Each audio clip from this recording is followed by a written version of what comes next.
And hello, Internet. Welcome to Land Beyond the Mist. I am excited to play some more Dungeons and Dragons.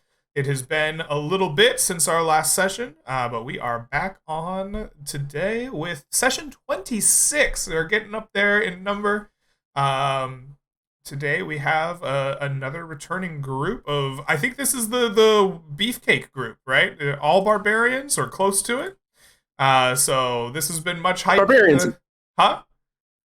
barbarians and fighters. Barbarians +1. and fighters. Nice, nice.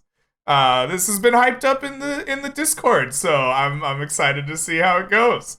Without further ado, let's go around the table and introduce ourselves and our characters that we're bringing, and we'll jump into play. So just in the order of the Discord call, let's start with Horo. Welcome back. Thank you, thank you. Hello, everybody. I'm going to be playing Norbert, the usual Wall of the Mists. Nothing got past me yet, and hopefully to keep it this way this session as well. Awesome.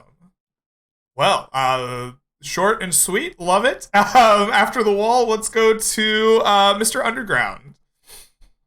Hello, I'm Mr. Underground, and today I'm playing Hart Fuller, an ex or former lieutenant of some cavalry unit.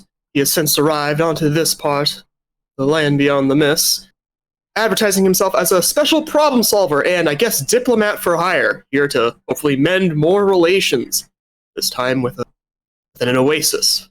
Yeah, absolutely. That should be a good time. Next up, let's go to Soul Crusher. Welcome back. Hello. Randall's been doing some weird stuff. He's been talking to this island a whole lot. He's got like ridiculous tan lines all over the place. I think he had to get rid of his like winter wolf pelt because it's like all messed up and like sweaty and gross.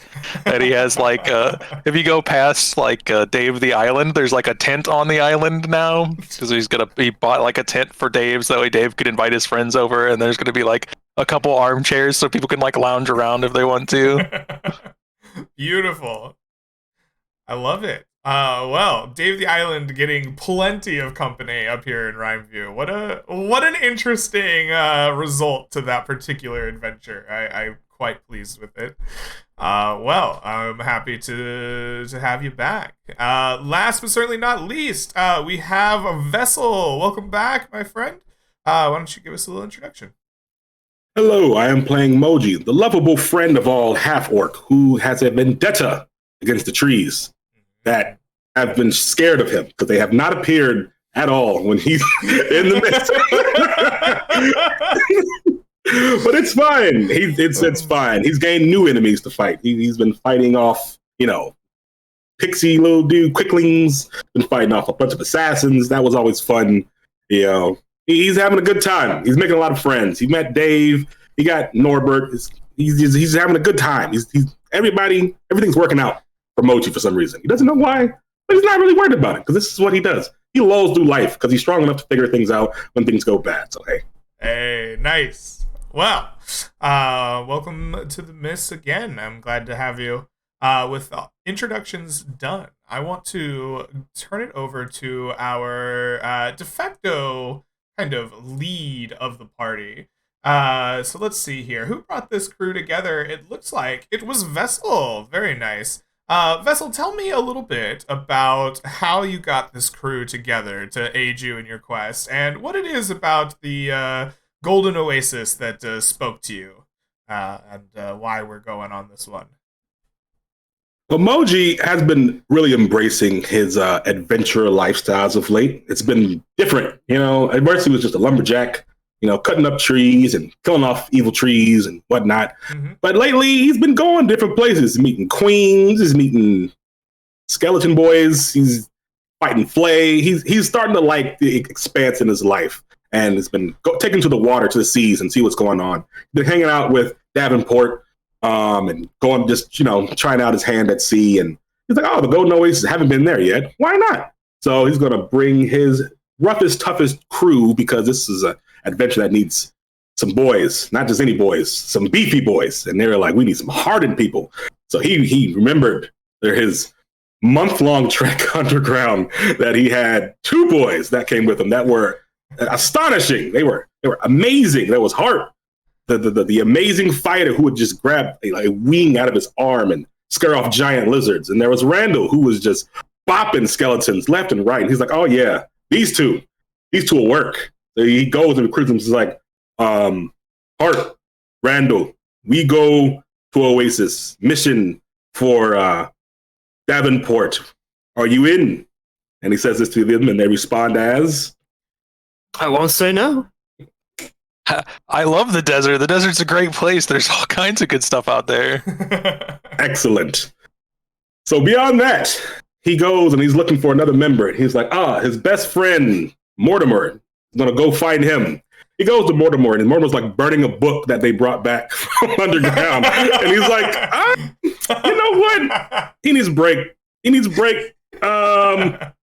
goes to find Adewald. And Adewald's like recovering from some weird fight with some old Fey-looking dudes. He's like, this isn't going to work. And then he hears this ding, ding, ding, ding, ding, ding. Like, oh yeah, that guy. On our first mission, he didn't work out too well. He got knocked out by like one spell. And I was like, what the freak is this? But I hear he's become quite the wall. So he goes up to Norbert. He's like, Norbert, puts his axe in the ground. Mission, you go. And how Norbert just leaves another sword like halfway done and just like, yeah, I'm glad I was your number one choice. Definitely not number 3. And so with that, they return to the tavern, the Cloak and Stagger Tavern, and they get there, and there's this music playing. A bard comes in, and the bard's singing this song. It's like, we got the beef, we got the beef, we got the beef. Hey, we got the beef. Da, da, da, da, da. And then Moji's like, yeah, we do got the beef. So it's like, today. Keep going. Moji sticks his fork into his steak, picks it up, and says, from now on, we are now the Beefy Boys. And thus the Beefy Boys were born. Long live the Beefy Boys. Oh, wonderful, wonderful. Moji, as a character, for your wonderful introduction, take inspiration. Before we even get started. Wonderfully done. Oh, I can't top that. So the stake is raised. Beefy Boys live supreme for now. And before you and the Beefy Boys head out into the desert, I want to know, is there anything you want to take care of in town? Any preparations you'd like to make before leaving? Or are we heading out? I'm seeing some nods, so what do we got going? There is mention that since we're heading into a desert, I might need to procure a camel. But then Norbert interrupts. Yeah, Norbert has been shooting dice, playing cards, recently losing a crap ton of money. And then, the party forms up and he hears about this new cool magic item that produces twice as much of gold or like 3 times more gold or whatever. And he's like, I'm going to gamble on that one as well. Wonderful. Oh, no. So, Randall, you have a purse, a greedy, devouring purse that has the ability to double the money inside of it, but also a chance to devour everything in the purse into some strange realm. Do you offer this up to Norbert to gamble in? I do. All right. Look, you have to have over at least 100 gold to play the game, right? Norbert jingles like 9 bags full of gold, and he's like, I'm ready. I'm ready. All right, man. Good luck. All right. So, for the audience, just in case you have not seen the Purse of Greed before, this purse has the property of increasing by 50% any coins or money placed inside of the purse.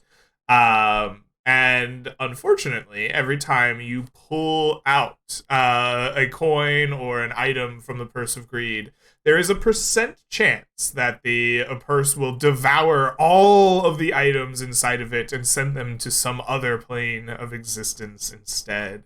Currently, it looks like our purse stands at 10%. I like that little notation there, Soul. So, Norbert, you have a chance to gamble with the Purse of Greed. What do you do? Okay, so I don't think Norbert would be putting like 100 gold pieces at a time, trying to gain the bag, get a small return and like keep going until he gets infinite money. I think to start off, he's gonna toss in probably 200 gold pieces in straight away, hoping to get 300 back. Yeah, you place 200 gold pieces in the bag. You feel the bag puff up, become heavier than you even expect. And sure enough, there are 300 gold pieces now residing inside the Purse of Greed. And I would love to take them out, all of them. All 300 of them. There's a 10% chance of the bag devouring your money. So go ahead and roll me a d20. A 1 or a 2 will result in the money disappearing. Beautiful. Beautiful. You remove from the purse 300 gold pieces. They are yours now. Norbert is ecstatic, and he's like, you know what? This worked with 200. It's definitely going to work with 500 now. All right. There's now a increased chance of the bag devouring your items. It has improved to 15%. You place 500 gold pieces in the bag. Sure enough, it gets heavier. 750 gold pieces reside in it. Norbert looks into his companion's eyes. Norbert was the very first choice of Moji before even Randall and Hart. And he's like, Randall and Hart were just standing off to the side and just walking back up. Yeah. And I look towards Moji and I'm like, this is for you, brother. And I take out 750 gold pieces. Hey. The bag increases its greed. It is up to 20% now, Randall. Okay, I'm at 900 gold, guys. How much do I risk? Look, man, this is an all or nothing situation, right? You're never gonna get this chance again. This is it. I only need less than 100 to procure my supplies. I don't. How much do you need? 82 exactly. 82 exactly. We're good. Norbert is gonna nod, and he's gonna put in 820 gold then. All right, 820 gold goes in the bag. It increases by 100 or by 50%. It is now 820 plus 410. 8,230, something like that.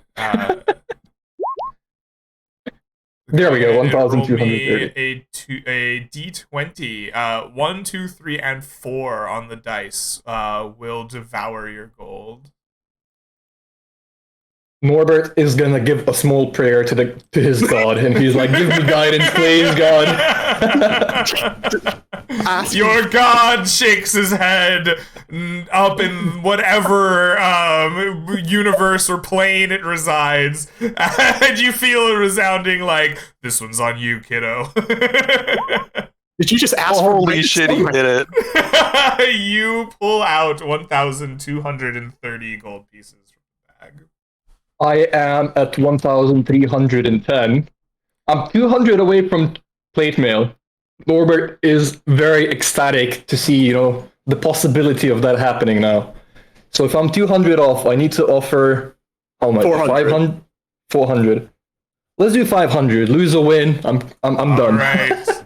There we go. I updated it for You you. have a 25% chance of losing it all. Oh, a 5 or lower on the die.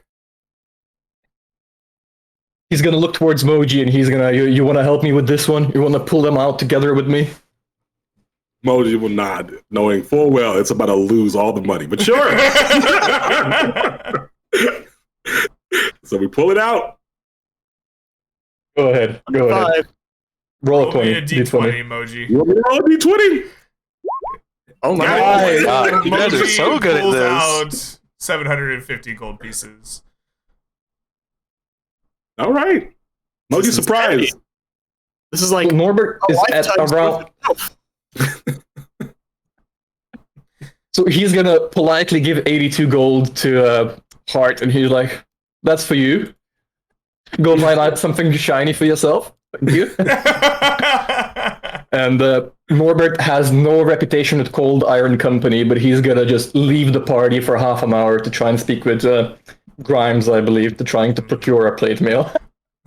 You can do that. You will have to pay full book price since you have no reputation with the Cold Iron Company, but you can, in fact, purchase a set of full plate. They will spend some time measuring you and fitting the plate itself to you. There's some smiths there that will make sure that the interlocking pieces kind of either shrink or get expanded, and you will walk away after some time with a shiny new set of full plate. And as they're fitting the plate mail to me, I like pull out my little tiny hammer that's like comically very small, and I start getting little like tinkering on it, and it magically turns into a +1 plate mail. Beautiful. There we go. Okay, guys, I'm spent. You did the thing though. You did the thing. I Successful. think I'm gonna do it. Yeah. That was your Allowed. turn with a giant strength potion. Oh yeah, this is my. You know what? I'll do it. All right. You place in a potion of giant strength into the bag. This is a property that the party has learned in the past. There is a 50% chance that scrolls and potions will duplicate inside the bag, but the percentage of them getting devoured still remains. So you are up to 30%. A 6 or lower on the dice will devour your potion in its entirety Yep. as you place it in. Let's first see if you can pull it out. Okay. Oh, Oh, you can. Holy Give cow. me any dice roll. Odd, the potion stays just 1. Even, the potion will, excuse me, will duplicate. so even as good as what Even you're is telling good. me. Yeah. I didn't think I would ever get this far, honestly. Oh my god. That is even. You Yo! have 2 potions of giant strength. That was big. That's Yeah. big. Oh my god! All right, hang on. I need to update this. I'm never doing that. Very nice. You now have a bag that will devour anything on 35% chance. I've got it written down. All right. Time for Hart to finally spend his allowance, and I'll be quick about this. He just goes to the local stables. We're going to a desert. He's going to get a battle camel, which is just a camel by the book. A battle camel. Beautiful. He gets the saddle, the bit and brittle. He makes a quick stop at Grimes and buys 2 lances. Beautiful. You can do all of this. Camel's a little bit rarer. But you do live near the Three Sisters Isle, which has trade between all of the major powers of the region.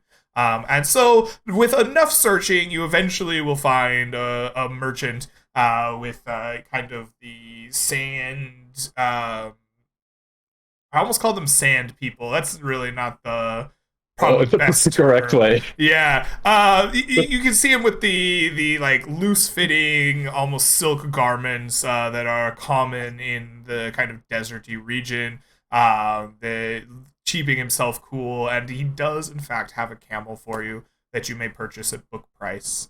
With enough fitting, the saddle and bridle will eventually get over the hump of the camel and find you a nice place to kind of sit atop it and in your battle formation, and hopefully the lances will be put to good use. I'm excited for camel battle Hart. I'm bored. Hart, just out of curiosity, what kind of armor are you wearing? He is wearing this immaculate, like, black and well-designed, like, cuirass. It's half plate, but it's definitely more than that. It's far too fancy. Oh, I got this armor from my most recent venture. Wasn't it full plate? No. It's half I a don't plate, believe but it. it counts as heavy armor. Oh, that's what the problem was. Okay. Yeah, it looks like strong, like, full-body armor, and yet he's just walking around just fine. Mhm. So I have an extra splint mail if you wanted it. It's 1 worse than plate mail, but I don't know if that's better than the. He gets Oh, I'm 25 quite HP. happy. You're quite happy. No worries. All right. Beyond that, Mochi's going to do a quick thing. Yeah, absolutely. What do you got to do? He's going to go to the Arcadium Council, and he has holding with him a dead siren that he was going to drop off, but he ran out of time the last session, so he didn't get to do it. He's gonna give them, see if they want the siren's throat or whatever it was, because he hears that that's a rare piece. Yeah. Okay. Mm-hmm. You're handing up a dead, cut up siren, trying to see about the vocal box of the siren. You are going to negotiate with most likely Nyx Rose, the barefooted, flower-adorned kind of head of the public face of the Arcanium Council. She does not seem particularly interested in taking the dead body of a siren off you, but you explain the magical properties of it. And this conversation kind of goes back and forth for some time. What I would like for you to do, Moji, is to roll me 1d20 plus your reputation with the Arcanium Council divided by 10. So, for example, 10 reputation would give you 1 bonus to this roll, and 20 would give you 2, etc. You should have brought me with you. Yeah. I got 26, so it's for some reason, this is my highest council. Oh, so very nice. 1d20 plus 2.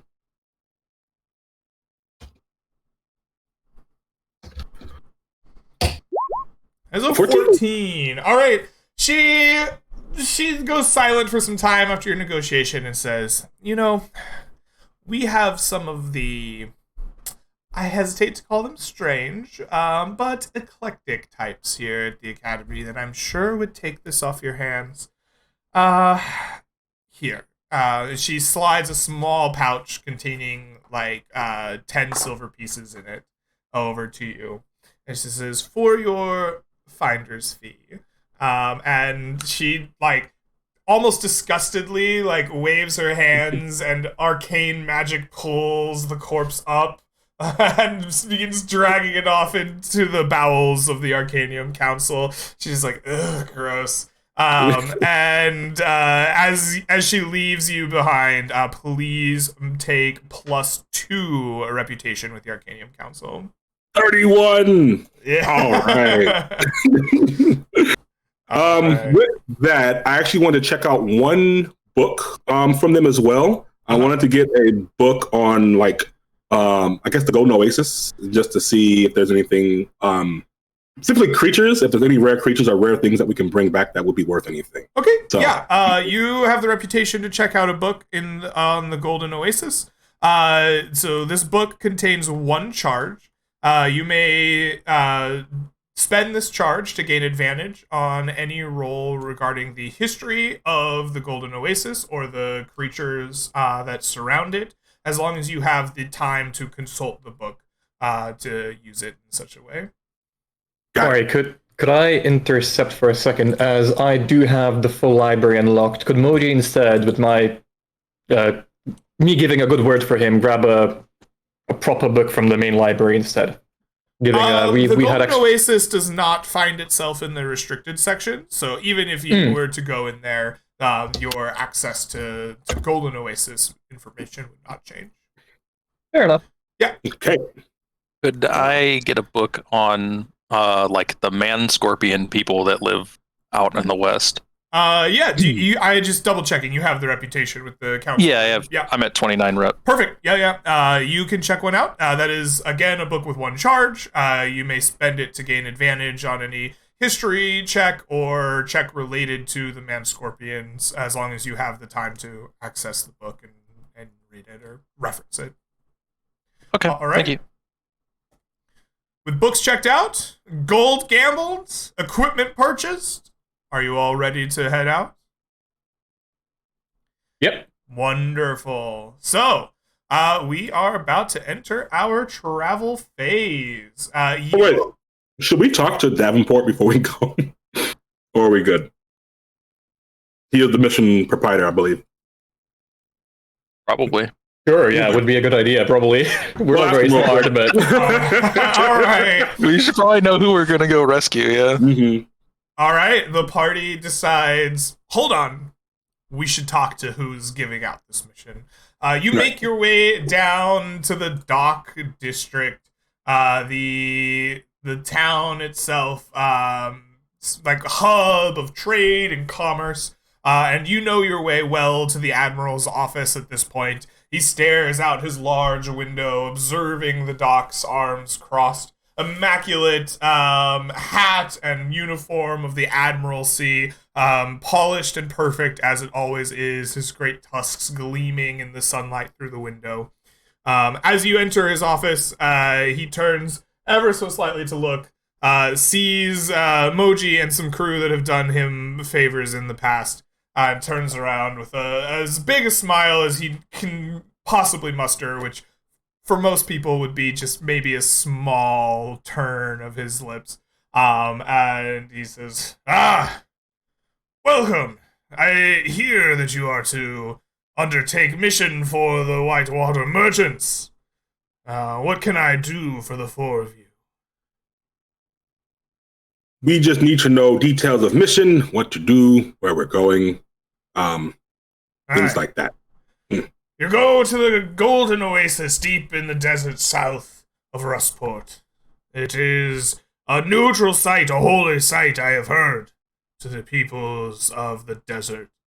There we have had a relationship with a trade between not only Rustport and the humans, but the denizens of the desert, man-scorpions, Yanti, other things I have heard. There it is neutral, and there are codes, a way of the desert. I know it not. I am a man of the seas. But our representative in the region has gone missing, and our relationship strained. The trade is not happening at all. It has come to a grinded halt. Seems something has gone wrong there. You are tasked, of course, with repairing this first and foremost, making sure the trade resumes for Whitewater. And there is a finder's fee for my underling's return, if you can find him and bring him back safely. How do we recognize him? It is a halfling with coiffed hair, never a bit out of place. Goes by the name of Sayora. I will put that in the chat. I had to figure out how I wanted to pronounce that. This is how I'm pronouncing it. There we go. I'm not a halfling, you see. The orcish tongue is very different from theirs. Anyway. Oh yeah, how's the Gut Destroyer doing? You don't need to speak of my mother. Understood. Well, Understood. at that, see you later, Davenport. And we get out and get on the way. All Can right. we actually rent a boat from Davenport, or like get us the sailors to get a boat there? You can. It's not going to change your cost. But Okay. he likes you guys, so he can be like, yes, I'll get you the skippy jump. Quick as a wick, those. And he will procure your passage. You still will need to pay the fee associated with it. But you could forego the looking yourselves if you would like. I think we might be using Dave though, if I'm not mistaken, as everybody has connections except for me. I think it's only Randall because we don't get it because we were just along with the ride. But yeah. I mean, you guys, let's go hang out with Dave for a little bit. We'll see how he's feeling. Okay. Sometimes he doesn't want to go places. All right. We'll ask Dave. So Dave the Island has this new tent and tables and chairs, and as you arrive at Dave the Island on the near the harbor, there's ropes tied to the trees to make sure he doesn't drift away. And as you arrive, there is a full shirtless beach volleyball game happening. Where it is the humans against Dave the Island. He is throwing coconuts over a makeshift net while they attempt to slap them back to the other side. It is an interesting game, and there seems to be a lot of fun going on. As you approach the island, you want to negotiate with Dave.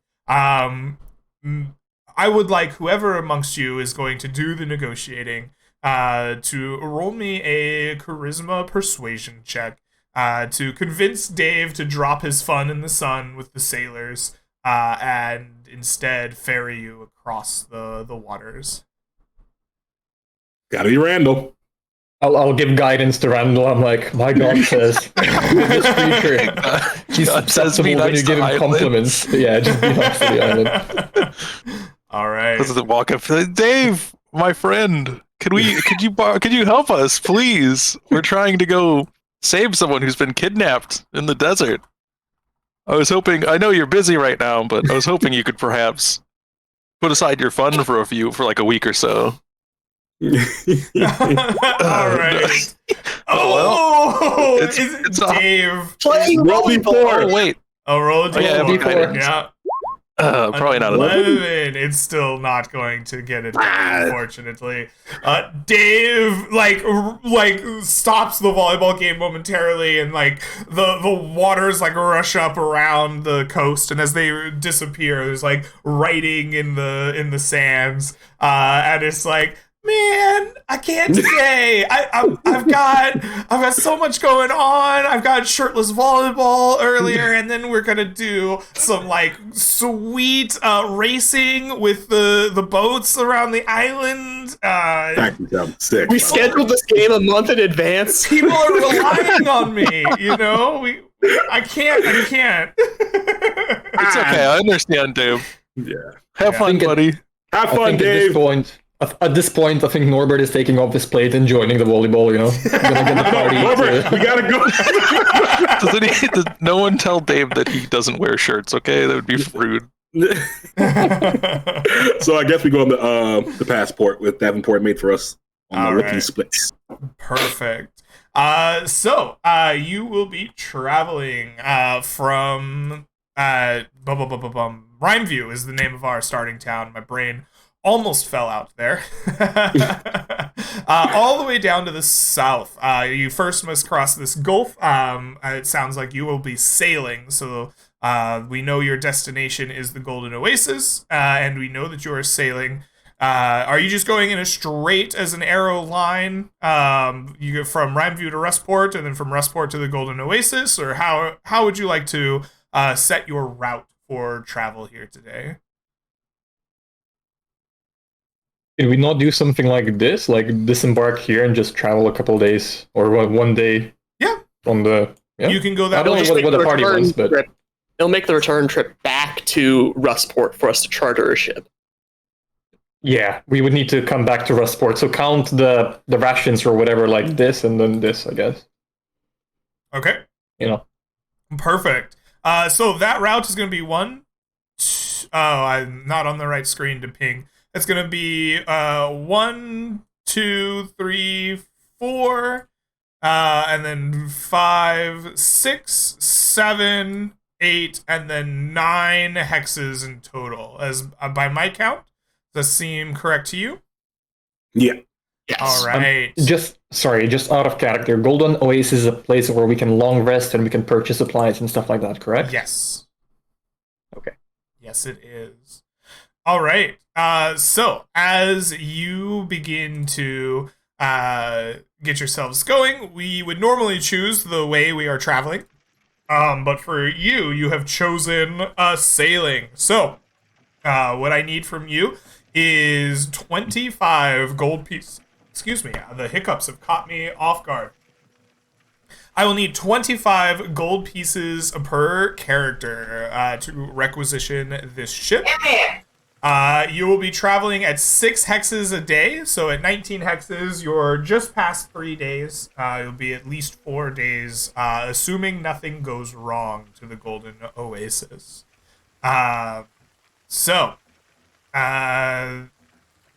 I assume everyone can afford that, yes? After what I did, yeah. All think so. right. Gold is paid out. The passage is paid for. And the next thing that I need to know is who will be taking which role for travel. We have our scout, our guide, our lookout, and our provisioner. Who amongst you will be taking which role? Provisioner. Provisioner for Moji. Hart is the lookout. Hart shall be our lookout. Randall no- would like to scout. Randall would like to scout. That leaves Norbert guiding. You good with that? Yeah. Yep. All right. Perfect. So we will begin our travel phase before you even step on the boat with Moji. You are our provisioner. How would you like to go about securing the rations, supplies, food, water, whatever else that your characters may need for traversing this trip? I was going to do the one where I scavenge for food along the way, but people don't like that. So we're going to go pack rat. So I'll, if everybody's cool with it, I think 7 days of food is a good thing here. Or are you guys going to do a little bit less? I can carry anything. It's fine. I know we can carry it all. It doesn't matter. You got the hands. I'm strong. He's strong. We're all strong. So we have we have the camel too. Even better. So yeah, let's just do 7 days of rations and 7 days of water skins, and we can carry all that weight. So it's not a problem. Okay, perfect. So 7 days of travel rations for yourselves is going to be 28 gold pieces. And then 7 days for your camel is going to cost you 3.5 gold pieces. 3 gold pieces, 5 silver pieces in total. Beautiful. And as mentioned, the gauntlets of strength that that Norbert wears are capable of holding all kinds of weight. There is a camel. You guys strap yourselves in with bags of camel feed, water skins all around the camel's back, on the saddles, food stuffed in all of your packs. You will not be encumbered for the journey, and you will have rations for at least 7 days. Excellent. And on all the bags, it says beefy on all of them. So. Perfect. So I think what Moji just does is he just buys 50 pounds of dried beef or something. Beautiful. So let's get a nice little boat here. This will be our boat token for the time being. Let's shrink it down so it'll fit. You guys begin your journey on the Skippy Jump. The boat will sail its way through the small straits in and around the Three Sisters Isle, making a beeline to the Golden Oasis at the behest of one Auric Davenport.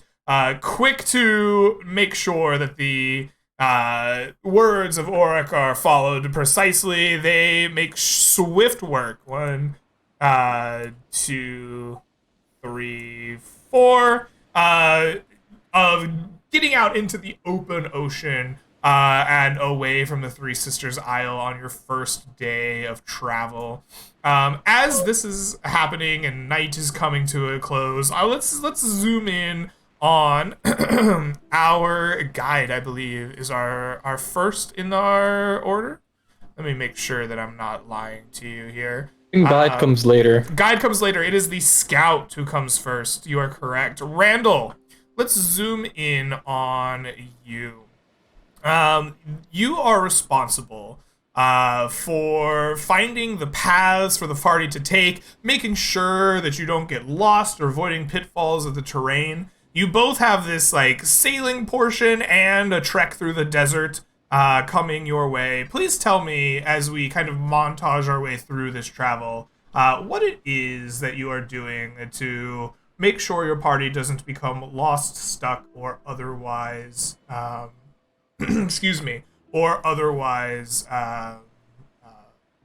waylaid during this travel.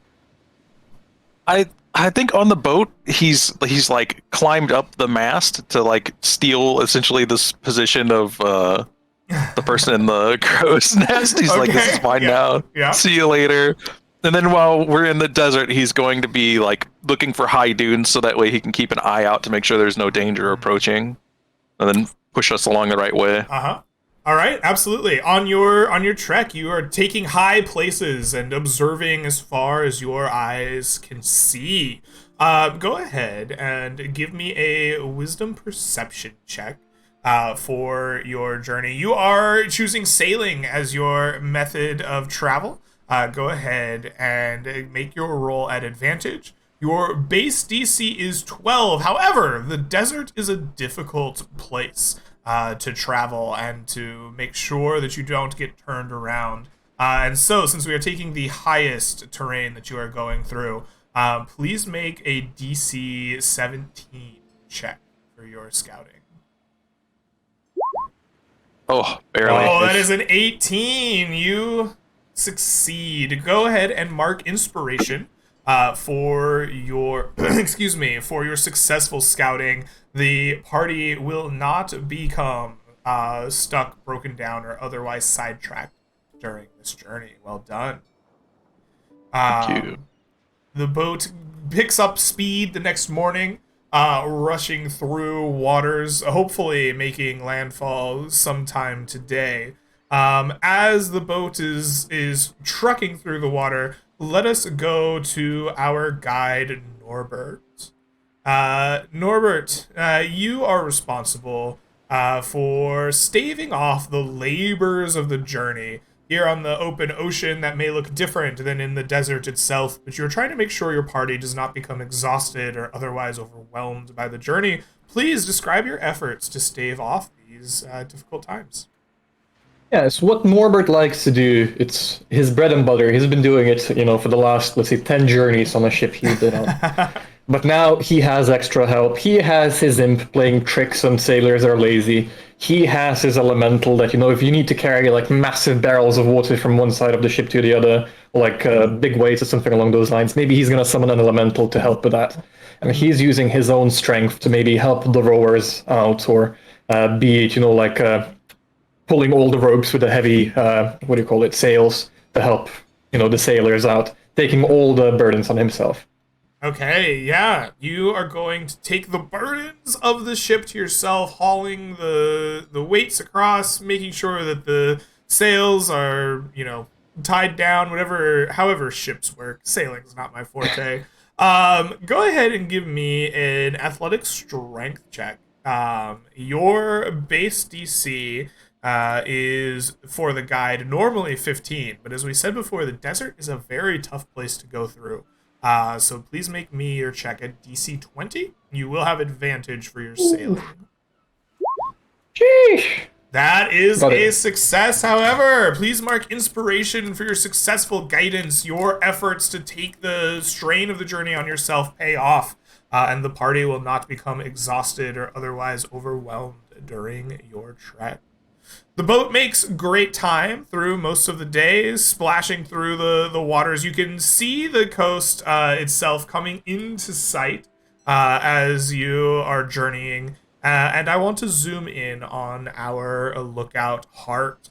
Hart, you are responsible for making sure that dangers and other, creatures, monsters, strange things in the terrain do not surprise your party and catch you unawares. Please describe your efforts to spot these dangers on the journey. Well, at sea, one of the biggest dangers is falling overboard, so he makes sure to not wear his heavy armor that will prevent him from swimming, as a thing of note. And he does ask for a weapon on loan from the forge master within the party. Mm-hmm. Okay. Does that happen, Norbert? Sorry, say that again, please. I zoned out for a second. Well, it seems I'm a weapon short, and you have more to spare. Is it right if you give me one on loan? Yeah, Norbert is gonna take off his backpack that is like comically too large, like for any man to handle. And he's gonna unroll it for a second, and you see there's like 25 weapons or something along those lines there. And he's like, well, pick your poison. I have a mace. I have a warhammer. A couple spears. You see a magical two-handed axe fall over as well. You see my sword as well, I guess. There's a couple long swords as well. It's like, pick your poison. Grab the warhammer. Definitely not Moji poison. casually pick up the axe. Norbert is just gonna look towards Moji and she's like, temporarily. Of course. Well, while at sea, he'll always, Hart always make sure to keep an eye out on the water. Everyone can see at the horizon, but the threats most dangerous to us are those the closest. Mhm. And when it comes to the desert, he has a camel with him. He's leading it most of the journey. But if there's any particular sources of terrain that things can be hiding behind, he'll quickly get on top and ride around to get a taller view, a taller perspective. You join our guide or our scout, excuse me, in high places, the dunes, the crow's nest, looking out for, in this case, dangers. Your base DC is 12, but the desert is a difficult place, so I would like you to make me a check at DC 17, Perception Wisdom for you. As you do so, please do it at advantage, as you will be, excuse me, as you will be sailing as your mode of travel. Very well. Here's my perception check. 15. Ooh, that is a 15. So you have a choice when encounters take place. You may either have you and your party be surprised, or you may choose to take wounds to warn or alert the party at the last moment at great personal cost. Would you like to take wound, or would you like to take surprise on encounters? Hart will take the wound. All right. That's his job. Perfect. You are going to negate a surprise round. Please take a wound. This is equivalent to one of your hit dice. You may either take its average or you may roll it. You don't need to add your con to the roll, and you will decrease your maximum hit points by that amount until such time that you have a safe and secure location to have a long rest at. I'm rolling. All right. A 4. A Nice. 4, perfect. Please reduce your max HP by 4 until you get that rest. Norbert, do something while we're on the ship before we even get out Yeah, on the what on would the you like desert. to do, Norbert? Yeah, so with Moji having a magical axe now, Norbert has a magical sword, I'm assuming Randall has a magical weapon as well. He's gonna look at poor old Hart and he's like, just give me that warhammer, and I'm gonna temporarily make it a +1 sword instead of having a +1 plate. Okay. All right. right. Your plate returns to its mundane status, and you instead give your +1 to the longsword. As you are tinking your hammer at that, ding, ding, ding, ding, ding, ding, giving it its magical appearance, it is Hart who is looking out along the aisles that are nearby as you approach the shores of the coast. And you'll see on a small isle trees almost blowing in the wind, moving around as if a steady and strong breeze were taking them. But as you lick your finger, you feel dead air around you. There is no wind in your sails. The boat is being rowed currently. And this strange phenomenon kind of coalesces as you watch it, as the wind takes shape on a nearby island. And you see a large, almost genie-like creature sitting at a large table and chairs on the middle of the island. It looks directly at you and smiles and kind of points to its table. Sitting on top of it are a number of dice, as if he is offering to play a game with you. What do you do as you notice this? Hart has never seen a genie before, but he's probably heard the stories and the rumors and the wives' tales, Mhm. and he's just he just like looks over to the sailors and like some of his party members. Guys, do you see this island? I think Norbert is getting like shakes. You know, he's been gambling for the last couple of weeks with cards, dice, and now with a bag, and he's like, let's go. This is gonna be good. Let's go. Yeah, Norbert, you get the shakes, you look, and as you look at the island, you see the same genie. And he like kicks at a chest that's by his feet. And it springs open, and you see a like glitter of coins inside the chest. If Moji sees that, he's like, "We go. Let's go. Let's go now." Would I have any information? You know, I've been hanging out around in the library. I've been hanging around wizards. Do I know if are these creatures like known to like trick people and like kill them for their loot, or is this guy like, hey, let's play a game? There's money in it for you. Give me a history intelligence check here on G's. Yeah. May I make one as well? You may assist Norbert in his check. Give him advantage. Oh, pretty good. Norbert, you know that genies are prideful, and they are tricksters, but they want to make sure to keep their promises. And so dealing with them is often considered like dealing with the Fae.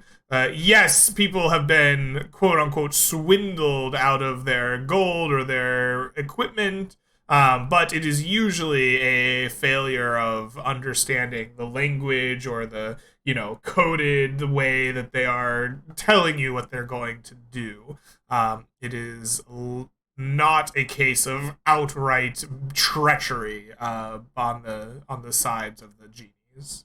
Yeah, the perfect encounter for beefy boys, an intelligence check.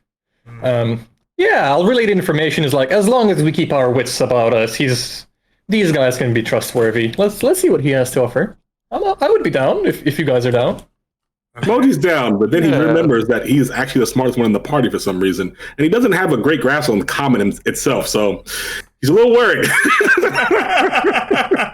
Hail the captain. Drop us off at the next island. We'll be fun for you. The captain drops anchor, giving his boys a chance to rest. And you sail your way on a small little rowboat to the isle itself. It looks a bit like this. Hey, there we go. You arrive at the isle. A large Merid now can be seen, seated at a table, a round playing table with chairs. There are dice of plenty sat upon the table, as well as a large chest at its feet that it has kicked open for Norbert to see, and now the rest of you as well, glittering with gold inside it. The fish-like face of this Merid opens up into a wide smile, touching the corners of its eyes. Its sharp teeth can be seen, glittering, much like the gold in its chest. And it waves its hands at the table in front of it, pointing to the chairs and to the, dice, as if saying, "Come, have a seat." We do. Well, I do. Yeah, I do as well. I'm like, yeah, let's go. Yeah. All right. Oh, well. I'll stand behind them, not taking a seat. Okay. Yeah. The Merid kind of like gestures to you and like raises an eyebrow like the Rock, like, but if you stand behind, you will be able to not partake in the game of dice. You see that the rules of the game are carved into the table as if by a claw or a sharp knife. This is a game of 38s. There are dice in front of you, a d20, a d12, and a d6. You will roll each of them, keeping them secret from each other and the Merid. After they are rolled, you have a chance to bet. You can raise the pot, and or you can fold away your dice, losing whatever money you've put in. After everyone has raised, or after everyone has matched the pot without a raise, the dice are revealed. The highest dice total wins the pot, but the lowest dice, under 10, trumps everything. The married reaches into his gold chest, pulls out exactly 10 coins in one smooth motion, and like slides them into the center of the table. And he scoops up his coins into a little barrel, almost like a cup, a mug, and begins to rattle them around, smiling and looking at each of you. Norbert would like to cast innate detect magic to see if his dice are magical, the ones he's holding, and he's gonna slide 10 coins of his own on the table, trying not to show to him Your that eyes flash magic. There is something magical inside the box, the chest itself. You can't see it, but the magical aura goes through the gold coins inside of it. It is a simple aura of enchantment. The dice themselves, though, appear mundane to your eyes. Oh, Moji does it. Norbert is gonna slide 10 coins without saying anything. Heart I'll do says it as well. pulls All out right. 10. Yeah, 10 coins are slid into the table by the three of you. You pick up your dice. If you have physical dice at home, I am happy to have you roll them like yourself, so you can keep them hidden. Otherwise, you give me roll my me a dice. d20, a d12, and a d6 in the roll 20, and let the betting commence. Unless, of course, Which you want dice? to D6? cheat. Sorry, D6? 20, D8 12, and- and 6. Heart 12. joins. 23. All right. I'm gonna keep my secret, but I'm gonna roll in the DM chat. Okay. Okay, all right. I found my dice. It's been a while since I played with actual dice. I understand. So remember that you want the total of the dice. All right. As Do it. the married peeks under his cup, he looks to the few of you, he smiles. He reaches into his bag and he slides 10 more gold pieces into the center. Norbert will. I think for the first round, I'm just gonna match him. I'm not gonna raise any more than that. Okay. Match. You Heart matches. Yeah. I fold. Just about. Excellent. With everything matched, the Marine lifts up his cup to reveal 15. So Norbert wins this hand, I'm assuming. Actually, I have a 10. It's 10 or under where you get to automatically trump everything. So I think I win. A 10 is the lowest unless somebody is lower. Oh, yeah. I thought under 10 trumps. 10 doesn't. Yeah. No worries. Is that how it works? I think I said under 10. I meant 10 or lower. 10 or lower. Okay. So Moji wins? Moji wins. I Moji, got, what's you that? collect the pot of gold. There was 40 in the initial pot, and then 5 from 4 more people. There was 50 because all 5 of you played. There's 50 in the original pot, and then 5 more from the married and everyone but Randall. So that is another 20. You gain 70 gold pieces, including the ones you put in originally. Got it. All right. The married smiles, thumps the table, reaches into his chest, and slides out 20 gold pieces in the center. Match. Hey, yo, Moji, can you lend me 5 gold pieces? I'll give it to you.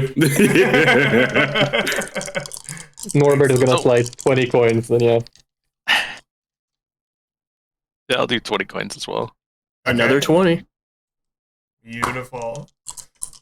The Marine starts shaking his dice, going back and forth, and he rolls them into the center of the table, underneath his cup, which he then peeks under to look at.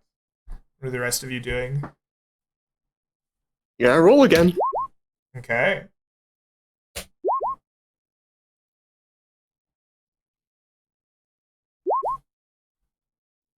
All right. So, the Merid looks at his coins and he taps the table. He reaches into his case and he pulls out another 20 gold pieces. Norbert's out. G folds. Okay. Heart folds. You know what? Screw it. I'll put 20 more on there. You put 20 more on there. The Marine smiles and thumps the table as he lifts up his cup. Everyone make me a perception check. Yeah. Oh, you bastard. Can I use inspiration to get You advantage on this? Absolutely can.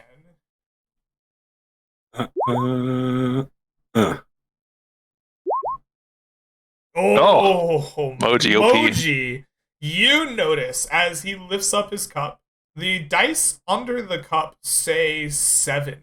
It's a very good roll. The cup crunches the d20 and slides it over, and it becomes a 12. And now his dice say 17. Huh.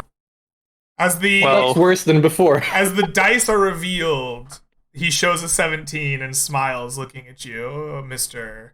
Randall. Well, he's gonna be mad because I rolled an 18. The 18 wins. He slides to you the gold pieces. There were 20 from all of you, so 100, an additional 20 from him, and a 20 from you. So there's 140 gold pieces. That includes the 40 you put into the pot. He thumps the table and smiles, picks up his dice, reaches into his chest, and slides gold onto. Yes. As he's sliding gold, I'm gonna take one of my rings, magical rings, and I'm gonna put it on a table and look for his reaction. Like, is he gonna pull out something equivalent or not? The creature looks at it and picks up more gold. And makes the gold stacked up next to the ring 50 gold pieces. No, Norbert is not happy with that. No, I think Norbert is gonna wag his finger at him, because I don't think he understands the language I speak, and he's gonna point towards the chest. He looks at the ring, he picks up another handful of coins, and he counts out 100 gold pieces against your ring.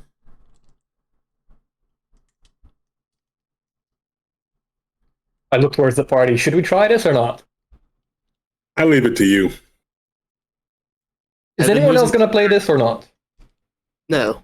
I think it's worth more than 100 gold. Yeah, I know. pieces. Yeah. I know. If you want to do it one-on-one, I'll let you guys do it.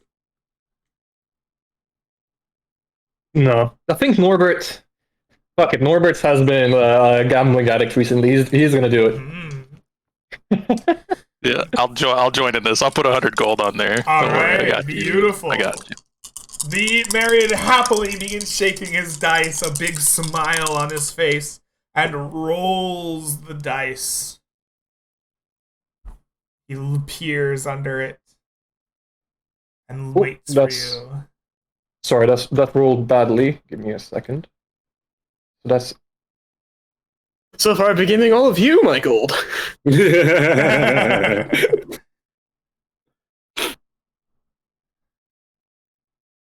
There we go. Okay. Yeah, Norbert is happy. He's looking at the Merit is gonna do next.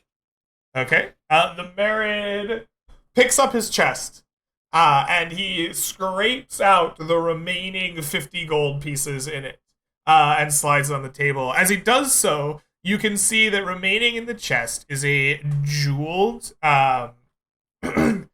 Oh shoot! Astrolabe is the name of the tool. It is a navigational tool for sailors. It is used to mark the angle of the star, the North Mhm. Star generally, as a way to keep yourself on course. This is jeweled and very well made, and it is definitely the item radiating enchantment magic. And he sets the chest down next to him after scraping out the remaining gold pieces. Mm, Moji will spot you if you need it. yeah, Norbert is gonna grab 50 gold pieces, from Moji and put it on the table to match the Okay. amount. I'll also put 50. You know what? Screw it. I'm in. All I think you right. should bet extra. You should bet extra. The only You can't thing go he has above left is that that. he has only the magical item. You should bet extra. Extra? No, no way, man. Okay, yeah. You don't see the hand that I have. All right. We matched the pot. You yeah, match the twice. pot. He lifts up his cup. Again, Moji, you notice that he has a hand showing 4 on the dice. And he rolls over the cup quickly, and the d20 slides up and reveals a 20. So now his dice read 22. Okay, at that point, Moji will like grab his hand or whatever. No. Just play it out. He's just driving. Yeah, sorry. You grab the creature's hand, and then you see these like shocked looks from your team. Like, oh, what do you do? Moji's gonna be like, I saw that, and just point to him. It was 4. You 24. Put it back. Like, look he at you, and rolls I'm the like, dice over so that the result shows 24 instead of 22. Smile. No. So, Moji's gonna kill somebody. Randall will like pick up his cup and reveal 28. Oh well. The married smiles and bangs on the table, looks to the rest of you to see if you have better than 28. I have a 24. He slides the ring and the gold over to you, Randall. Okay, how much would that be? There was 100 gold pieces against the ring, and then Randall, 50. you put in 100 gold. So that's 200 gold pieces plus 50 and 50 and 50. So that's 350 gold pieces on the table plus the 350. ring. Okay. Okay, I've got it. After this is done, he looks to Moji, he looks to the rest of you with a smile on his face. He brings out the astrolabe, gem coated and perfect, and sets it on the table. Smile on his face. Mm-hmm. I'm in. I mean, I don't know what it is, but I'm in. So, What does he appropriate the gold amount? He doesn't say anything. He just looks to you as the gemmed astrolabe is on the table. Okay, I'll put in, I guess, 50 gold. Okay. Is he cool with that? He like is smiling and looks to the next people at the table after you put in your gold.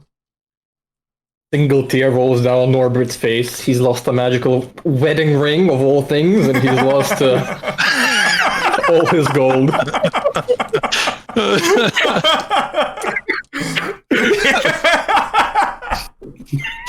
It's added to my ring collection. I'm sorry. I'm a hoarder.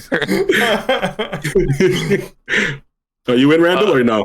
Yeah, I'll put 50 gold in. All right. If that's enough. The married if he wants more. shakes his dice together, smiling the whole time, slams it down on the table. All right. That's okay. Ugh, that's not good. All right. After the dice are laid down, the married just shrugs like, this is all I have. We're good. And he reveals the dice. And as he does so, he reveals a 25. Oh, well, he beats me, as I have a 13. Ooh. What do Yeah, you I got have? 20. Oh, the married looks a little bummed. He's like, he slides everything over to him, and he places the astrolabe back in his chest. And then he looks at the gold, 100 pieces of it, and he just shoves it back in the middle.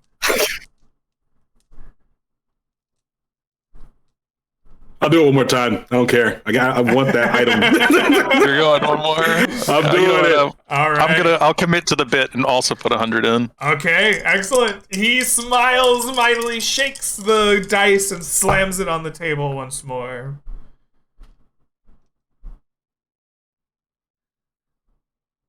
I'll raise 50. Okay.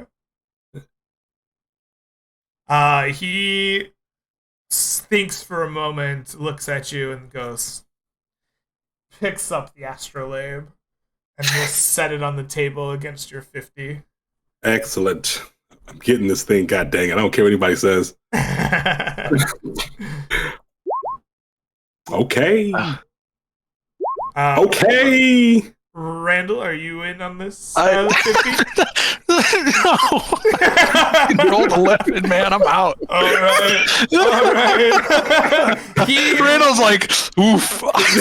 He lifts up his cup, and as he does so, it's a little more obvious this time, and all of you notice his dice kind of slide over, revealing a 14.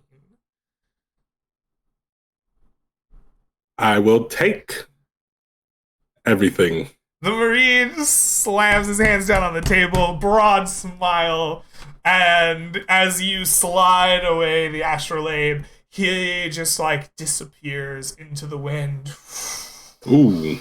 Moji, you rolled a 21, I believe, with your check.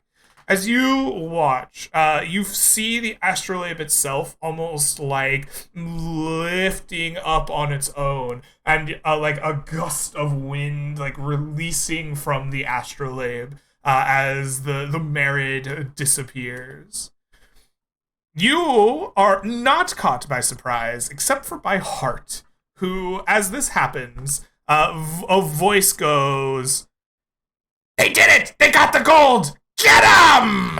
And Hart, a like arrow or a harpoon slams into your back. This is where you take your wound. You're like, "Oh, we're being attacked!" And the rest of the party turns as you see rising from the waters the shapes of some fish-like people. Who are definitely coming towards you and the party, the voices themselves saying, "We are taking the gold." Everyone, roll initiative, please. These guys stand like no chance. The Beefy Boys. Like, what do you want? He's only lost gold this entire venture. Mm-hmm. Norbert just keeps looking at Randall, you know, and his ring, his wedding ring on his finger. He's like, got it on already. He's like,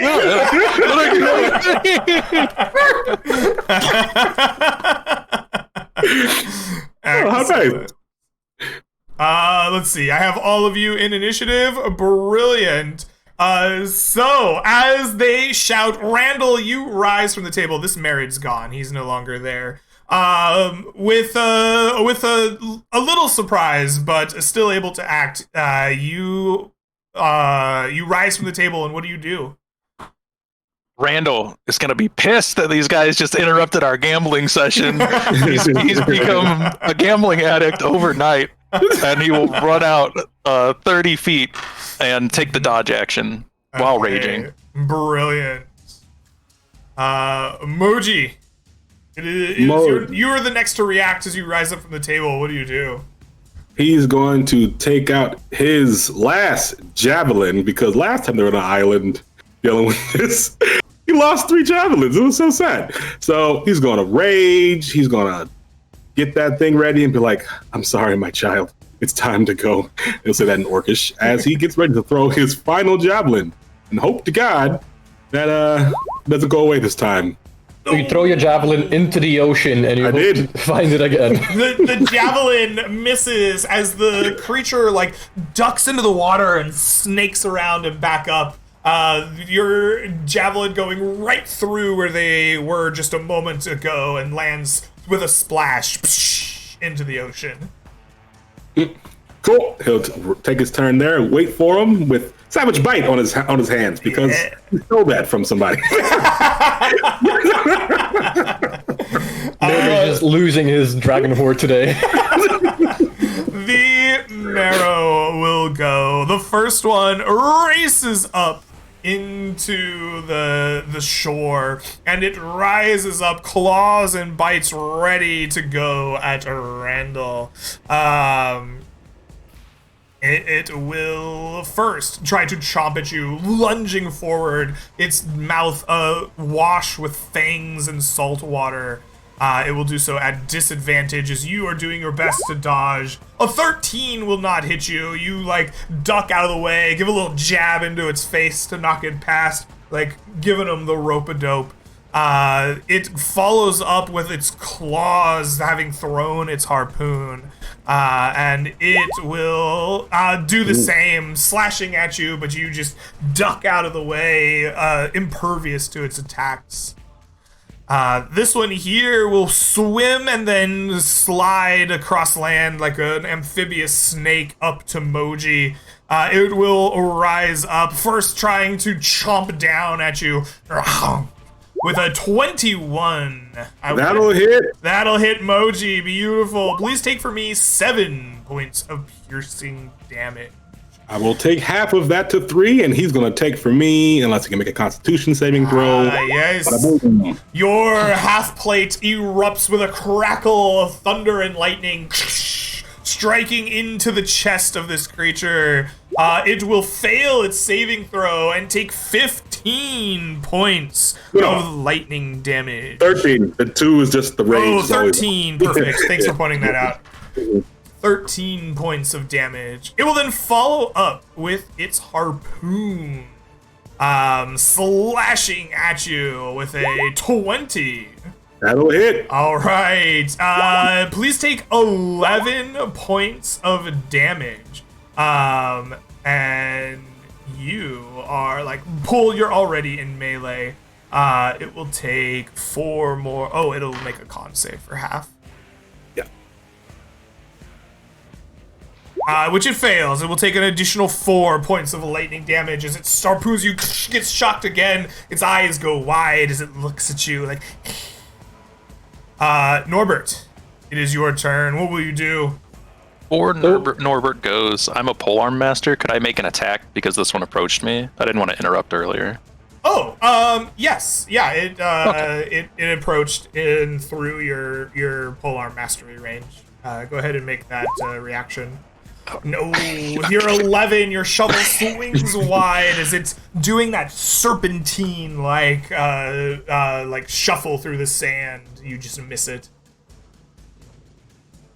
Norbert, So it comes to you. Norbert is gonna be following his long lost ring by now, and he is gonna be helping Randall out. But he's pissed off. Like if he was a barbarian, this is the moment he would rage, and he's gonna speak the command words, and the holy magic start emanating from his sword, and then he starts cursing in probably his deity's language along those lines. And it's not only radiant anymore; it's burning with fire as well. And he's just gonna go ham on this merfolk. Your sword is brilliant light emanating from it, brighter than the sun. It just sheds even more light in a 30-foot aura around you. And you make a swing. 28 will hit. For 27 damage? Yes, you smite this creature with your blade of radiance, dealing 27 damage. You're following your ring, so you're attacking this one here. Yes. I'm attacking the one with Randall. Sorry, next to Randall. This guy. 27 points of damage to the creature. It erupts in a gout of flame and radiance. It shrieks and screeches in its aquatic tongue. And I will rage again. Sorry, I will action surge and I will take another attack at this guy. Yes, your first attack bloodies the creature as you rush to swing again. With an 18, you'll hit. I would like to use... Oh, okay. I was gonna use a lucky dice to see as well, because I didn't know if that's gonna be a hit or not. But I am lucky now as well, as Norbert is. As we just saw. So I will attack again and hoping, fishing for a crit then. Okay, brilliant. Close enough, but no cigar. Still hit. This So bad. is 16 points of... are you still smiting? It's not a smite. I mean, it's it's a, the additional a minute-long effect. Right. Yeah, but I understand. it lasts. That specific type of smite lasts until the first time you hit something. I think, because then it sets them on fire or something, right? Let me double check. So Yeah, just like a one-time. the next time you hit, yes. So this time I will be doing 8. not 9 points of 15 points of damage. But this guy is still on fire. On his turn, he's gonna take some fire damage. What is the 15 coming from? Oh, okay, I see. Your smite and your extra radiant damage are combined. Yeah. Okay, So the you smite rolled a 1, on so the it's 1 smite, less. and you have 7 on your radiant. I see how that's working. Okay, it does another 15 points of damage. Brilliant. And this guy is on fire as well. He is. Flames pop and crackle amongst his scales. Heart. Yeah, that's me. It is your turn. What will you do? You were gonna say something, Hart? Oh, okay. Hart, instead of reaching for his signature twinned weapons, will instead grab out the lance from his back and do his own running charge towards the guy nearly dead, assaulting Randall. Brilliant. I like He it. will lance it. A 12 A will 12 miss. will hit. Oh. I'll do 10 points of piercing damage. 10 points of piercing damage. That is enough to slay the creature. As you reach past Randall, thrusting your lance through, it like slams into his chest and then like pierces through it as you like almost lift this large creature up off the ground momentarily.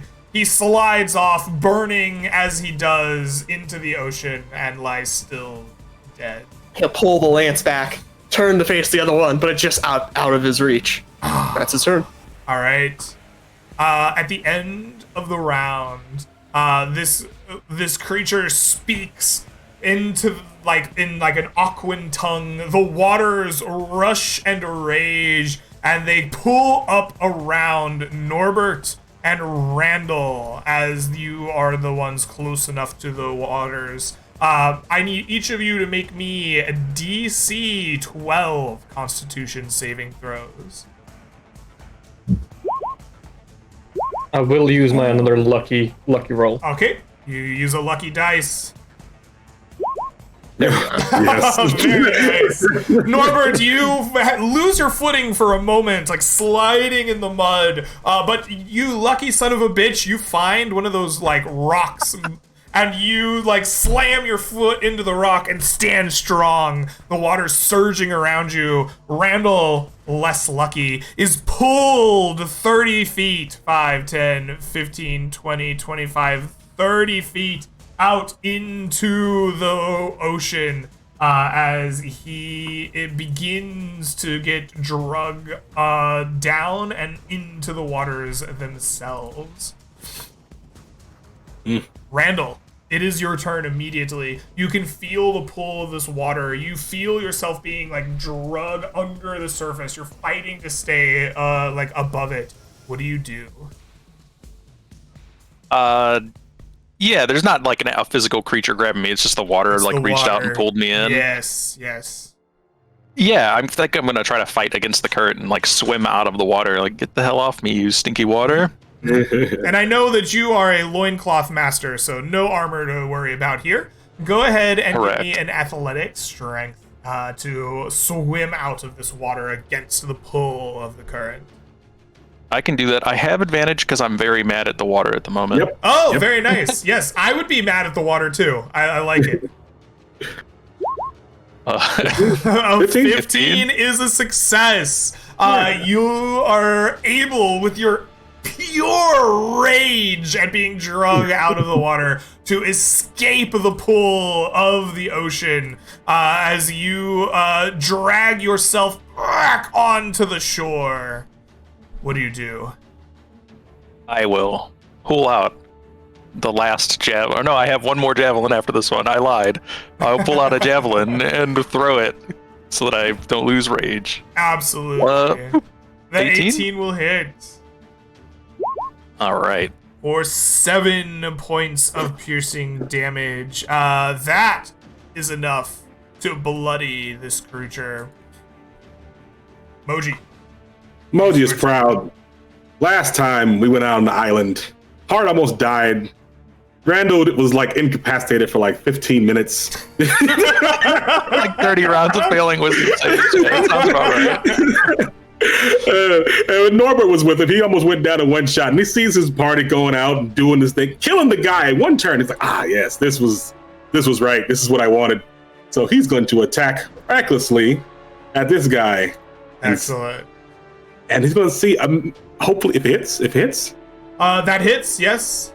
And you'll see his mastery he's gotten better with his axe. You might call him a great weapon master even, because he's going to do 24 damage. Are you taking the -5 to hit?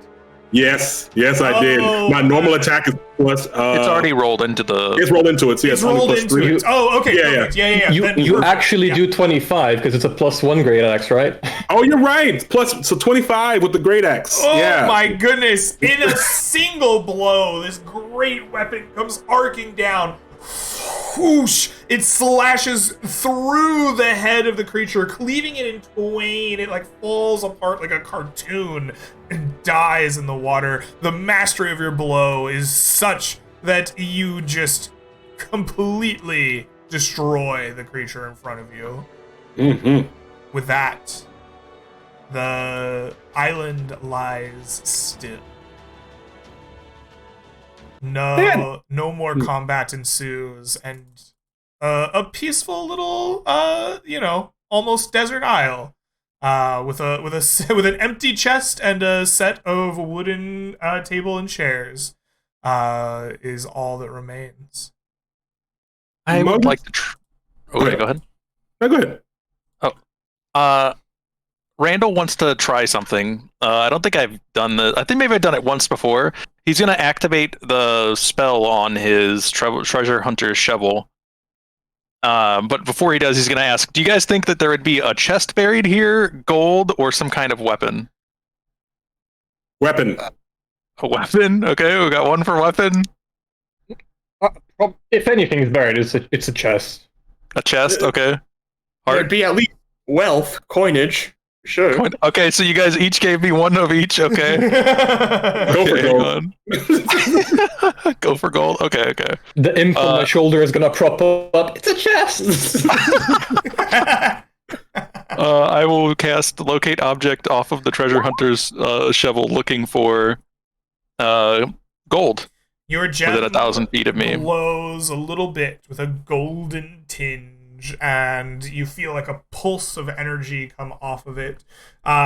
You sense so much gold around you. There's gold in your pockets, there's gold in your friends' pockets, there's gold everywhere. But the shovel does show you a little bit of a pull towards the back of this island, where there is a little bit of dirt here that has almost been scraped away from vegetation, yet no chairs or merits or anything else is there. And you feel a pull in that direction as well, as you like focus on whatever is not your party members.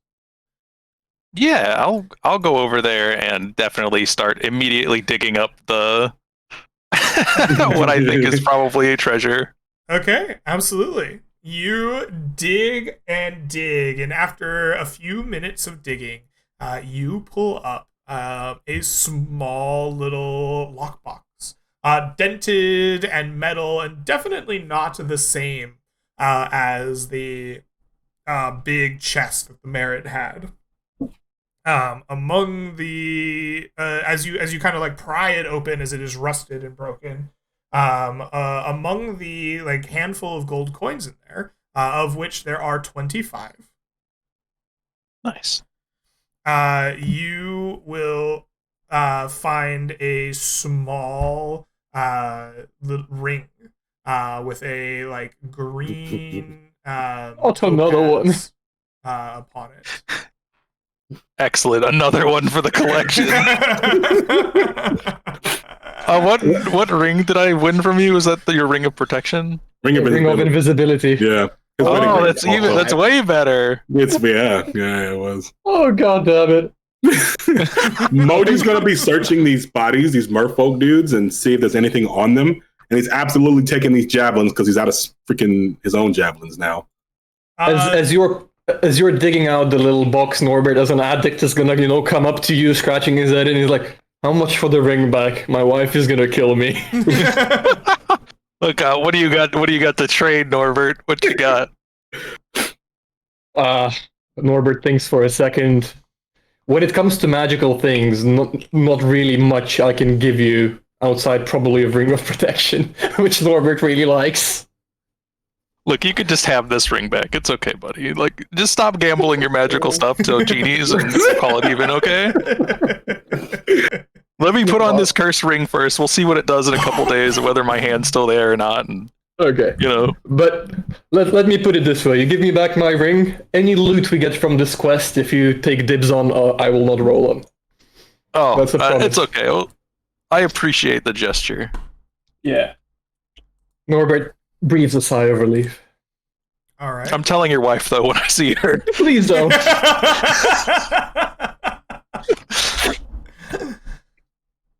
All right. So I get the javelins. There were 2 javelins they had, or was it javelins, or was it? They have harpoons.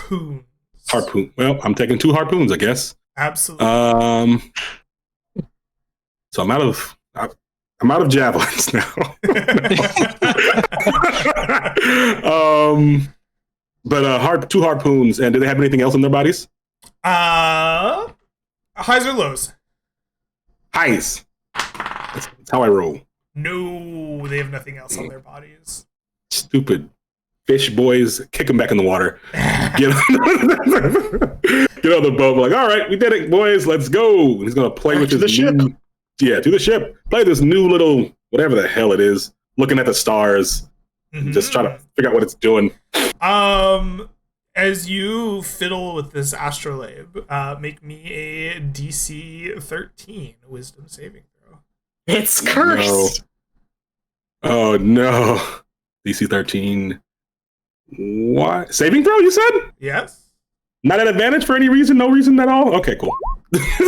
Ooh, you feel something odd as you play with the astrolabe. A pull of your mind towards it. But you're strong-willed and you don't feel particularly strongly about this. It's just a momentary sensation. And then you begin to fiddle with it, looking at the stars. Do you have any proficiency with astrolabes? You know what you're doing with it, or are you just playing? I'm playing. I don't know what the heck I'm doing. All right. I'm a work. Moji, you do know I can identify it for you for 100 gold, right? I'm good. And he's just gonna keep playing. All right, excellent.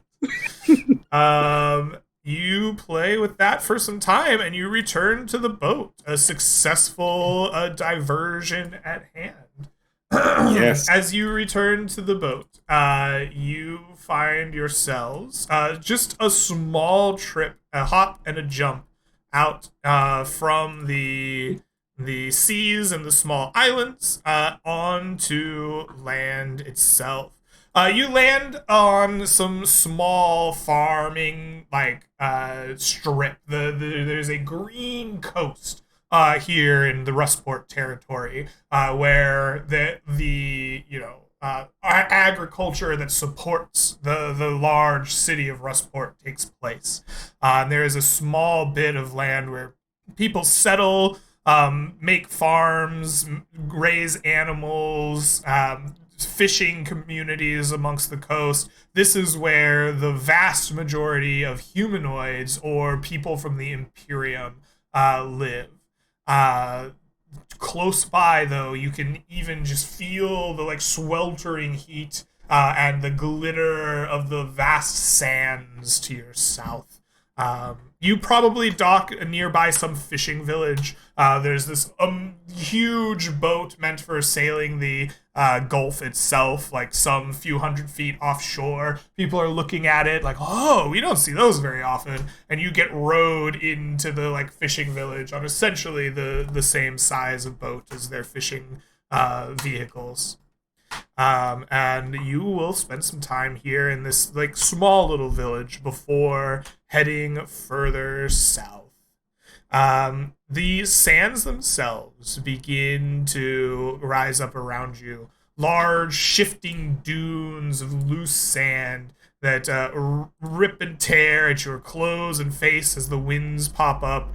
The overwhelming heat just kind of like 40 C and above is like the cool temperatures here in the desert, and it rises to much hotter than that. The like sweat and the oppressive heat just makes this an exhausting journey. But fortunately, Norbert, you do much of the heavy lifting for the party, taking that on itself and leaving them less than exhausted. Though it is still a tiring trek. You make good progress into the deep desert, the shifting sands never changing, but they do appear to be on track, according to your scout. Randall says, no, we're doing fine. Look at the astrolabe. And what is this trek like for the four of you as you've kind of entered the deep dunes of this desert, probably for the first time, without the kind of safety of being nearby Rustport? I think for Mo... Oh, go ahead. Part will pipe up. There's probably like designated routes for this. We're literally just wandering into the desert hoping to find this oasis. Because apparently, trade's supposed to happen. Norbert is probably going to put down all of the stuff, he's carrying just to talk to his party. He's going to look at the camel. Half the stuff he's carrying is supposed to be on the camel, and he's like, what do you say? That was nothing. Mojo's like, I am a wood orc. I am not a sand orc. What the freak? Know what's going on. It's too hot. Look, guys, I told you. It's too hot. The desert's great. It's nice and warm all the time. At night, it's super cold. Everything's trying to kill you and eat you. But, it's great during the day. Mm-hmm. All right. Well, you continue on. Hot and tired, maybe a little confused why you're not using a guide of some kind, and you push on. The shifting dunes suck at your feet, making it kind of difficult terrain for you. It is a arduous trek, but you will spend a night here in the desert, largely unconfronted by anything more than a few scorpions or a circling vulture up in the sky. The sand is kind of going on forever in each direction. The night comes and instantly cools, getting you just under 40 degrees C, maybe 38, 37. The best temperatures in the desert that you can find. The sands themselves stop burning your eyes and your face as they are lifted up off of the ground by hot gusts and winds. And you spend some quiet hours of the evening drinking water and eating your rations before you must head out the next day through the sands. As you are heading out through the sands, Randall is saying, we're close. The Golden Oasis should be nearby any day now. You will hear shouting. It seems to be nearby, but it is hard to determine the distance at first. The shouts are like, help! Help! Help me! All four of you hear these. What do you make of these shouts here, out deep in the desert? I think Norbert is thinking it's the middle of the night. We're nowhere close to the oases. He's gonna try and determine if these shouts are actually human or is this like some sort of a creature pretending to be hurt, which happened to him before. Go ahead and make me a wisdom check, I think. What is there a skill you think that might help you with this, determining the human cries? I think the best thing I could imagine is probably being inside. It's just Norbert stopping and listening for a couple of seconds, trying to determine like the chords if it sounds like actually human. Insight makes a lot of sense. Go ahead and make me a wisdom insight check. I'm going to give you DC 13. These cries are definitely human cries. They sound like a human. They have all the characteristics of a human. These are human cries.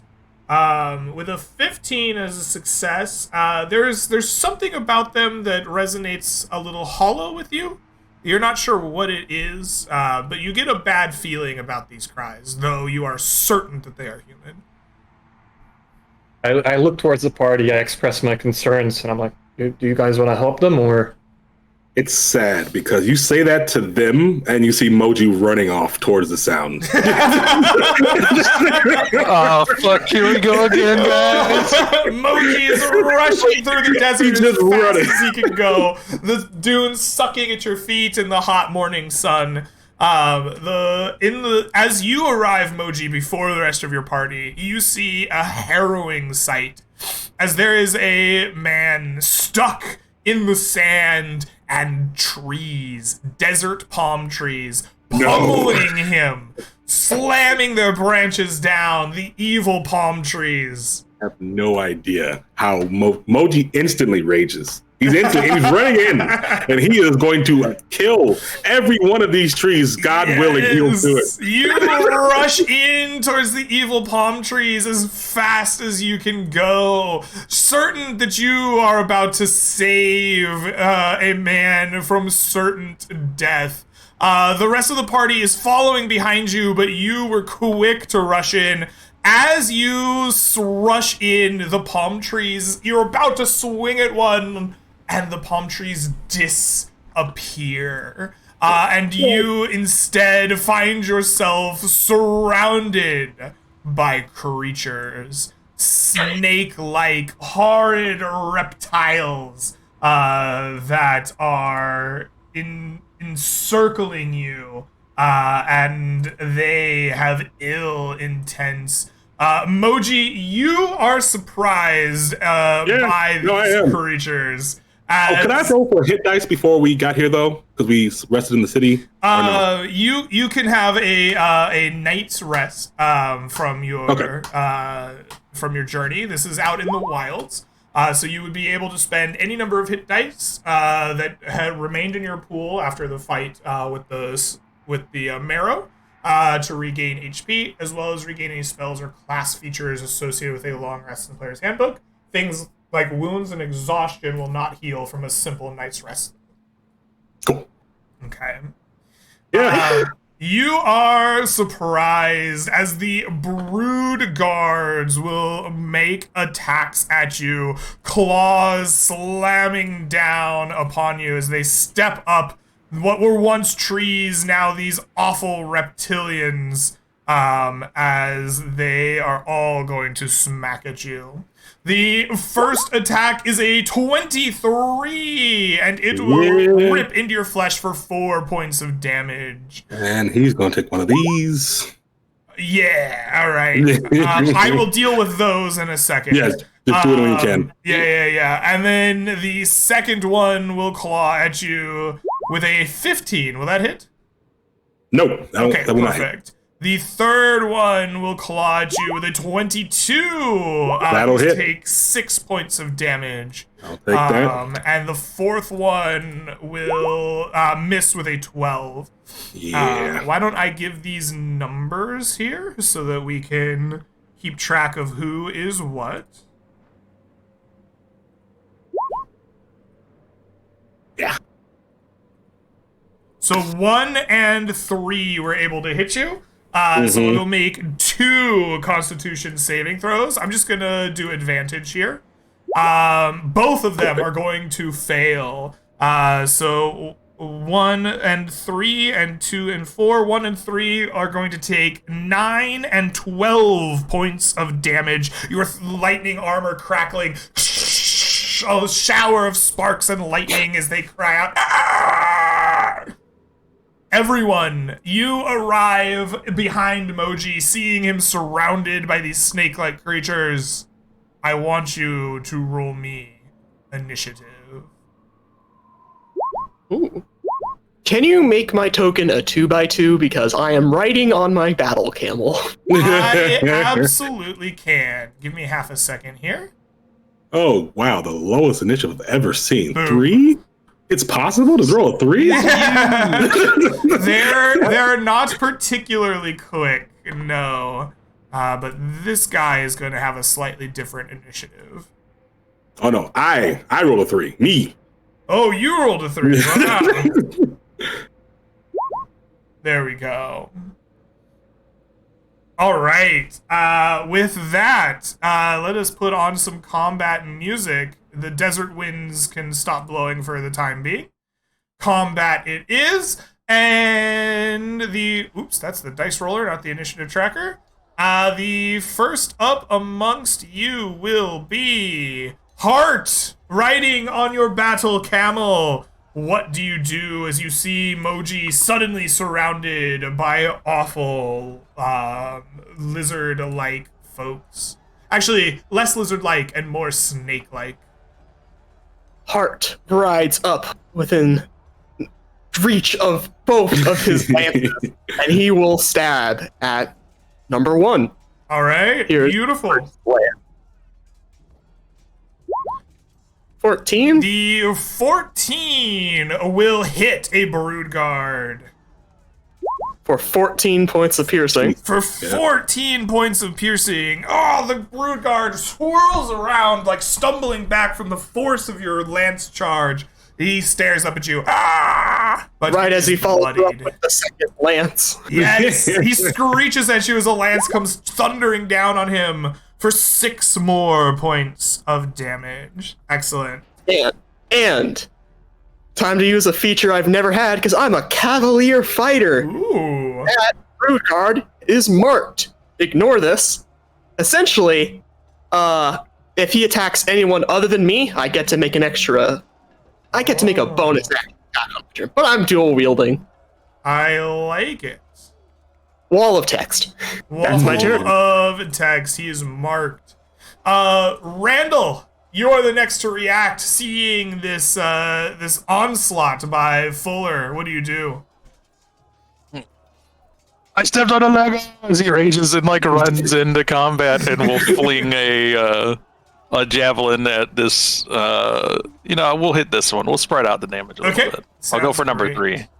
Number 3! Pick number 3! You fire your javelin at this creature, and it, like, glances off his, like, scaly, snake-like hide at, like, just the right angle, so, like, a little cut forms, but it doesn't damage him. And it looks up. Yeah, that's my turn. That guy's scary. The Yuan-Ti Mind Whisperer in the back finally decides to step up. It raises its head and looks around, and the Mind Whisperer does 2 things. The first thing that it does is it will step up to Moji. And it is going to open its mouth, and from it, its like sound emanates in an almost hypnotic way. It's just this hissing and slurring of speech, and as it does so, I want you to make me a save against a hypnotic pattern of sound. There is only you affected by this spell, but I would like for you to make me a, I don't know which type of save it is. I think it's Wisdom, wisdom save. There it is, right in the middle of the wall of text. That's what I was looking for. Ugh. Oh, So on a failed save, you become charmed for the duration of this spell. While charmed, you are incapacitated and has a speed of 0. Okay. All Does it right. count as an attack? Not really, right? No, it is not an Yeah. attack. It is a spell. Yeah. After doing that, it turns and it looks at... It looks at Randall, not Hart. And it like gnashes its teeth. And as it does so, you feel the pressure as if a bite had taken place on your like shoulder. You feel the sinking in of fangs. I want you to make me a DC 13 Wisdom saving throw. I love failing these. Oh, I passed. Yeah. Oh, that's a success! Beautiful. You take no damage as you ignore the spectral fang of the Yonti Mind Whisperer. With that, the Brood Guards will go, and they are going to step up 1 and 3 to attack Hart Fuller. They are going to attack with bites and 2 claw attacks this turn as they get their full round.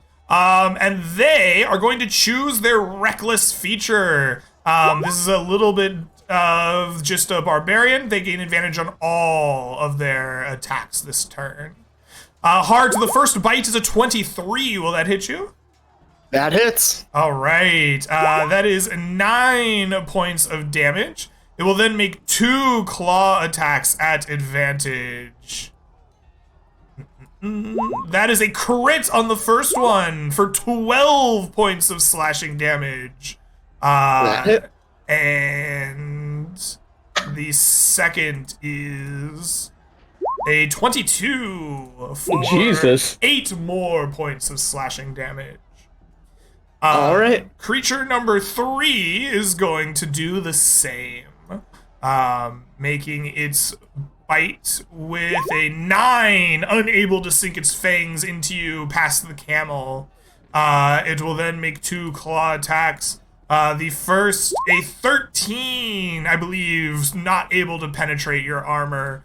And the follow-up claw attack, a 14. As it scratches and claws at you, not having the success of its contemporary. This one here is going to go 1, 2, 3, 4, 5. Not able to... Wait, does it get 6? 5, 10, 15, 20, 25, 30. It's stuck here. There we go. And then it's going to go 5, 10, 15, 20, 25, 30 up to you. Norbert, you have been in the back watching this go down. What do you do? Moji, you're raging, right? Yeah. Yeah, Norbert is just gonna rush past these 2 guys. Stop there. As a bonus action, I am casting Shield of Faith on myself for that extra survivability AC. And as an action, he is going to hold like these purple hue stone from his pocket. And he's gonna conjure an elemental, a dark elemental, next to Moji and the caster. So we talked about balancing this a little bit last time, and we had determined that giving it concentration was appropriate. Does Shield of Faith require concentration as well? Oh yes, then in that case I would not cast Shield of Faith. Okay. All right. Because we didn't 100% like say that yes, going forward it's going. So going forward it requires concentration. Yeah, right? I think that's the balance that I think makes the most sense. We kind of had talked about that. I wasn't sure. I thought we had agreed on that. Is that okay? That's perfectly fine. Yeah. Yeah, Okay. of course. All right. So I would like for the elemental take an attack straight away at Moji first of all. Emoji, beautiful. It can do that. Do you want to roll the attack? Yes, please. And I do believe I have advantage because he is Incapacitated. Yep. Oh my god, that's so bad. That is an he's- 11. It doesn't actually hit me. Oh, it's the elemental bangs its like dark energy and claws upon your armor, but it doesn't gonna actually hit. He's gonna take his multi-attack and try to hit him again. For a Excellent. 20, for a 23 to hit. All right, 23 will hit. So go ahead and roll some damage here. You take 8 points of damage, but you are back to... Yes. Make a And you have to take- Constitution save for the Dark Elemental. It'll fail, so it'll take 5 points of lightning damage as it rends past the half plate that Moji has on. It crackles with thunder and lightning, striking into your elemental for 5 points of damage. Moji, you snap awake, raging in full effect as the hypnotic trance is gone from you. Nice. I took that was 16 I took, right? It's reduced by rage to 8. Yeah. Okay, cool. This elemental is going to circle around and squeeze in right there in front of 3 enemies, and he's gonna glare menacingly at this caster, trying to incapacitate him this time instead. You glare at the caster. It will make a wisdom save, correct? Yes. You will find that this creature has magical resistance and will roll at advantage. With a 21, it will succeed and take 3 points of damage. Yeah, let me just double check something for Norbert, as I still have my bonus action. Okay. I would like to actually action surge now. Okay. I will be casting a spell. Yeah, I will Searing Smite. I will speak the words to make my sword also glow in radiance. And I'm gonna be taking an attack with action surge against number 2. Yes, because your action surge gives you your bonus action back, right? I didn't use a bonus action for anything. You did not use your bonus action for anything. You're correct. Okay, perfect. Right. You speak your command words. Your sword emits radiant light in a bright 30-foot radius around you and glows. It also wreathes itself in flames as you go to smite. Roll that attack. Whew. Sorry, I think it was brought to my attention that it requires concentration, so I don't actually smite. I just use my radiance. Okay. All right. Why does everything require concentration? That's so Balance. Try playing a paladin or a druid sometimes, like 80% of their spells. yeah, so I will just bonk him on the head, number 2. Right. With your radiant sword. That is a 20 that'll hit. For 18 points of damage, the creature screeches out its displeasure. Ah! Moji, you awake from your trance just in time to act. What do you do? Well, he's even more angry because he thought he was saving somebody from the stupid trees, and turns out they tricked him with his most unimaginable enemy. So he's gonna swing at advantage at this guy recklessly. Absolutely. Just below him. The 18 will hit. Beautiful.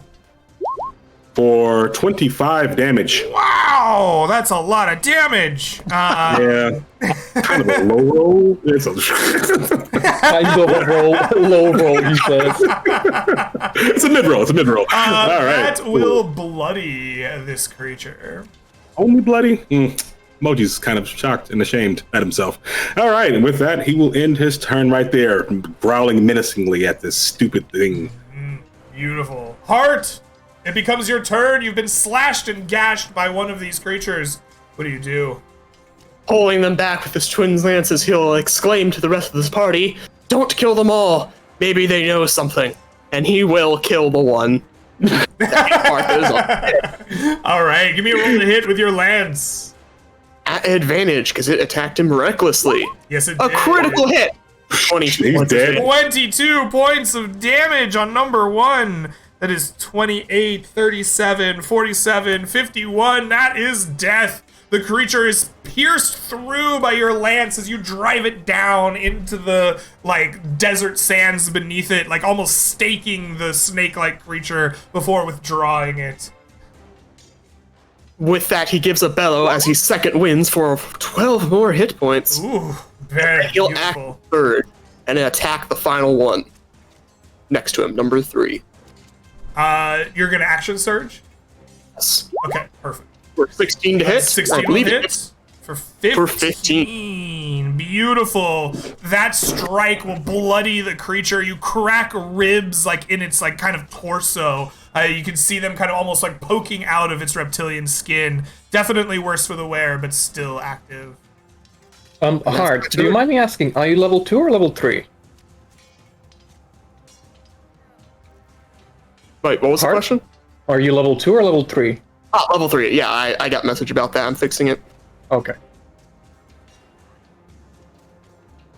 Oh, We're is good. your second win not accurate? Yeah, I'm supposed to heal one more. Right. Gotcha. All right, Randall, it is your turn next. What will you do?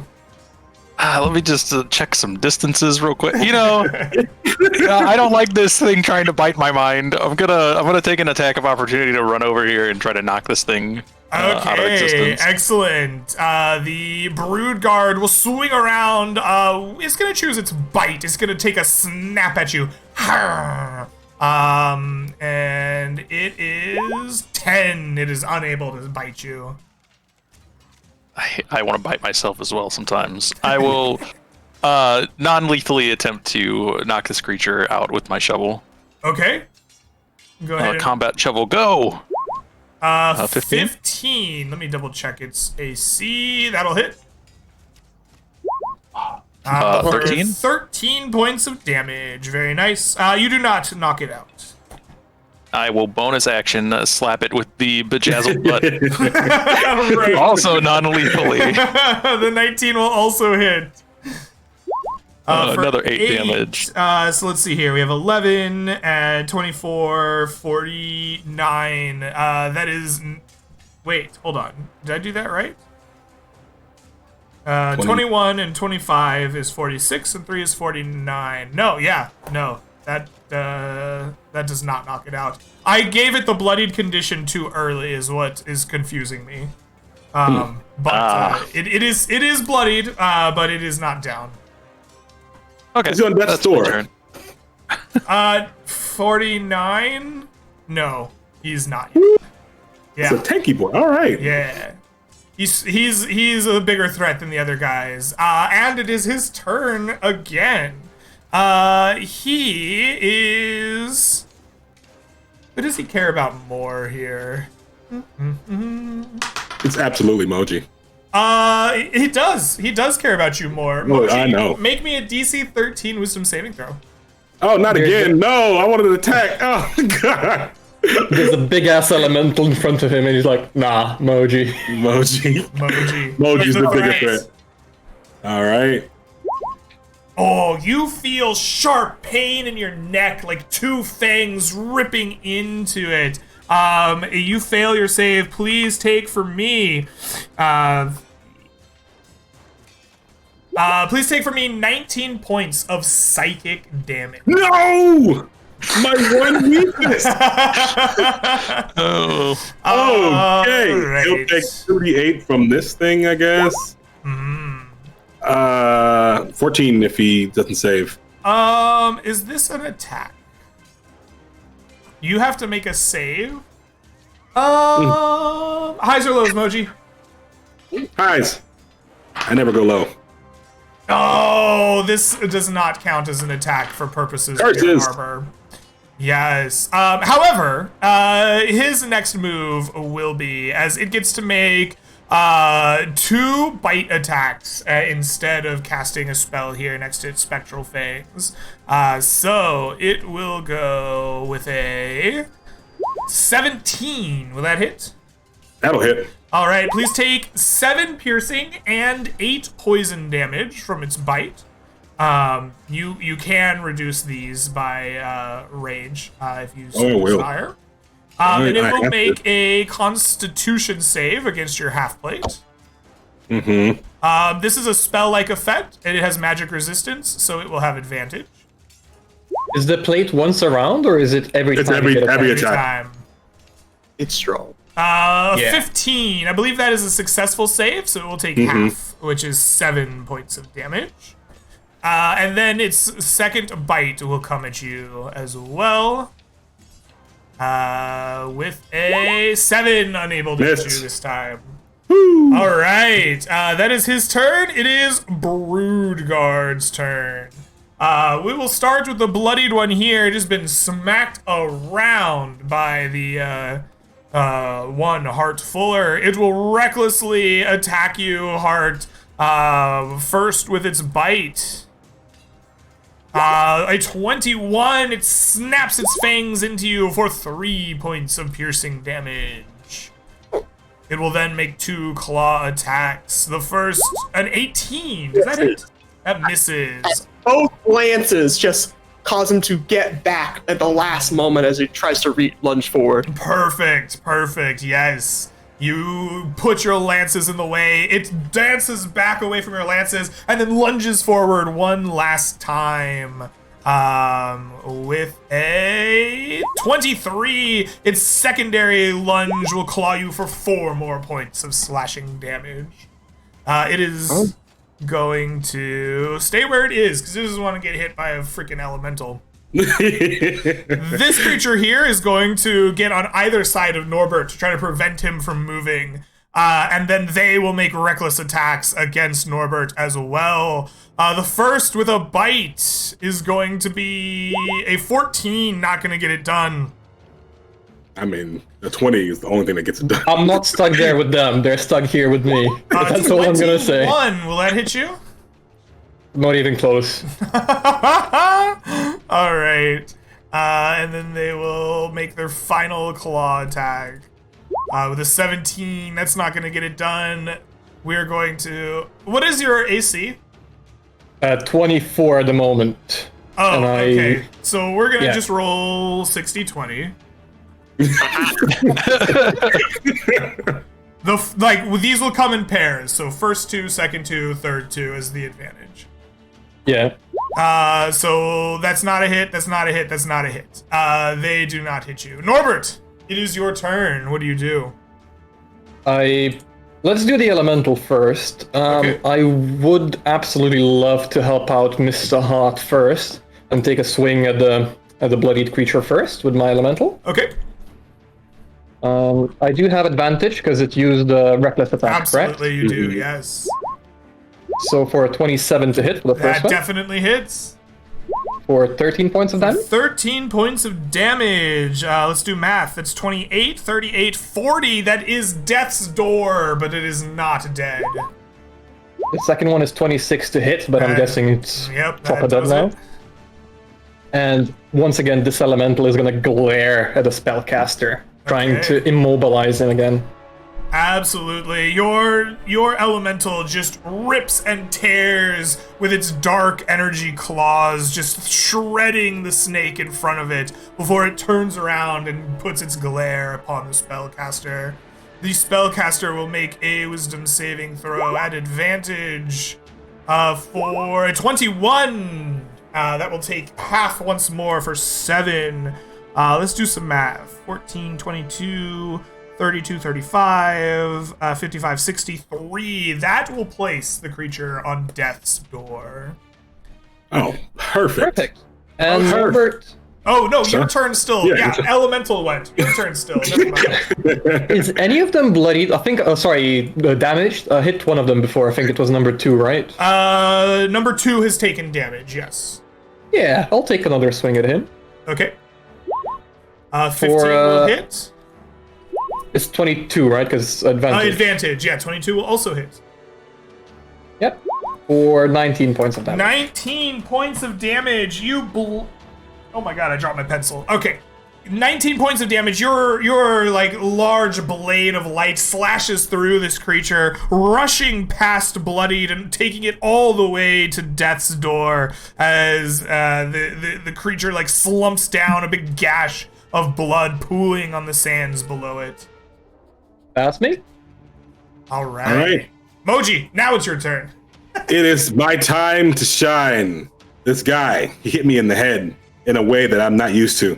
I don't like it. I didn't know this could happen to me.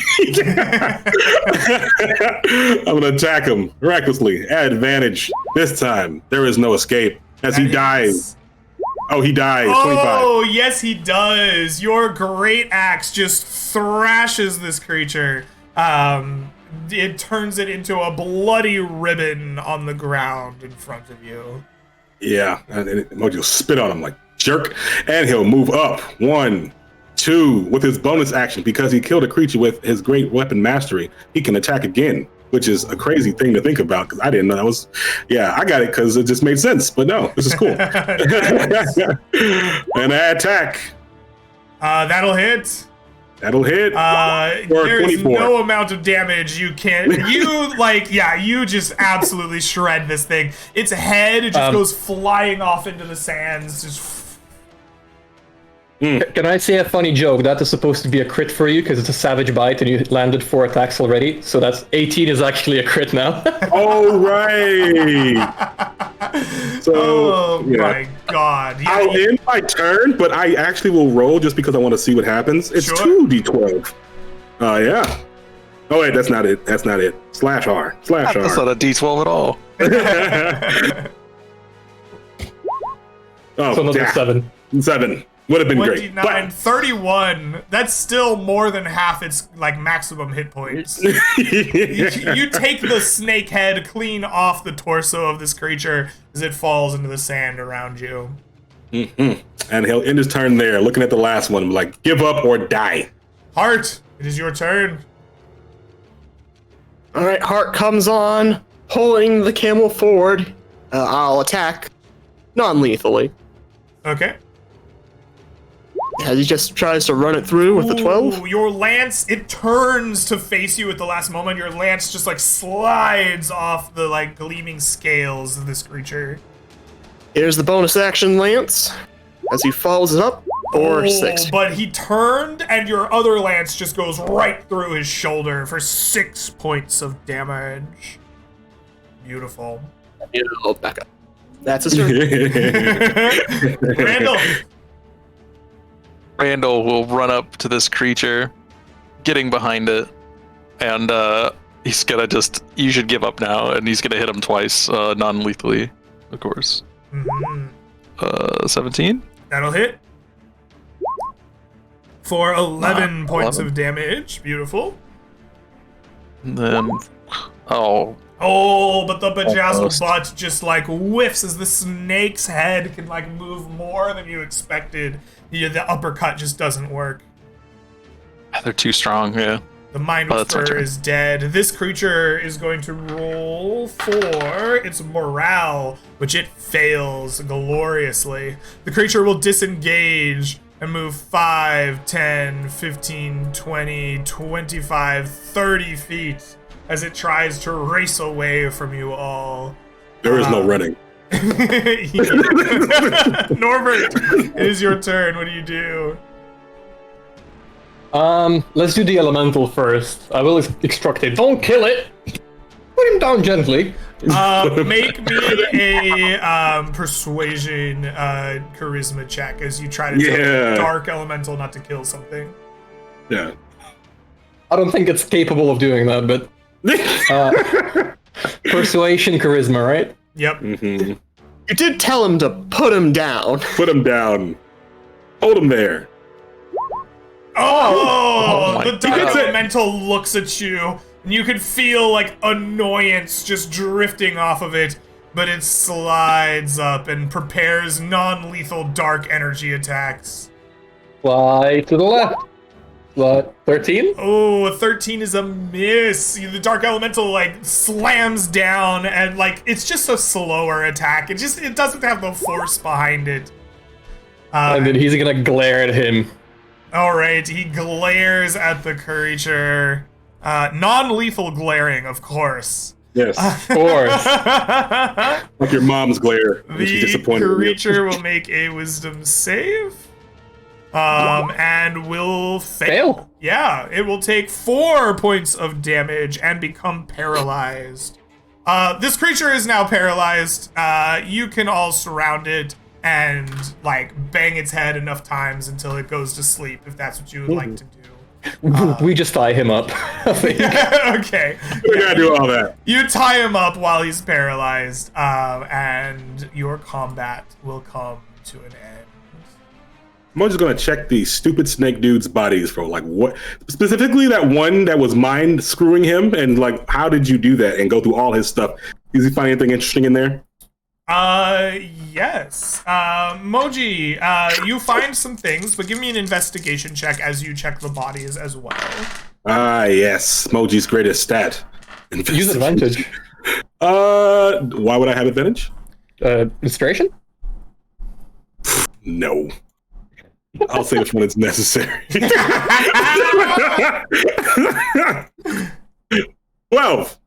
A 12. Okay, Moji, roll me 2d6. All right, 2d6. 10. You find desert stones packed in small pouches amongst these creatures. They are not gemstones, but they are like black, shiny glass, almost like obsidian. And they are cut to look valuable. They are worth 10 gold pieces in total. On the creature that was mind biting you, so to speak, you will find 2 ruddy red potions. They have something floating inside of it, and as you give it a shake, it looks like a snake's eye with the like long slit down the center of it, and the red is thick and viscous, almost like blood. But there are 2 of them. I will take both and look at my party and be like, you guys know what this is? Moji, no. This is not Moji's realm of expertise. No, I'm gonna shake my head like, nope. There's only one way to find out, Moji. Moji's gonna do it in the heat of battle because last time he tried something stupid, it didn't work out well. So he'll pocket them. Okay. We can get it identified in town by Arcadium Council if Yeah. you really want. But 2 snake eye potions is what he's gonna call it for now. Yes, absolutely. And he's gonna take a quick break, a quick little 10-minute, get some hit dice going because he took a hit. He took a hit he was not ready for. Absolutely. You and the party take 10 minutes to rest your weary bones in the desert's heat, drink from your water skins, eat from your rations. You may spend any number of hit dice up to 1/2 your total hit dice pool to regain HP, as well as gain any spells or class features associated with a short rest in the player's handbook. All right, Greg. I want to attune to the green jade ring. Absolutely. You spend some time to attune to the green ring. The jade upon it, you will find, gives you the effect of a ring of poison resistance. Oh, okay. That's great. We take those. Yeah. Yes. I will put that on there for now. Okay. Beautiful. As the rest is going on, I think we should also take a short rest. Let us take our break here. We've been playing for about 2 hours. Stretch our legs, get some water, whatever we need, and we'll come back in 5 or 10 minutes and see where the rest of this game goes. Catch y'all then, Twitch chat. Pieces.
And hello, Internet. Welcome back to Land Beyond the Mist. This is session 26. And just before our break, the party had been ambushed by some Yuan Ti that gave them quite a challenge. But after defeating them and taking one of the Brood Guard prisoner, they have rested for about 10 minutes, and it is now time to figure out what they're doing next. So, party, coming off of your short rest, you have this tied up Brood Guard in the desert sands. What's the plan? First, Moji's going to pack up all their weapons onto their cart. And what do they have exactly? That is a good question. Let me go back. The Brood Guard themselves had their claws and their bites. So they did not have any weapons on them. However, the Mind Whisperer had a scimitar that you could take. Taking it. Beautiful. And that one had poison, right? In its bite. Yes. Can I harvest some of that poison? Is that possible? Can we do that? You can try. Yeah, absolutely. Heck yeah. Do you have tools or proficiencies that would help you harvest poison in some way, or are you doing this just on your own? Like, I got woodcarver's tools, so I think I'm gonna have to do something. We'll just whittle the gland away. Whittle the gland away. But I think, what do you want? Dexterity? Yeah, I think that I would like dexterity survival. Okay. Could I help him with this roll? Yeah. How do you help him? What does your assistance look like? He's pulling out all of these like wood carver tools. He's like gonna chip the tool, and I just pull out like a sharpened dagger, and I'm like, "Please, it's not a tree, man. Please, it's like behind the eye down there. I swear, I've seen this before." All right. So I got a +2 in wisdom, +2 in survival, and +2 in dexterity. So +4. Rocket. Oh wait, I did too many spaces. /R. 20. Oh. 23. I get it. Beautiful. Yes. You will successfully harvest some of this poison. This is a contact poison. So you could spread it on your weapon or, shoot it, just you can't quite just splash it on them, but if you get it in their mouth or if you get it in their bloodstream at all, they will immediately take damage. And let me re-pull up the Mind Whisperer here. The Mind Whisperer's poison, if it will load, is 2d6 poison damage. That's solid. Yeah. How many doses of that? Roll me a d4. Alrighty. Rolls don't fail me now. No. Oh, there's one dose of that poison. One Mind Whisperer poison. Cool. And 2d6. All right. Yeah. That works. Beautiful. So, your poison is collected. Are you just leaving behind here the ambush site and heading on to the Golden Oasis, or what is the plan? I think we're going to talk to this guy after he's tied up, and Moji is going to ask the beefy boys, the boys who do not fail him. What we asking? What we doing? Also, I'm going to kill him if he does not answer. So somebody else better talk to him. To do with the ending of trade recently, and if they know anything about the representative, the diplomat that Whitewater had here. Art, you say it to him because Moji is not in the mood for this. He's currently unconscious, or she. I don't know what they are. I think it's not right. We didn't put him unconscious. We just did the thing. The paralyzed. Elemental. Yeah, he's paralyzed. He should be up by now, probably, or whatever. All right. We could always beat him back unconscious if you need. We will. Oh, we will. He was never down. He just saw you, his leader, cut his head off, get his poison out of his throat or something. And Yeah, he saw everything, Yeah, you know? there's some gruesome things happening to the mind whisperer in front of this grunt. The brood guard it has some appearance of humanoid, like it has a torso and it stands on two legs, but its body is covered in scales, has an elongated snake-like neck that ends in this protruding almost snout. It definitely is a like monstrosity in your eyes of like snake and human hybrid. Hart will walk up in front and will just say, in common, common. And then he'll say in Dwarvish, Dwarvish. And see if there's like any response. Common. Trade has ended recently with Whitewater. Do you know why? No. Broodguard does not trade. Broodguard protects. No, he says Broodguard guards. You've seen a halfling? Oh, yes. Little tinker boy. You know where he is? Yes. Where, can you say? I will take you. It is in desert sands. There is no landmark for non-inhabitants. How far? Night's travel? One night's travel. Turn to the rest of the party. We have our guide. Well, let's go to the Golden Oasis first. We can take him there with us. Nobody's gonna touch him there, and then if we don't find anything there, we can ask him to guide us. Be more of his kind. Yeah. I think the Golden Oasis is like a non-aggression pact, so trying to keep Yes. a prisoner there is a bad issue. Bad times. Bad times. Emoji's gonna come up to the thing and ask him, like right in his face, like kind of like putting his hand on its head. Why you attack us? Take prisoner.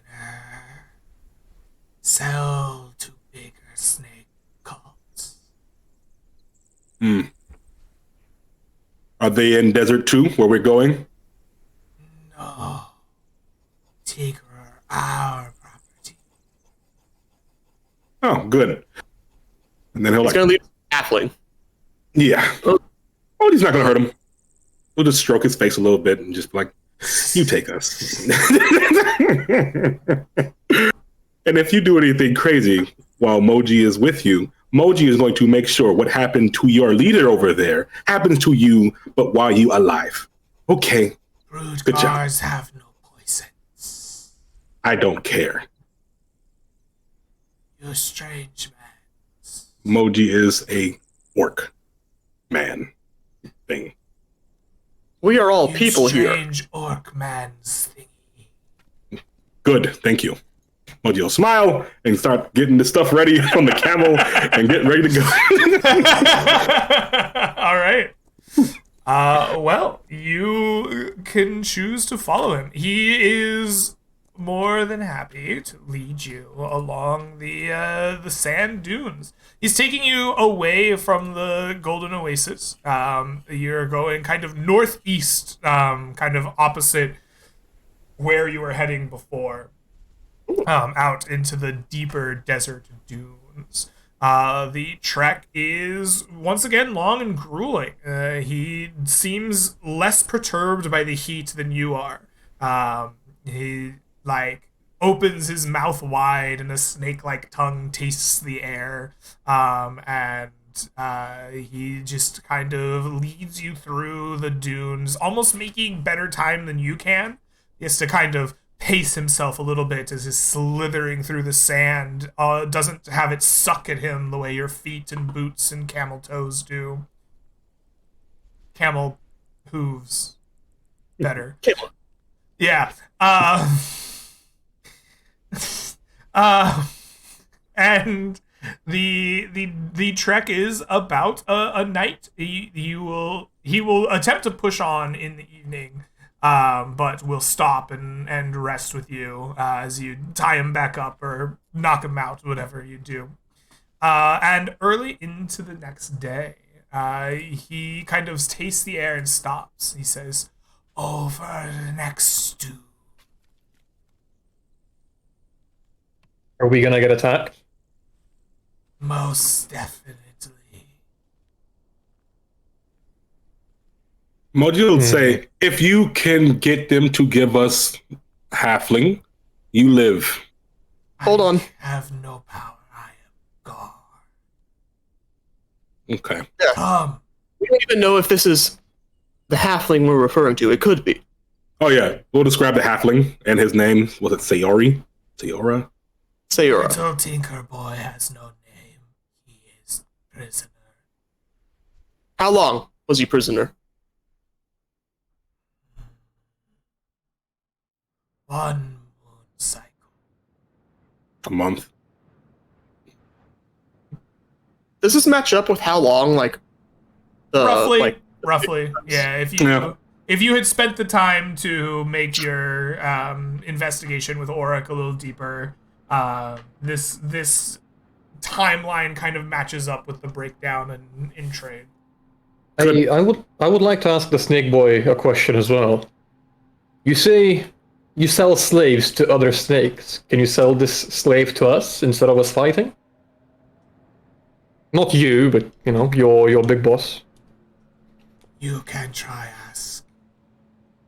But come, become prisoner with us. Over next to. Okay. Moji will go. Become prisoner with us, Moji's. Okay. All right. With that, he slithers up and over the next dune, having you follow him. As you do, you come across what appears to be not that place, this place. Desert ruins, some kind of stone-like buildings that are broken down and crumbling. And as you look upon these kind of broken down buildings, you can see many snake-like people that are guarding or patrolling the area. And you are not being guided by this woman, actually. You are getting guided instead by this dude who's like tied up. He speaks out in his snake-like language. Brothers, sisters, I bring prisoners. And with that, creatures begin stepping out of their kind of guarding positions, looking your way. What do you all do as you are confronted by these snake-like creatures? Roll This is a weapons. show of force. I'll throw a thing at you. You're gonna throw a thing at him? I'm thinking about it. What do you say, Hart? This is a show of force. Let's try not to kill them all. We need to get our diplomat back. I too am very angry right now. I will rage. I'm gonna start running off at these creatures. All I'm right. doing It it. sounds like combat is going to ensue with the beefy boys and the lizard folk. Everybody, roll me some initiative.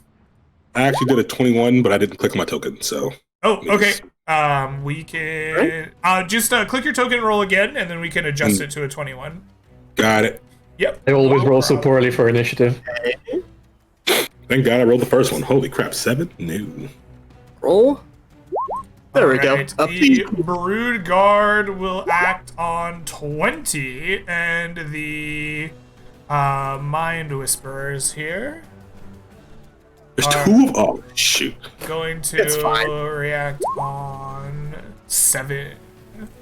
Brilliant. Let's put this in descending order, and then Moji is not a 7, he's a 21. All right. So the first to react is, in fact, Moji. You are getting angry. You see Randall preparing to run out at these snakes, weapon in hand. What do you do? 1, 2, 3, 4. Gets up here, starts to rage, grabs the savage bite that his buddy gave him for just one mission, swings it at advantage, No games. Oh, 20. It's a 20. For 30. For 30 points of damage, my god. You come rushing up. You bloody this snake here. As you do, it's like falls back, a gash pooling blood in the sands. All right. And Moji would yell, surrender the halfling, or we have to do a thing. We gotta do a thing. And it is my turn there. All right. Sounds excellent. Randall, it is your turn. What do you do? Randall shall become very angry, and he shall rush out to meet these creatures over here. And I will attack the one on the left. Okay, you attack the one on the left. Number 3, that's a set. Oh no, that's a 7. That will not hit. Yeah, you're You do it recklessly? A 15. No. Oh, okay. the I'm not quite insane bejazzled, yet. but will hit, however. Uppercut. 7 damage? 1, 2, 3, 4. Uppercut does 9 points of damage to number 3 as it recoils back in surprise and pain. You got this. Alrighty. That is going to bring us to the Brood Guard's turn. The Brood Guard are going to come up 5, 10, 15, 20, and this one's going to go 5, 10, 15. And they are both going to recklessly bite at you. They are going to do a 9, unable to hit you with the first bite, and 2 claw attacks. The critically hitting you with the first one for 8 points of damage. I will mark that 11. After. Yeah. Absolutely. And then it will claw at you with another crit Holy shit. for 12 points of slashing damage that time. We'll make 2 con saves for this guy. I'm going to take 6 and 4. 6 and 10. 4, beautiful. I'm just gonna roll these at advantage to just be 2 saves. 19 and 16 are both successes, so they'll take 5 and 7 points of damage for number 1. Beautiful. Number 2 gets his turn next. He will do the same, biting at you with an 18. Does that hit? That'll hit. All right, for 10 points of piercing damage. Then he will make 2 claw attacks at advantage. The first is a 19 That'll for hit. 7 points of slashing. And the final one is a 17. I think that misses. That'll hit. Oh no, it hits. Brilliant. For 8 more points of slashing. And we will make 3 d20 rolls here. That's the first one, I guess. There we go. 13 and 15. The 15 is an automatic success. They have a +2 to con, so a 13, a 15, and a 17.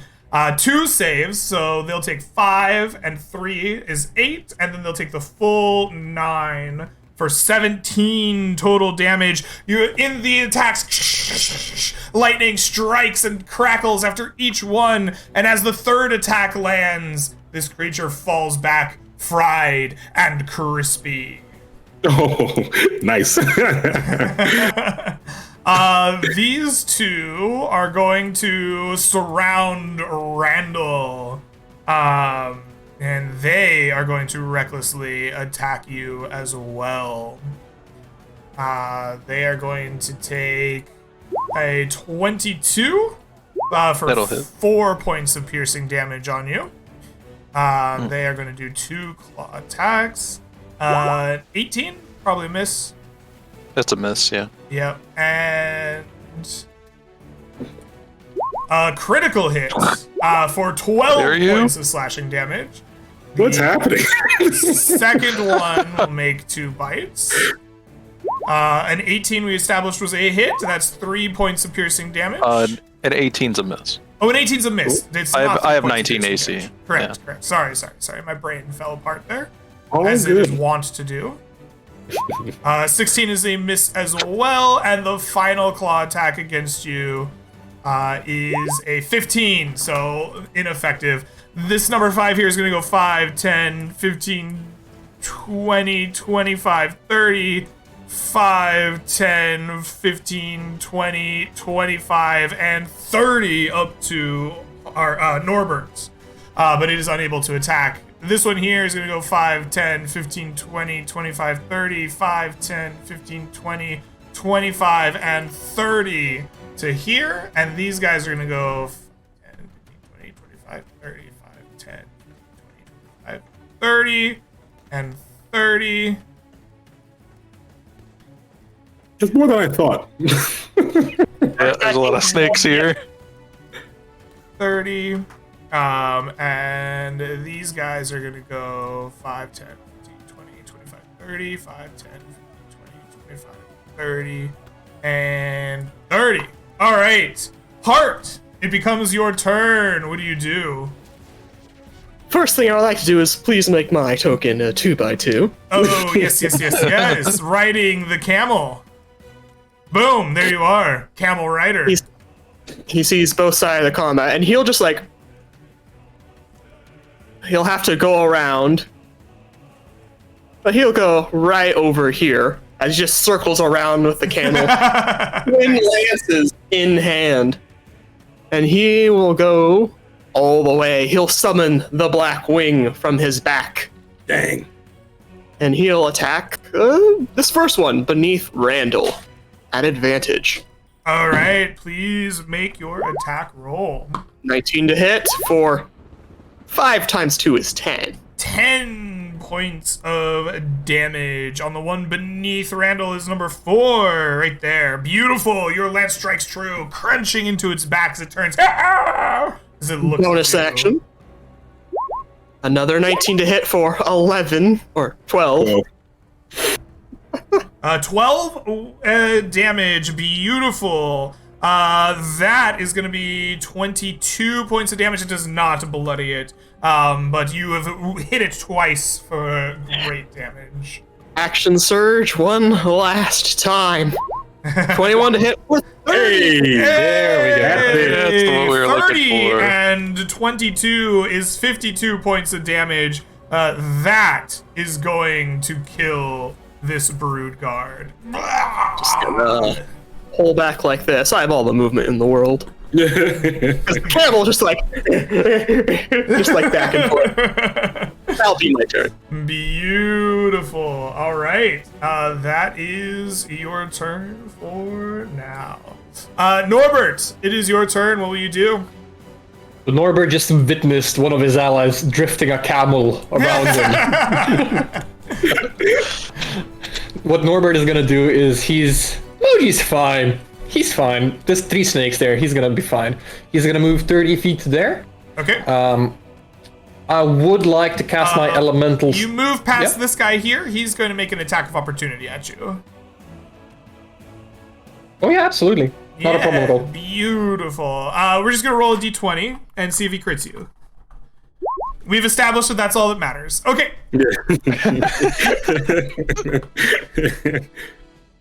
Oh, I completely forgot that somebody might be taking double damage there, but It's anyways, fine. I would like to summon my elemental stone. The only question I have, how far can I summon it from my body, or is it just gonna appear next to me? My intention was to have it appear next to you, though I think we've allowed you to cast it at some distance. Let's call that's Let's call it within 30 feet. Sure. Can I summon it there? Or like, behind these guys? Yes, 30 feet looks like it's right here. Oops, there we go. And I'll tell him, kill all the snakes. Okay, beautiful. That's all I do. So if you want me to make some attacks for the elemental, Please do. so that's 2 smacks. So I don't know if they hit anything. 22 and 17 both hit. Yeah, who are you aiming at? Just one. Just use this snake, number 9. Number 9, beautiful. Go ahead. 23 damage. 23 damage. 1, 2, 3, 4, 5, 6, 7, 8, 9. 23 damage. That is enough to bloody it. And he's Glare gonna at him. gaze. He's gonna gaze at maybe number 1 because it looks different than all the other things. For 2 damage. Oh, you're talking it fails. about the first Mind Whisperer up here. Yeah. Okay, beautiful. He will make a wisdom save at advantage. Fail one of these, please. That is a 13. Oh. That is a fail, I believe. That's a success, actually. Oh, that's a success. Oh, he will take 1 point of damage. One whole damage. All And- right. Norbert himself is. I think. I'm not gonna cast Shield of Fate. I think I end my turn there. Sorry. Okay, perfect. I can't even cast it anyways. I keep The forgetting. Mind Whisperers will take their turn. This one is going to ignore your guy. Go 5, 10, 15, 20, 25, and 30 so that he can see out. Does he have line of sight on anybody other than Moji? Doesn't look like... So all Moji- those are crumbled over here, like it's on the floor. Yeah, these like crumbled Okay. broken things are all like, yeah. Good. The contiguous pieces, like this one, like here, exists. But anything that's like got the crumbly texture is on the ground. Cool. Yeah. All right. So he is gonna glare at you. He goes, and you feel pain in your neck as if 2 fangs dripped inside of it. Please make me a DC 13 Wisdom saving throw. Oof, I'm gonna have to use my inspiration for one of these. Please work. Oh, that's a 20. Fine. That is a Yeah, success. No damage comes to you. He then is going to look at what else he can do with his turn. He can't scimitar and bite you, so he is going... He can't hit you with this. He is going to begin hissing. And as he does so, snakes begin to dig themselves up from the ground. And a swarm of poisonous snakes enters the field of battle on his initiative. Where? There. Okay. You don't wanna know. All right. Moji, it is your turn. What do you do? Yep, there's a guy right next to me. I want to run to this Whisperer so badly, but taking extra hits is just not in the cards right now. So he's going to do what he does best. And Great Weapon Master at advantage. Bada boom, bada bing. Ooh, that hit. The crits are only at 19, right? How many attacks have you landed so far? Just I one, have right? landed 1 attack so far. So it's still on 20. After this attack, it's gonna be 19 to crit. Gotcha. So take that 26. 26 points of damage. That is enough on number 1 to bloody it and bring it to death's door. Curses. Yeah. You know what? I'm gonna move a bit. I'm gonna move 1, 2. Can he see me from here? I'm gonna say no. We decided that this piece here was contiguous, so he does not have a line of sight yet. Okay, so I'm gonna move 3 and 4 right here. Okay. So You will- did move away from this snake here that you bloodied. So he is going to make an attack of opportunity at you. at advantage. At advantage. Brilliant. He's going to choose his bite. And that is a 19. Don't hit. All right. Please take from me 3 points of piercing damage. He'll make a Constitution save against your armor. The lightning strikes him for 10 points of damage. That's 36, 43, 48. That is enough to cook him like his friend in a nice lightning-y death. Nice. Oh, I wish I did that earlier. And I could have. Okay, it's fine. All right. End my turn there. All right. Randall, it is your turn. Well, you're not surrounded anymore. One of them got heart-fullered. What do you one do? of them just exploded. Yeah. It was just like, I thought I was mad, but that guy's super pissed at something. I'll start working on the guy in front of me. You know, All right. These snakes are real angry. I'm kind of angry. Maybe we can all bond one day over drinks, so if we don't kill each other. I think this is an advantage at him. Probably doesn't It is hit. an advantage, but the 13 does not hit. The jazzled butt. All right, your hardened treasure hunter shovel like glances off the snake-like scales, but you follow through with the jeweled end and roll me some damage. For 11 on number 3, beautiful. It goes.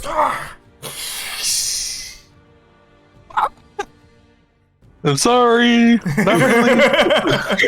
It becomes their turn. Number 3 is going to bite and claw at you recklessly.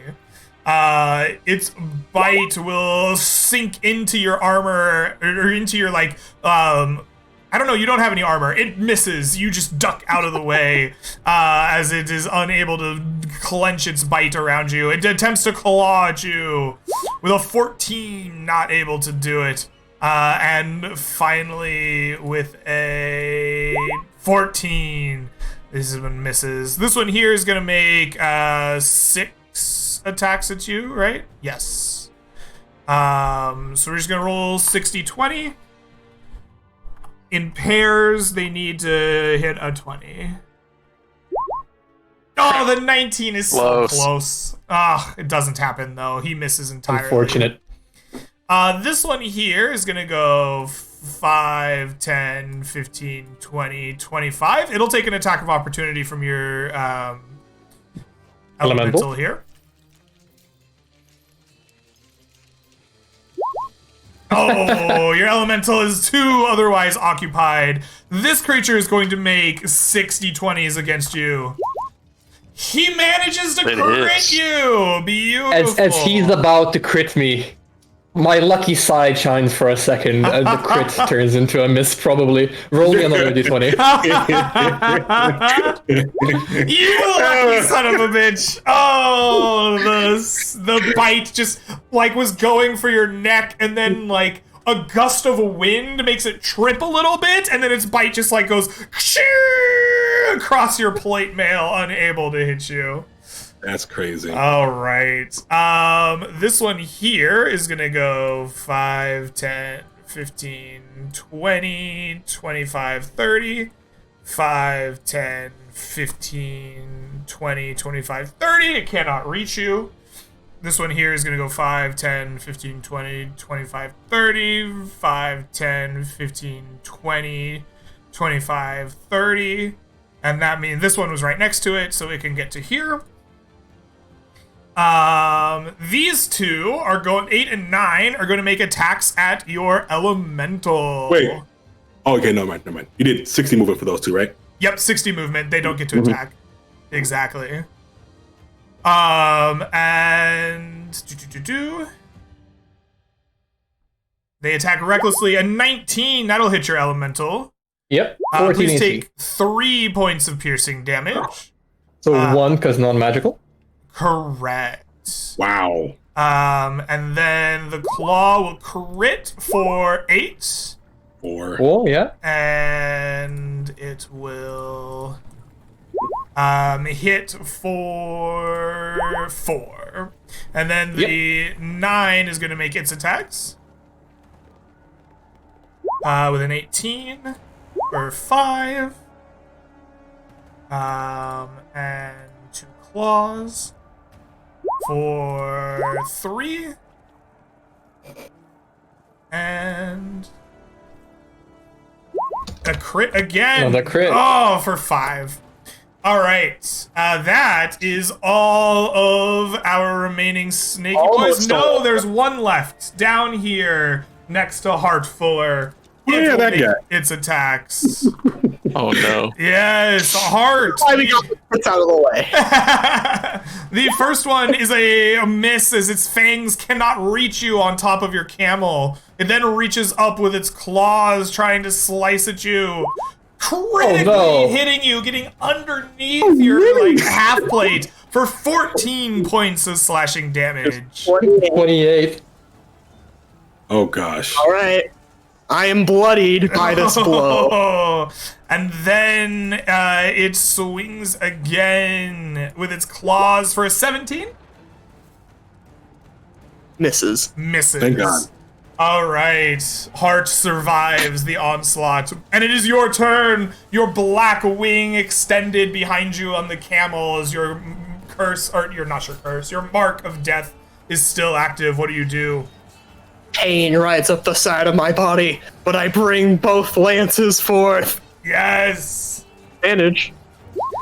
19 for 28 points of damage. Oh my god. For Jesus. number 5. 1, 2, 3, 4, 5. 28 points of damage will bloody him. All right, and here's the second. Critical hit. Makes Goodbye. 38 additional points of damage will bring this creature down as he is no more amongst the living. Just gonna ride this camel over here. Like getting a nice distance. And that's my turn, because I already action surged. Alrighty. That's it. Beautiful. That is gonna bring us to Norbert. You are kind of surrounded here. What do you do? They're stuck there with me, not the other way around. Don't gonna fix it. Norbert for a second is like, oh shit, I forgot to protect the heart. And he turns around and the snakes have turned into mist by that point. And he's like, oh, never mind. Giant holes as it falls over into the center. Yeah.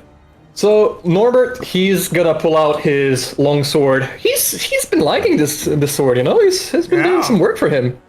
Yeah, and he's going to speak the command words, and the weapon is gonna shine the brilliant radiant light, and he's gonna take an attack against number 3, trying to help out Randell a bit. All right, excellent. I mean, that rolled a hit. Oh, That's an with 11. advantage. Advantage. Yeah, Reckless attack? Yes. He was recklessing. You get advantage. Thank A God for that. 19, that does hit. Your minimum is 11. That Silly, is isn't it? 15 and 8 is 23. Let's do some math here. 23, 34, 42 is not enough to kill it. You bloody it and bring it to death's door. I would like to action surge, and I'll take another attack. All right, please do. Heyo. That'll hit. Or another 15 damage. 15 more. Your blade of radiance strikes through the brood guard, eliminating it from this plane of existence. Yeah. My elemental is gonna try and finish off the wounded one first. All right. Does an 18 hit? An 18 does hit, yes. So the damage is gonna be for 20 damage. Wow. Jesus. What? All right, number 9 takes 20 damage. It was bloodied. Now it is at death's door. Looking almost like it can no longer stand up. Like dark rips of like flesh hang loose on the ground. Blood is pooling in this little desert area. That he has a second attack for a 24. So Does he have advantage? Yes, he does have advantage. Correct. For 14 damage? 14 does hit. That matches AC. and no 14 damage. That's 24 to hit for 14 Oh, 24 to damage. hit for 14 damage. That is enough to kill this creature. Yeah. And just to be on the safe side, I feel like let the elemental stare the one next to me, number 7. Number 7. All right, it will make a wisdom save. No advantage for the brood guard. But it doesn't need it. As it crits, it will take 4 points of damage for number 7. All right. That is me. I'm done. A lot of crits. Holy crap. That's All a lot of right. crits. The Yahtzee Mind Whisperers will go. This time the creature will go 5, 10, 15, 20, 25, and 30 as it steps through that doorway, and it is going to look at you, Norbert. And you feel a pang of pain as spectral fangs rip into your neck and shoulder. Go ahead and make me a DC 13 Wisdom saving throw. Is this a magical attack? Yes, essentially. You're not the only one with advantage on those saves, bitch. There is a 14. You have magic resistance? You gave me an imp. I gave you I have a yeah. correct. So Oh the my. imp imparts magical resistance on you as a. That's very cool. If it's next to me, yes, which is in my backpack. Wow, very cool. Just hunched up, swaddled in a little waddled owl. Looking outside, 1, 2, indeed. 3. You are within range of its hypnotic pattern. It follows up its fanged bite with its hypnotic pattern. It makes noises hissing into the air. A strange hypnotic noise. Make me a DC 13 Wisdom saving throw once more. Ugh. You succeed. You are unharmed. This creature goes 5, 10, 15, 20, 25. It's going to stop short of you, Moji. And you feel pain in the side of your shoulder as spectral things rip in. Go ahead and make me a DC 13 Wisdom saving throw. Why? Oh, Did you it? succeed. Doesn't matter. We can No crit too, guys. It's problems. fine. He then turns his head and goes, and he commands the swarm of snakes to go 5, 10, 15, and 20. They surround you and they begin biting, ripping, and tearing at you.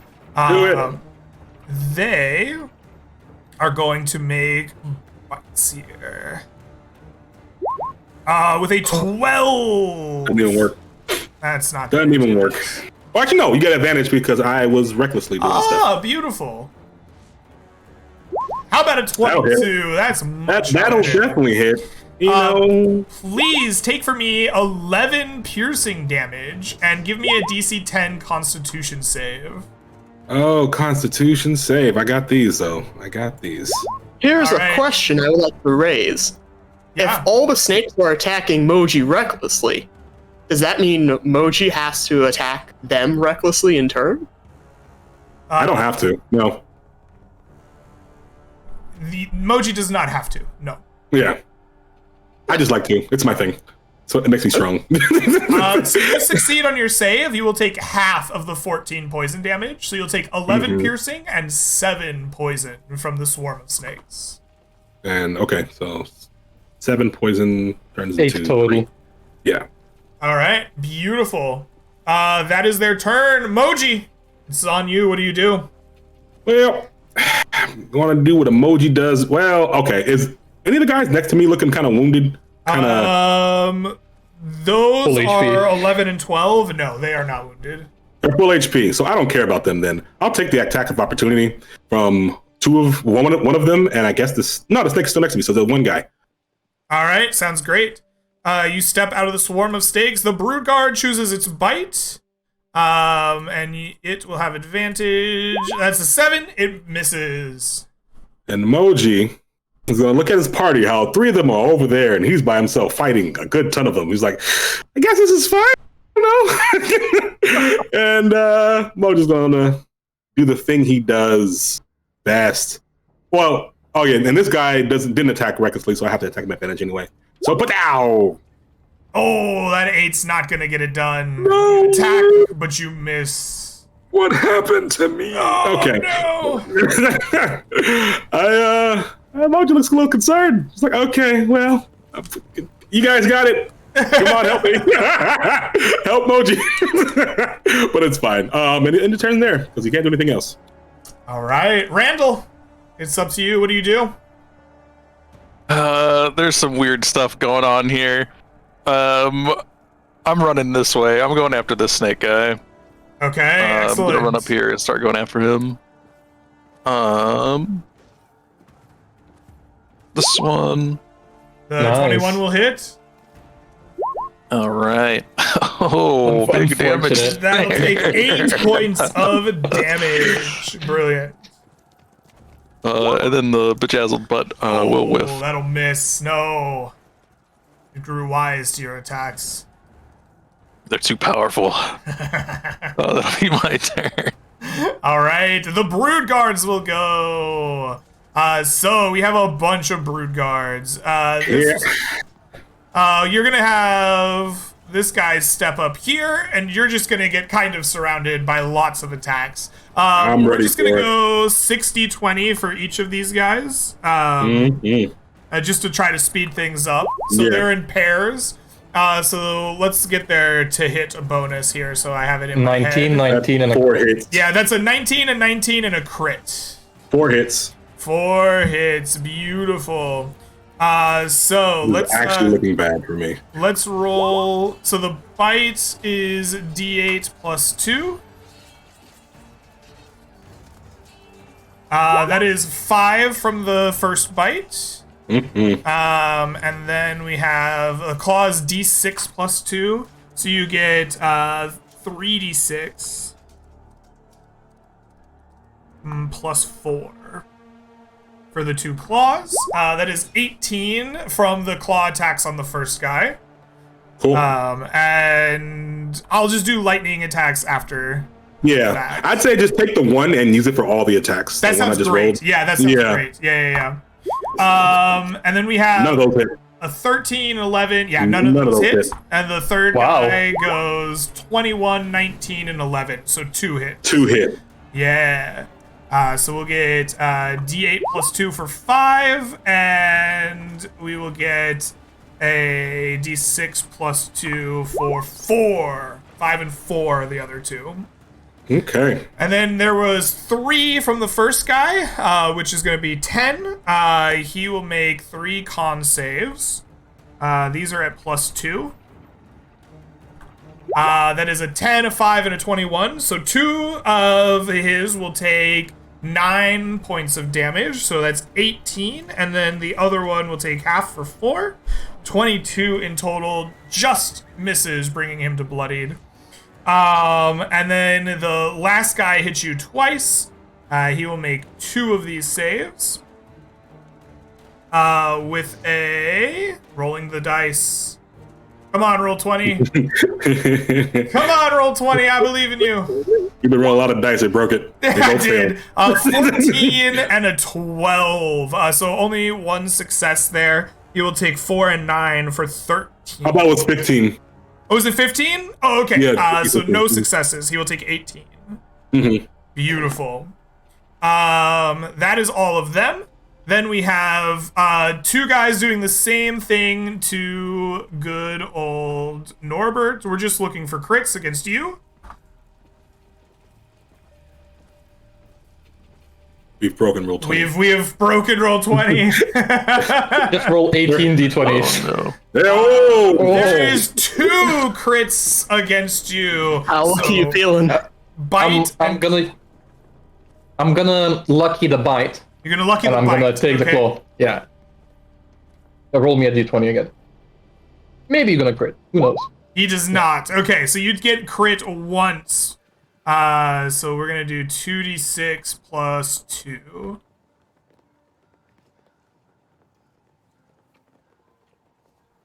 That is 9 points of damage from the first set of claws.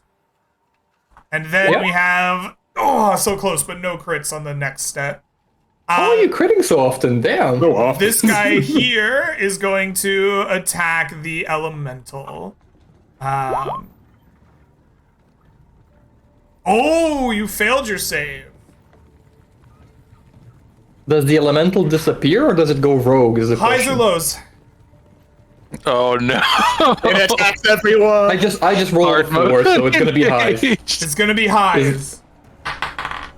It is highs. The dark elemental dissipates. Oh, that would have been super Fortunate. bad. All right. And then this guy, without a Dark Elemental to fight, is going to go 5, 10, 15, 20, 25, 30. And he is going to attack Randall with a 23, a 21, and a 19. All of those are hits. What the hell, man? All right. So for the claws, please take for me 8 points of damage. And for the bite, please take for me 6 points of damage. I can. Heart, it is your turn. What will you do? Hart will rush up to the aid of Nolbert. You need to help out Moji, as I will bring my lances forth. Are 6 or 7 either of them injured? 1, 2, 3, 4, 5, 6, 7 has taken 4 points of damage. All right, I'm gonna attack number 7. All I wonder who right. did that. 15 to hit 15 hits. for 30 points of For damage. 30 points Jesus of Christ. damage. You bloody him. All right, here's the bonus action. At advantage, 16 to hit That for hits. 32. That's it. Oh my 32. lord. My goodness, your mark of death, truly bringing death to the battlefield as another creature dies by your lances. All right, and the camel's gonna go back, like retreating. No, wait, I'm gonna go all the way here, kind of like hugging the edge of this wall. I see. Smart. Very good. Smart heart. Norbert, it is your turn. What will you do? Norbert contemplates for a second and he thinks. Yes, I need to help Moji, but we need to kill one of the casters first as well. I think Moji's a hardy fellow. I can res him at a later date. It's fine. I think I'm gonna step up to number 2, the wizardy boy, the snake, whatever boy, and I'm gonna try and take an attack at him. All right, please do. Where my sheet is frozen, but let me no. try. There we Or go. roll 20. What the sheet? 14 matches AC. Go ahead and roll damage. 13. That's so poor. Points of damage. Beautiful. And I believe that's gonna be it for me. Yep. All right. The Mind Whisperers will go. Number boy. 1 is going to bite at you, Moji, with his fangs. Let's do it. Bum, bum. Go ahead and make me a DC 13 Wisdom saving throw. All right, I gotta do this stupid version. All right. Inspiration. No, you know what? Yeah, inspiration time. Inspiration time. Beautiful. Please roll advantage. Oh, thank God. Very necessary. You succeed. The pain in your neck disappears after a minute as you shake it off. He then will whisper, Sweet nothings. and the snakes will move into your spot and begin biting at you. Did you attack recklessly last turn? I did, Okay. and I still missed. These snakes will hit you. They will hit me. Jeez. For 12 piercing damage, as well as a DC 10 con save for 14 poison. I don't think it actually matters, but hey, let's see. Okay. That's a fail. That's 26 points of damage in total. Well, Moji did go down, but they gotta make a con save. They And got to make a Moji, con save. Yeah. The swarm of snakes succeeds. It will take like 8 points of damage. So Moji goes down, but then the rage comes up once again. Lightning strikes from his body. He gets up and yells and just, Moji will not die yet. All right. And then he's going to take his turn because now it's his turn. He's at 1 hit point. It is your turn with 1 hit point. I'm so curious. What do I do here? I'm going to take the snake eye potion. I'm going to drink it. And we're going to see if something crazy happens. All right. I'm going to read you what the snake eye potion does. This is a potion of Brood Guard Transfiguration. This is a cursed potion. Oh gosh. Upon drinking this potion, a humanoid, which you are, is transformed into a Yuan-Ti Brood Guard for 1 hour. When administered by a Yuan-Ti Mind Whisperer, this transformation is permanent. You're drinking it yourself, so it is a 1 hour effect. The creature must make a DC 17 intelligence saving throw. Oh no. On a success, the creature undergoes the physical transformation, but it retains its own sense of self and its class features. On a failure, the creature loses its sense of self and becomes a hostile NPC controlled by the DM for the duration. In which case, an hour. Thank God. Make me a DC 17 Constitution save, or intelligence saving throw. No, it should have been Constitution. Our greatest weakness. Oh boy. Oh, Moji, you feel your body rack and change. And for the next hour, you are my Yuan-Ti Brood Guard. Is he hostile to all creatures? Okay. All right. This is now number 13. The good thing is about 1 hit point, so just knock me out. That's true. I will make a note that 13 only has 1 hit point. All right. Moji is going to go 1. Can I make this an M? Actually, is that possible? Can I go M? No, it doesn't do that. He's going to go 5, 10, 15, 20, 25, 30, 5, 10, 15. Up here. And that is going to be his turn. Randall! Well, I'm going to have to do something I didn't want to do. I'm going to chug a potion of Stone Giant Strength. All right. That would have been great earlier, but yeah. I didn't know how long what was going to go on here, you know? We have 2. Yeah, it's all good. I do have 2 of them. You're right. I almost had 0 earlier. And then I will use my bonus action to roll my second wind.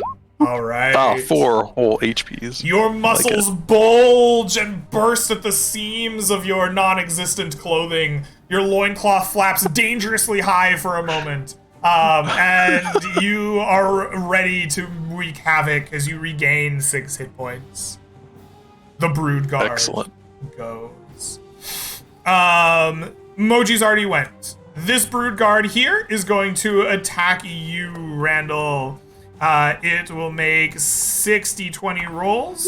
An 11, a 22, and an 18. So 22 is going to hit. That is its claw. That is a d6 plus 2.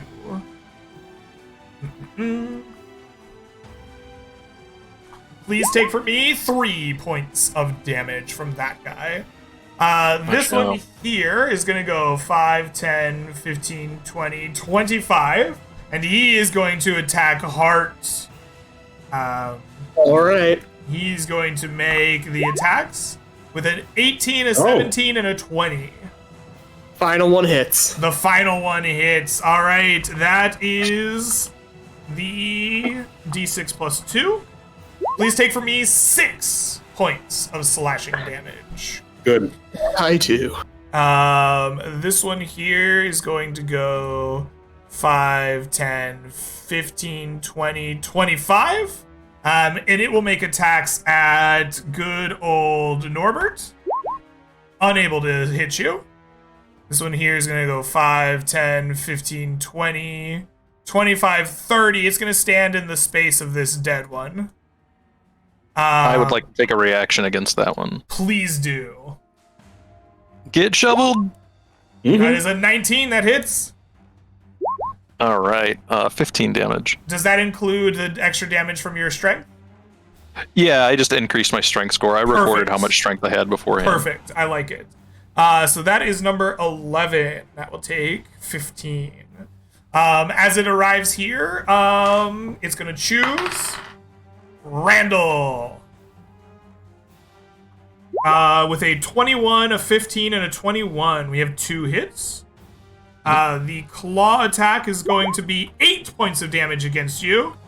And the bite attack is going to be 4 points of damage. All right. Here's going to go 5, 10, 15, 20, 25, 30. And then it's going to go 5, 10, 15, 20, 25, 30. And it does not get to attack. Heart! It is your turn. What will you do? Sorry, I think Randall would have gotten an attack opportunity on this guy as well? Or You does only he- get one reaction. You only get one. reaction, No yeah. worries, sorry. I keep confusing 2 heavy fighters. Yeah. The 2 of these creatures are next to Heart. Yeah. I think 6 is wounded. Is 6 wounded? 1, 2, 3, 4, 5, 6 is unwounded. 7, 8, And- 9, 10 is wounded. 10 is he bloodied? He is 1 HP short of bloodied. Alright. I Do think it. this might be Heart's final round. He will attack number 10. All right. Is it a normal blow because he didn't attack? That is true. He did not attack this round. So this is a normal roll. Let's pray for a crit, this- guys. So yeah, that's good. Hits. Pretty close. Oh, nice. 32. My goodness. 32 and 18 is 44. Oh, he's not dead. He is 1 HP away from dead. He is on death's door and bloodied. That's what I was afraid of. I'll take the final attack against it. Okay. Bonus action. There's Now I- your crit for another 32 points of damage. This Oh, well. creature is killed by your death's mark. Unfortunately, Hart looks over the battlefield. Mhm. He does not believe it will go well. The camel will disengage and will run away from the map. Oh! Heart disengages from combat. All right. I like it. Norbert, that brings us to you. You see Heart rushing away into the desert dunes. What do you do? I look towards Randall, and I'm like, Randall, what do we do? As you can. What? Start with the mind one, and then run. Kill them all. Norbert is gonna roll an intelligence check. Okay. Just for myself. 14. Okay, he's smart enough. He's gonna use his innate Furbolg ability to turn invisible as a bonus action. Ooh, nice. And he is going to run 60 feet off map. Norbert disappears and runs from the battle. The mind whisperers go. Number 2 here doesn't see anybody but you. Number 2 is going to bite you with its psychic with its spectral fangs. Please make me a DC 13 wisdom save, Mr. Randall. Yeah. That is a success. You pass. You know what this guy's gonna do? He gonna do the same thing as Buddy did. He getting another swarm of snakes in snakes. here. Yup. Oh no. And he gonna summon them right here. All right, Moji, it is your turn. What will you do? He's dead. He's a Moji, brute. yeah, Moji's I'm a number brute now. 13, right. Number 13 is gonna step up here, and he's gonna make attacks recklessly at good old Randall. Trying to follow the other guys. That is a 12, that is a 20, and a 16. I believe the 20 will hit. One hit. Yes, please take for me 7 points of damage. All right. Randall. I wish I knew we were running away before I used my incredibly expensive potion to increase my strength. I didn't know either. I will take the dash action and I will run the heck off the map. You're gonna take the dash action. Okay. That is Yes. gonna be. Well, I guess. 1, 2, 3, 4, 5 attacks of opportunity. Mm-hmm. Yeah, I have to get enough distance, Okay. right? Otherwise, they'll Okay. catch me right away. We're just gonna roll 5d20. We have a 17, a 7. This is the third roll. That's a 22, a miss, and a 22. This guy Okay, 3 is hits. going to do his bite on you. Or no, They're sorry, all- 2 hits. They're all biting you. So this guy here bite is gonna do D6 piercing and 4d6 poison. Give me a DC 10 con save. I can do that. Mm-hmm. All right, that is a success. So you'll take 3 points of piercing, and you'll take half of 13, which is going to be 6 points of poison. And halved again. And halved because I again have for the ring of rage. poison resist. Oh, and for the ring of poison resist. Beautiful. And then you will take a simple D8 plus 2 from the other guy, 6 points from the other bite. Okay. All right. You disappear from the map, rushing off of it into the sands beyond. We need to figure something out, Mr. Moji. Yeah. What happens when you wake up an hour from now, de-transfigured? Oh. Would I be here or would I be chasing them? Oh, interesting. You do have a hostility against all non-reptilian creatures. All right, I have a DC. Make me a wisdom saving throw against your bloodlust. Hey. Wisdom saving throw. And that has been the call this whole time. That is a 17.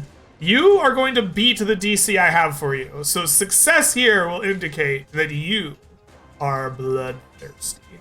You are going to rush into the desert, chasing after your allies. I think that eventually, either you're going to take a damage or your allies are going to run away for a full hour. And you will see this brood guard transform back into the bloodied and wounded form of your friend Moji as you are out in the desert dunes. Oh, thank God! I thought my axe was a goner. Moji is tired, exhausted, sad, and everything. He's like, you know, guys, next time if we focus fire, we could kill the guy who does the spells and we'd be fine. But we had one on our side too. Yeah. I guess it's fine. Moji's like, oh, let's rest up. We'll do it again tomorrow. If they don't catch us in the middle of the night. I doubt it. Yeah. Because you guys are pretty good at health still, right? I'm terrible. I'm full. Yeah. As I use my second wind, 12. No longer bloody, but still severely injured, the wing having dissipated. Yeah, I'll do a short rest, and I got 4 hit dice, so let's see. We short resting? Short resting. I get 17 back. All right. Alright. You take your short rest, enjoying the break from battle, eating rations, drinking the cool water from your tanks. Not your tanks. Your water skins. You spend hit dice to regain HP up to 1/2 of your pool, and you regain all your spells and class features for a short rest in the player's handbook. So, after you take this rest, you feeling better but still beaten and exhausted, more than a day out from your journey to the Golden Oasis. What's the plan? If you guys we could finish him off. But it's up to you guys. What do you think? I would prefer that, yes. Okay. We can do that. We need to get the halfling back, right? Hopefully, we it's need the right guy. If we did all this for the wrong guy, I'm gonna be very sad. So sad. And then we still got to finish the regular part of the mission. It's like, it's possible that these ones he had something to do with the end of trade. Yeah, I think so too. Moji thinks so too. So It looks like it, right? Because they're literally in the area between the Golden Oasis and the closest place to like a town, right? yes. Sorry, to the ocean.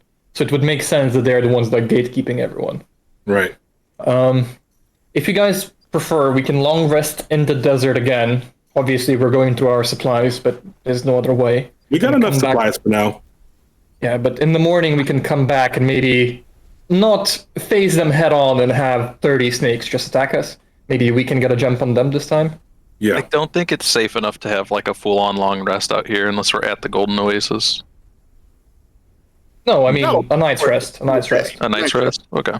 Yeah, that's what I meant. Sorry. I mean, I'm pretty much at 100% right now for even through having like a night's rest. Okay. Personally, I would like a night's rest just for the sake of my spell slots and for the sake of my lucky and for the sake of my elemental. If I have all of these, I can probably tank majority of them alone. You guys just let me go in first, and you guys just follow up, clean up like what Hart did, one at a time. Yeah, can we go back so that we can like keep an eye on this area so that way if they're like trying to bail, we can at least have an idea of where they're going so that way we don't just become surprised the next day when we come back and they're all gone. Mm-hmm. Yeah, you can try that. Okay, we do you're that. gonna sneak back up into that area, trying not to be seen, so that you can keep an eye on them. I would like a group stealth dexterity check as you are sneaking through the desert back towards your desert ruins. I want to apologize straight away. Not that bad. Oh, Moji. God damn it. Moji. We didn't do it right, guys. All right. So let's do some math here, so I know what. Like a 13 on average or We got an something. average of 5. 11, 17, 8 plus 3. and 3 and 8. That is 39 divided by 4 is 9.75. The lookouts yeah. are the brood guard. So let's see what their perception is. They got to roll a 2. Maybe. 5! You sneak up into the sands and you find your way up in like the dunes overlooking these desert ruins. You will see them kind of redistribute themselves throughout the map here.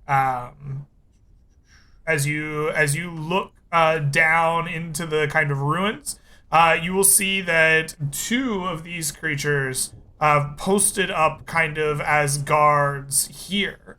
And you will see a small tinkerer working away at something in the like back room as he is guarded. The 2 whisperers like are barking orders at the remaining brood guard, and they eventually break off into different locations.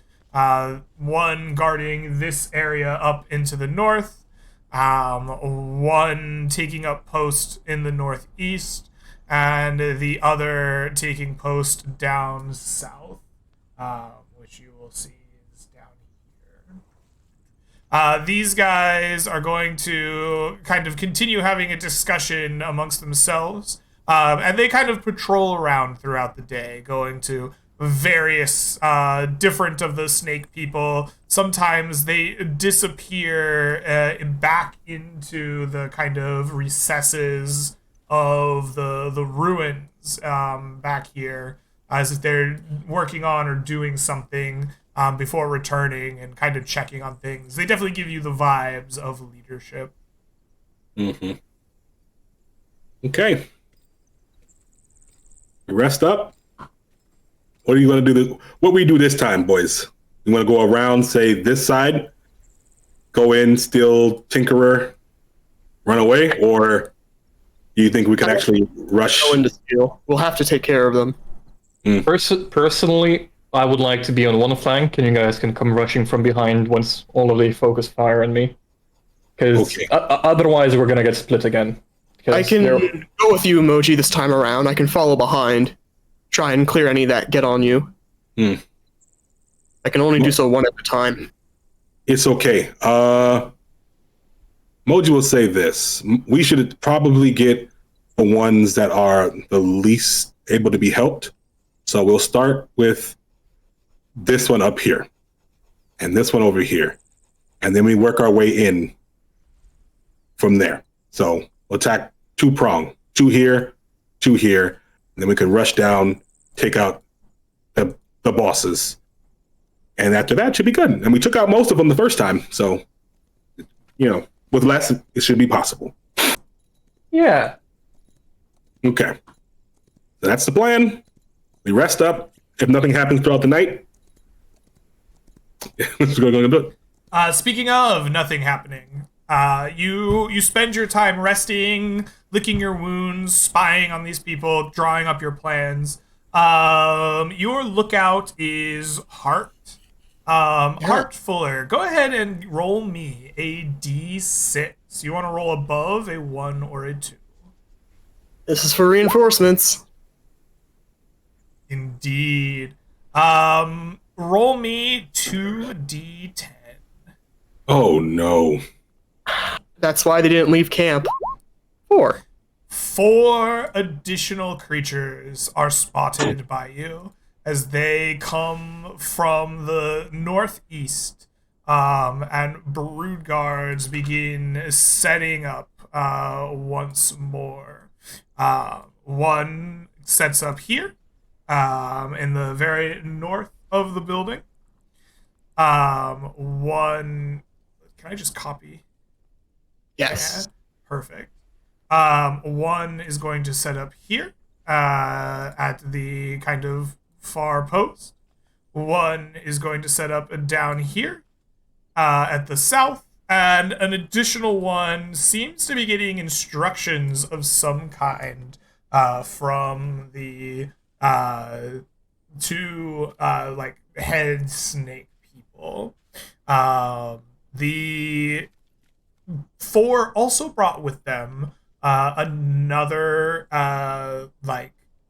person, another NPC commoner with them. And Is he also a halfling? they are not a halfling. Okay. They are half elven. Ooh. Yeah.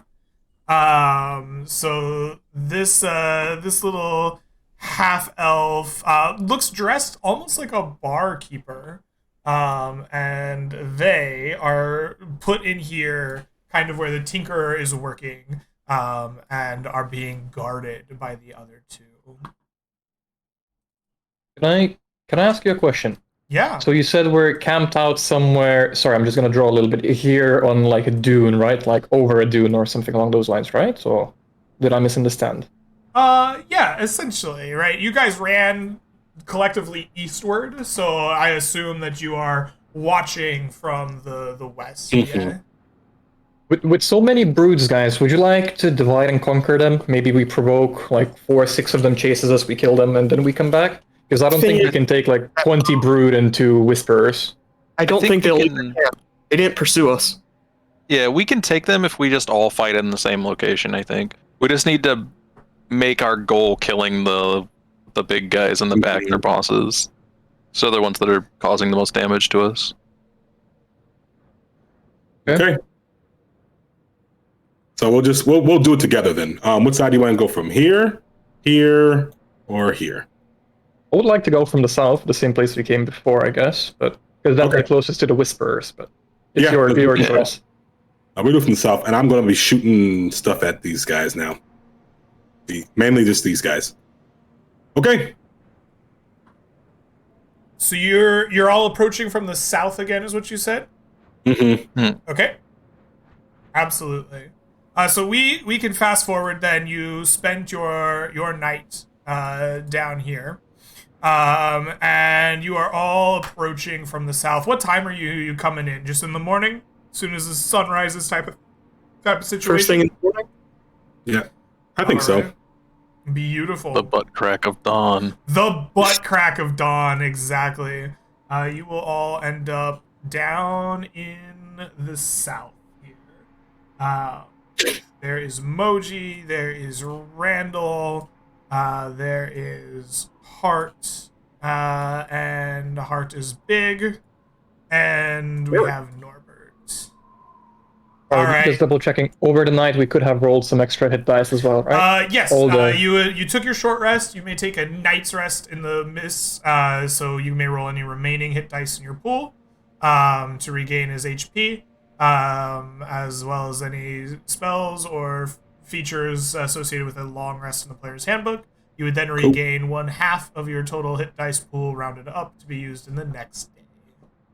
Perfect. So, Thank you. got him. All right, so this is your chance right now to place yourselves on the map, kind of where you want to begin your combat. The only place that you can't begin is within 10 feet of the ruins themselves. Got you. I'll say. Could we have come from this side where there's no guards?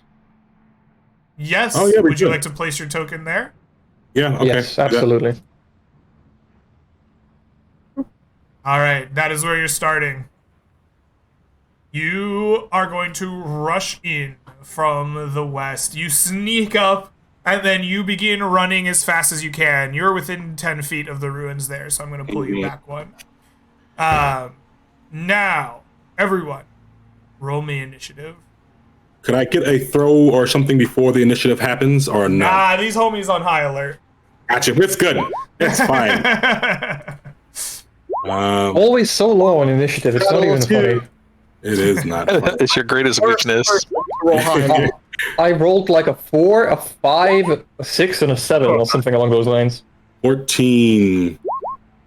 Yep, they're coming to us. All right, let's go into descending order here. The first to go are the Brood Guard. Really? Okay. Let's get this map kind of situated here a little bit. We're gonna put this like in the top left corner, I think. A little bit over so that everyone can see it. The Brood Guard are coming. The combat music needs to start. These guys here are going to rush their way forward. 5, 10, 15, 20, 25, 30. 5, 10, 15, 20, 25, 30. This guy was 5 feet away, so he can go here. They don't get to attack this turn, but they rush forward to meet you. These two up here are going to go 5, 10, 15, 20, 25, 30. And then 5, 10, 15, 20, 25, 30. And these guys are going to do the same. 5, 10, 15, 20, 25, 30. And then 5, 10, 15, 20, 25, 30. And then these guys are going to go 5, 10, 15, 20. 15, 20, 25, 30. And this guy here is just going to kind of mosey this way. 5, 10, 15, 20, 25, 30. And he is going to take a look at what he's been given here. He is going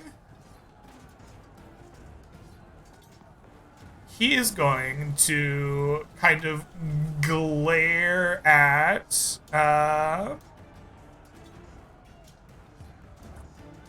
he's gonna glare at any of you.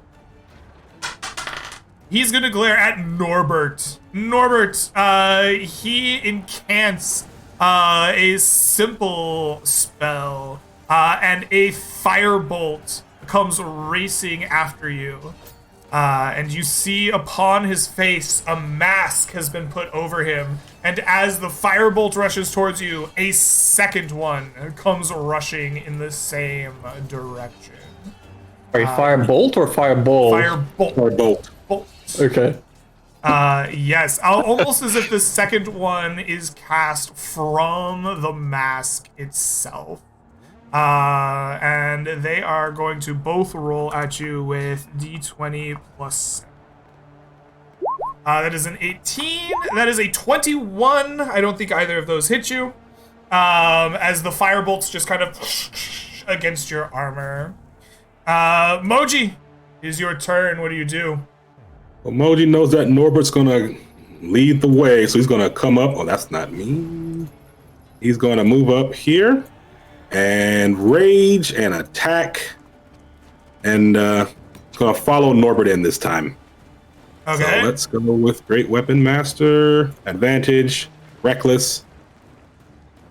19, 21, 17. All right. Oh, 21 will hit, yes, for 28 damage. 8 points of damage at the first Brood Guard. That is enough to bloody it as your axe sinks deep, biting into the flesh and drawing a big pool of blood in an arc around him. And I end my turn there. Nice. All right. Heart, it is your turn. What will you do? Heart summon once more summons the Wing of Death and attacks number 8. All right, perfect. Go ahead. Your wing sprouts behind you. Your eyes glow a darkness, and you begin to attack. On number 8, I miss. Oh my Here's the bonus lord. action. Oh. I crit for 42 The great duality. damage.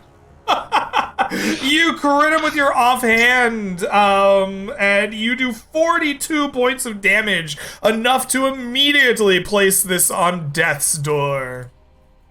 I will then attack number 6 with my action surge. Yes, I'm gonna call him 9 since we would otherwise have 2 6s. Oh, number 9. Yeah, that'll hit for 24 points of damage. That is enough to bloody him.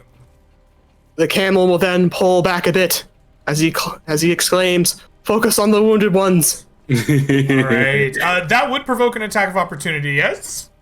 Disengage. Disengage. Engages. The camel disengages. Beautiful. Randall, it is your turn. What do you do? Randall will rage. He will stab this one in front of me that is very wounded. All right. That 21 will hit. All For right, 12 damage. points of damage. That is enough to bring it to death's door, but not to slay it. All right, bonus action. Bejazzled. Get bejazzled. You strike it true. Roll me some damage. For 9 points of damage, you slay this creature. Like smacking its head, its skull cap just crumples beneath the weight of your gemstoned hilt, and the creature dies. All right. Excellent. Norbert, it is your turn. What will you do? Norbert is. He already has the gemstone in his hand with the purple hue, and as a almost witch-like, he's gonna move his hands, and like this purple hue gonna come out from the stone, summoning the element. All right, where are you summoning it? Just next to me, in front of, like, on this 4x4. Beautiful. It's gonna take a swing at the one closest to him now. All right. 17 17 hits. for 10 points of damage. 10 points of damage on number 8. That is more than enough to kill it. It rips the small creature next to it to shreds with its dark hands. And the elemental is gonna step on his body, and he's gonna try and take a swing at his brother instead. Yes, absolutely. The 20 Boy. hits. For another 10 points of 10 damage. points of damage. That is a mighty blow. More of it gets ripped and bloodied, but it does not go down. Yeah, and this elemental is not in range of the masked one, so he's gonna glare at this guy, trying to rip him mentally apart as Number well. 9 as well, absolutely. Yes. We will make a wisdom saving throw. Which he will fail. Take another 10 points of damage. This brings him to death door and paralyzes him. What Norbert would like to do, he sighs and he's like, it has to be me, there's no other way. And I would like to approach these two as closely as I can. All right, excellent. The Mind Whisperers will go. This Mind Whisperer here is going to take a single step forward. And he will first bite at you. You feel a prick of pain in your shoulder and neck. Make me a DC 13 Wisdom saving throw. Success. He will then attempt to spam his hypnotization at you. His odd patterns entreating your mind. Make me a DC 13 Wisdom save. Success. This creature here is going to go 5, 10, 15, 20, 25, 30. And he is going to do the same. He bites at you. Make me a wisdom save. 1 moment. There we go. All right. And then he will also attempt to hypnotize you. Make me a final wisdom save. You are good to go. The Yanti Broodguard will go next. This guy here in the mask is going to make his firebolts at you. This is going to be a 10 and a 17, neither of which will hit you. These two are going to make their reckless attacks going your direction, so we're just fishing for 20s. Mm-hmm. No 20s on the first set, and then number 4 make his attacks, no 20s on his set. So finally, no crits. Not getting crit 3 times around anymore. These guys are going to go 5, 10, 15, 20, 25, 30. 5, 10, 15, 20, 25, 30. This guy was next to him. He's going to go here. Number 6 is going to choose between Randall and Moji. He chooses Randall. He's going to step kind of around you to like kind of cut your retreat. And he will make his attacks against you, recklessly, of course, with a 10, an 11, a 19. That 19 will hit, and the crit will hit you. So you will take 3d6 plus 4 from his claws. How dare he? Please take for me 16 points of slashing damage. Ouch. Then number 9 here is going to be paralyzed. It's going to roll a save to become unparalyzed. Wisdom save. Which it fails, Nice. It continues being paralyzed. That is all of them? Yes. Moji, it is your turn. What will you do? 1, 2, 3. Attack this guy. Don't need to attack him recklessly this time, actually. Yeah, no, you will get advantage. He is paralyzed and incapacitated. I love how Moji says, Norbert, I'm gonna follow you. And he's like, nah, I'm gonna go the other way. Whoa, told me. your 13 will miss. Oh my god. Karma. You He has like 2 health. Lancing blow off of his scales while he stands there. Okay. Well, with that, I'm going to go follow Norbert.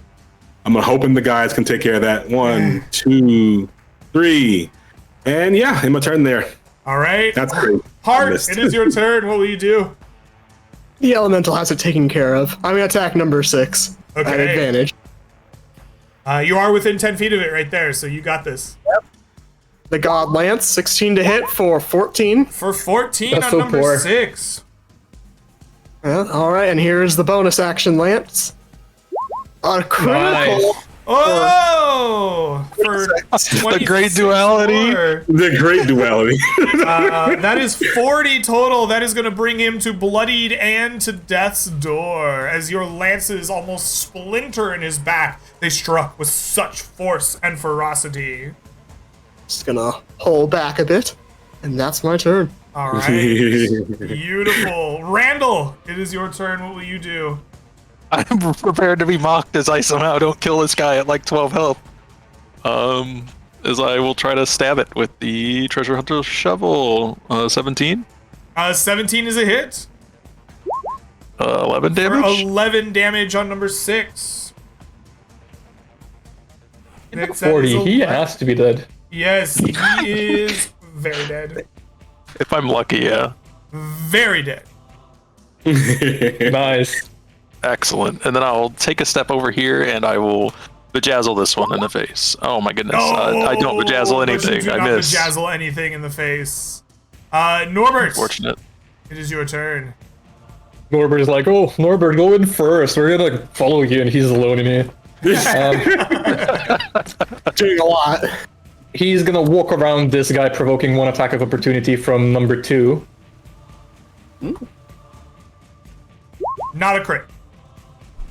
He does have advantage as he recklessly attacked until the start of his next turn. If you want to fish for a crit, I guess, technically. I'll fish for it. Yeah, I'll do it, but I didn't get it. Number 2, I look him dead in the eye, and I'm ready to administer punishment, and I'm gonna take a swing at him with my Blade of Radiance. All right.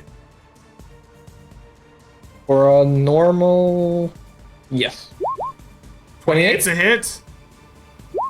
for 21 damage. All right. And did you activate your blade for the extra radiance? Yes, sorry, I do activate my blade. All right, perfect. 21 points of damage. He screeches in your mind. Ah!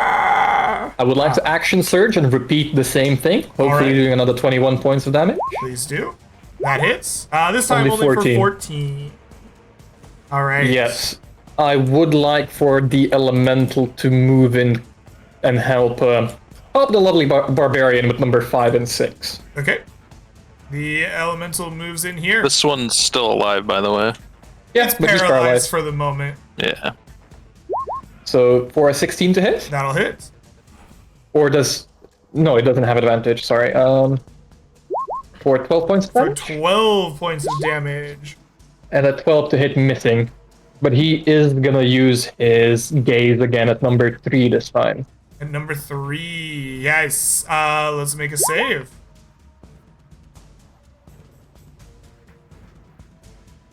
He will fail, taking 7 points of damage and becoming paralyzed. Lovely. That's me. Beautiful. The Mind Whisperers will go. Both of these Mind Whisperers are going to make their bites on you. Go ahead and give me DC 13 Wisdom saves twice. Me, right? Yes, sir, Norbert. I'm sorry. Good. 1 success. 2 Double good. successes. This one here is going to swing its scimitar at you. So it will attack with... Oh no, it gets 2 bite attacks. It doesn't get the scimitar when it uses spectral things. Alright, it's going to use its bite against you. The first is a 22. Will that hit? 24 AC. Ah, jeez. All right. Jeez, Frank. And then it will bite again with a 9. This one here is going to step forward and do the same. Perfect. A 10. And a 7. Okay, bad rolls all around. The Brood Guards will go. This one here, number 7, is going to swing its 2 firebolts at you. Bum, bum, bum. Where did they go? There we are. The first is a 17, it will miss, and the second is a 12, which will also miss. Firebolts just bouncing off your armor, bites unable to get there, pains in your neck disappearing. The rest of the Brood Guard will go next. Number 5. Guys, any help? I'm coming. Moji's coming. Norbert, I need help. Get over here. I'm coming. Number 5 is going to attack. Ooh, number 5 is going to keep attacking Randall. So we're going to go 60-20. With a 23, a 20, and a 22. Those all hit, yeah. All of them hit. So please take from me D8 plus 2d6 plus 6. Please take from me 19 points of damage from his round of Holy. attacks. This is only 9, but man, it's, oof. And then Yeah. these 2 are going to advance forward. They're going to dance forward on the elemental. And they're Can I get going one to- attack opportunity? Yes. I will do that. So we have 1 hit, 2 hits, 3 hits. So this is claws.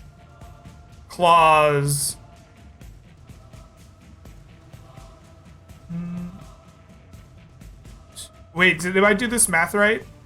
Isn't it? Its AC is like 13, right? Yeah, so this is a 22 on the second clause, a 21 on the third clause. So there's 2 claw hits. 17 on Yes. the bite. hit, think you have and 4 then another hits. claw hits. And another claw hits. All right. So we have So 3 claws, claws. 1 bite. Yeah, slash roll 3d6 plus 6. The claws do 19, and the bite does 9. Okay. Right. All right. And then we'll have 2 con saves to try to get unparalyzed. Wisdom saves. Correct. Wisdom saves.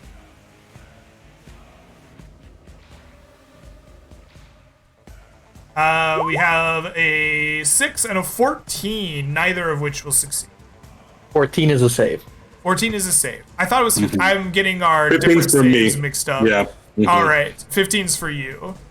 This one is no longer paralyzed. Moji, Cool. it is your turn. What will you do? Moji's running up. He hears Norbert cry for help. He knows he's the only one who can do this. And he will swing at this guy. Recklessly, All right. even. Recklessly, Somehow. even. Beautiful. And hope to God he doesn't somehow miss a guy who should. That was stupid. Anywho, nice. 20 will hit. Absolutely. For 20 damage. Actually, yeah, 20 damage. For Yeah. 20 damage. Oh, you are going to bloody this creature with your swing. Mm-hmm. Go look at Norbert and say, I won't abandon you. Don't abandon me.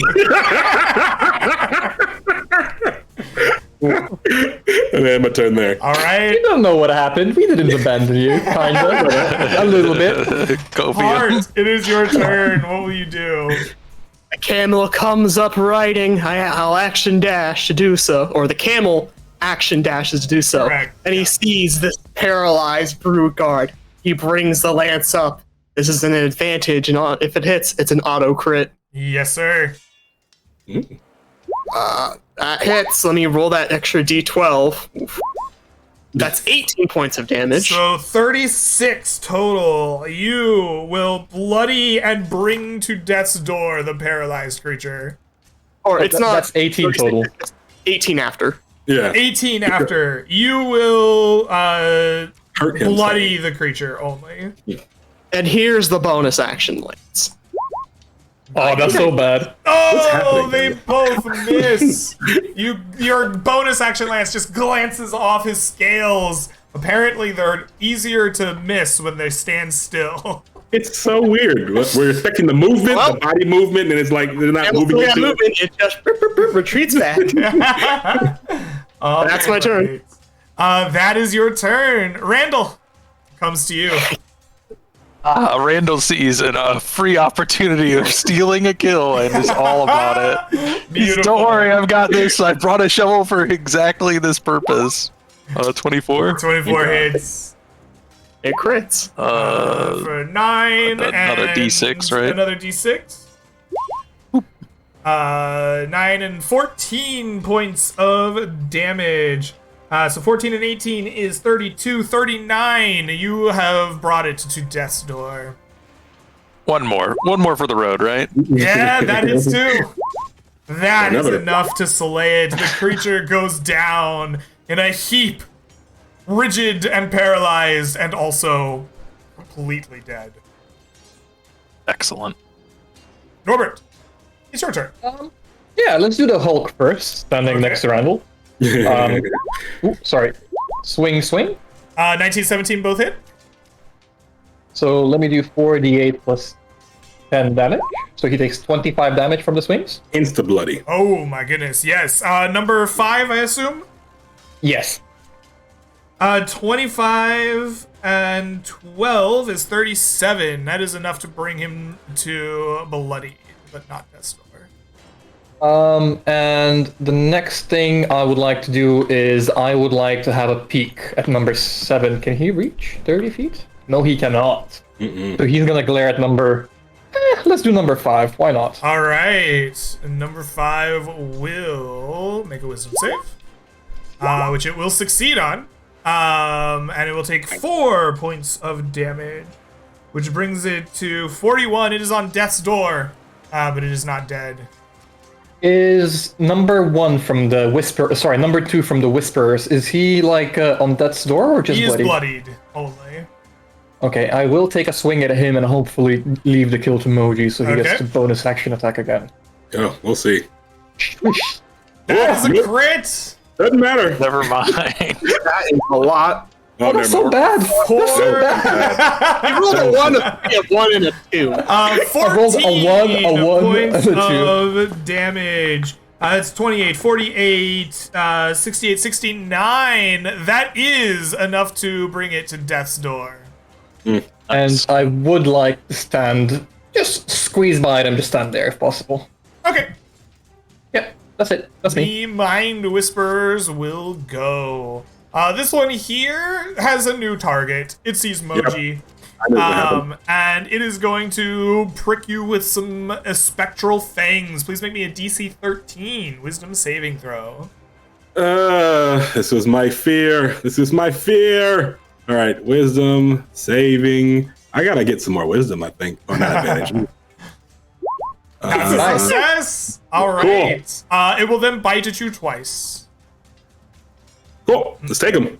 He is going to bite with a 22 That'll hit. for 3. Oh, that's the wrong creature's bite. Hold on. Yeah, you do that. Yeah, I was gonna say, like, 3 damage seems kind of low. Yeah, it is. It is. Here, we'll just roll this here. That's the second attack. 15 will miss you. Miss the me. first attack does 6 piercing and 6 poison. I'll If take it. you want, sorry, to fish for crits, he was recklessly attacking. Yep. I will happily fish for crits. Do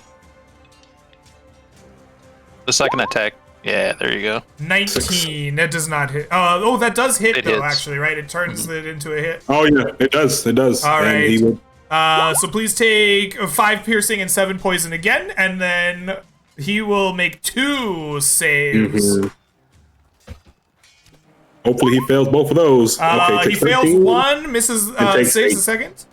Yep, 13 and whatever. 13 and 6 is 19, which is enough to turn him into crispy nothings. Oh, it happened again. It happened again. It happened again. Number 1 here is going to see if he likes some Moji meat or if he wants to keep hurting Norbert.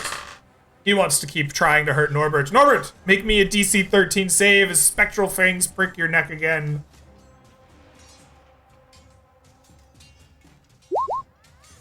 That is a success. Perfect.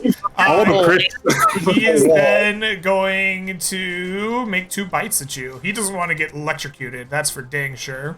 That is for sure. Yeah. So he's going to roll the first one with a 16, not able to hit you. And he's going to roll the second one with a 18, unable to hit you. Broodguard's turn. This guy here is going to keep his firebolts coming at good old Norbert.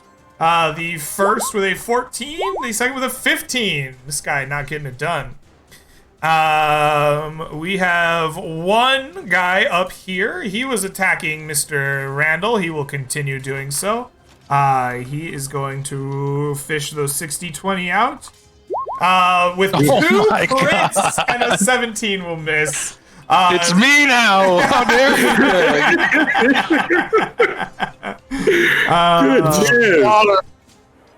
Was that 3 hit? Well, No, That's it's like- 2 crits. That's all crit, that 1 hits. hit. Oh, okay. Probably okay. like 32 damage if I had to guess. 22 Oh, yeah. points of piercing and slashing damage. Ugh. That's crazy. All right. These 2 here are going to do the same thing to the elemental. We'll just do it in 6s because they're easier for me to track. That is a hit, and a crit. Wow. So the elemental will take D8 plus 2, and it will take 3d6 plus 4. Please take 22 points of slashing and piercing damage. I know you've been rolling a lot of d20s, but the amount of 20s that you roll is insane. Mm-hmm. I'm not complaining, though. Sorry. No, I'm trying to He's make asking this a for tough it. fight. He's asking for it, Greg. Then we have a 15, which will hit your elemental, a 23, and a 17. All of that will hit your elemental. So Yep.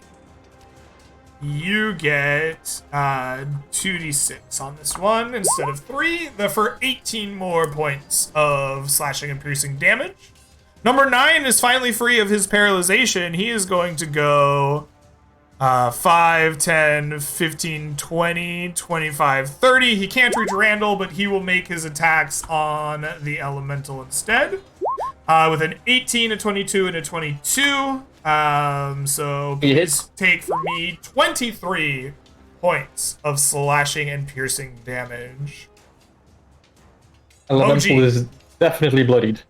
Oh, boy. Very nice. All right. Moji, seeing that we're doing okay, better this time, but man, it is still rough. Walks up to the next guy. Needs to get this guy down, hoping to God he crits, because he is. Oh, he needs it. He needs it. No, What did I 14 roll? hits. That matches AC exactly. Oh my gosh, I don't deserve it. 29. Wow! 29 points of damage. My goodness. All right. Have you been tracking where your crit is at on that weapon? Yeah, I think I'm at 19 right now, and then I think next one is going to be 18 probably. yeah 18. Mhm. All right. Heart, it is your turn. What will you do? Art comes up behind Randall and will add number 5 at advantage. All right. Yes, The lance thrusts forth 14 That hits. for 30 points of damage. 30 points of It did. damage. That is a dead brood guard. It falls and crumples and dies. He I would brings love the to see Moji with over that. Sorry. and jabs it forth. I mean, I Do can't it. take 23 to hit for 26 6 damage on number 9 here. on number 9. It had 1 HP. It dies. Blah. We could have killed that thing early. And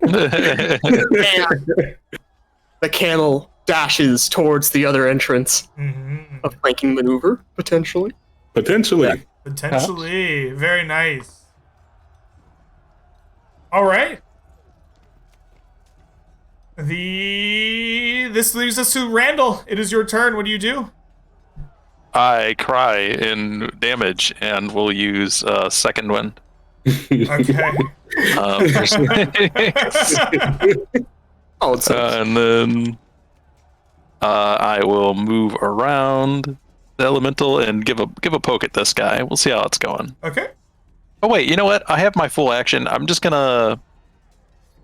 I'd like to make an athletics check against him to try to knock him prone.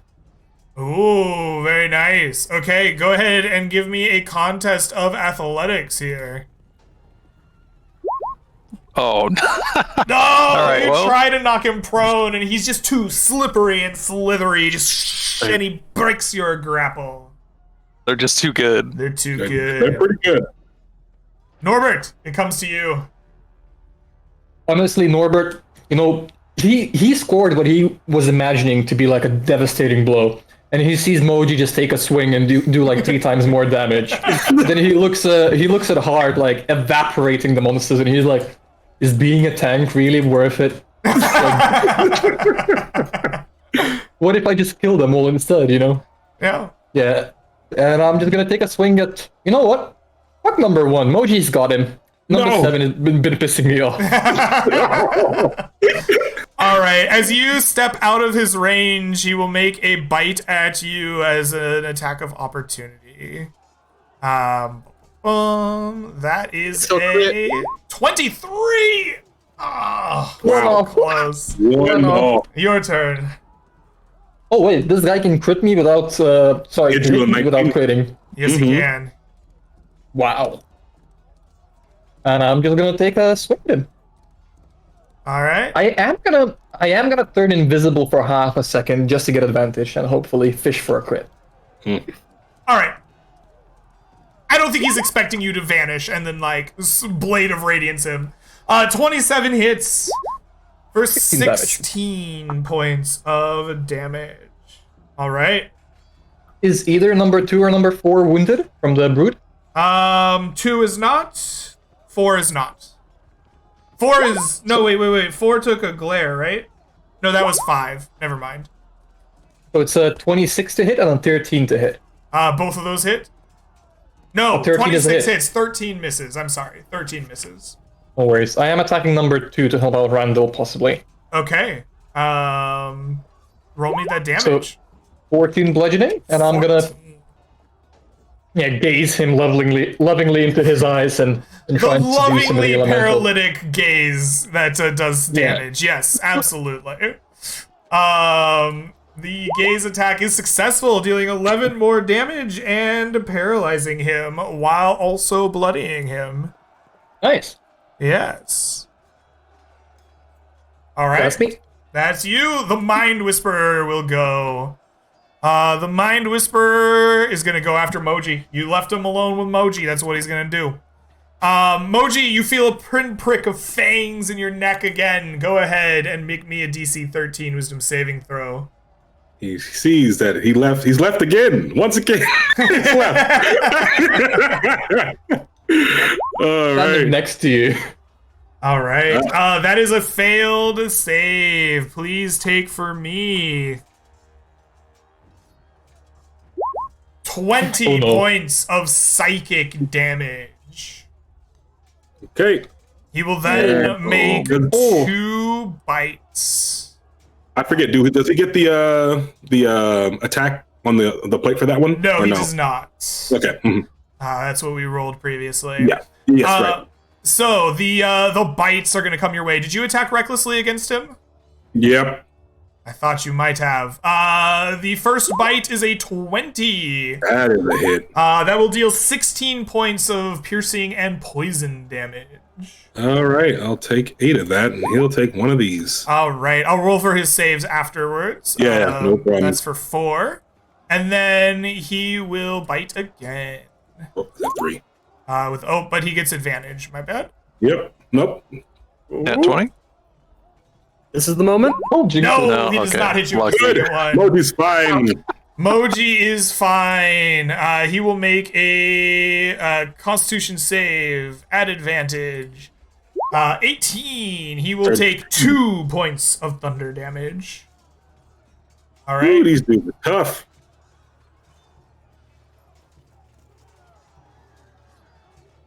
Perfect. The Brood Guards will go. Excellent. The guy with the firebolt is going to step back. Would you like to make an attack of opportunity? No, of course I do. There we go. 26.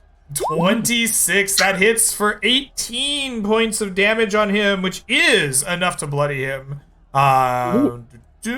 Perfect.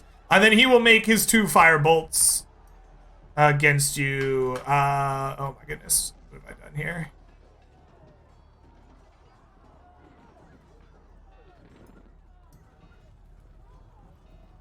This is the moment he can get crit twice and drop concentration. 18 and a 9.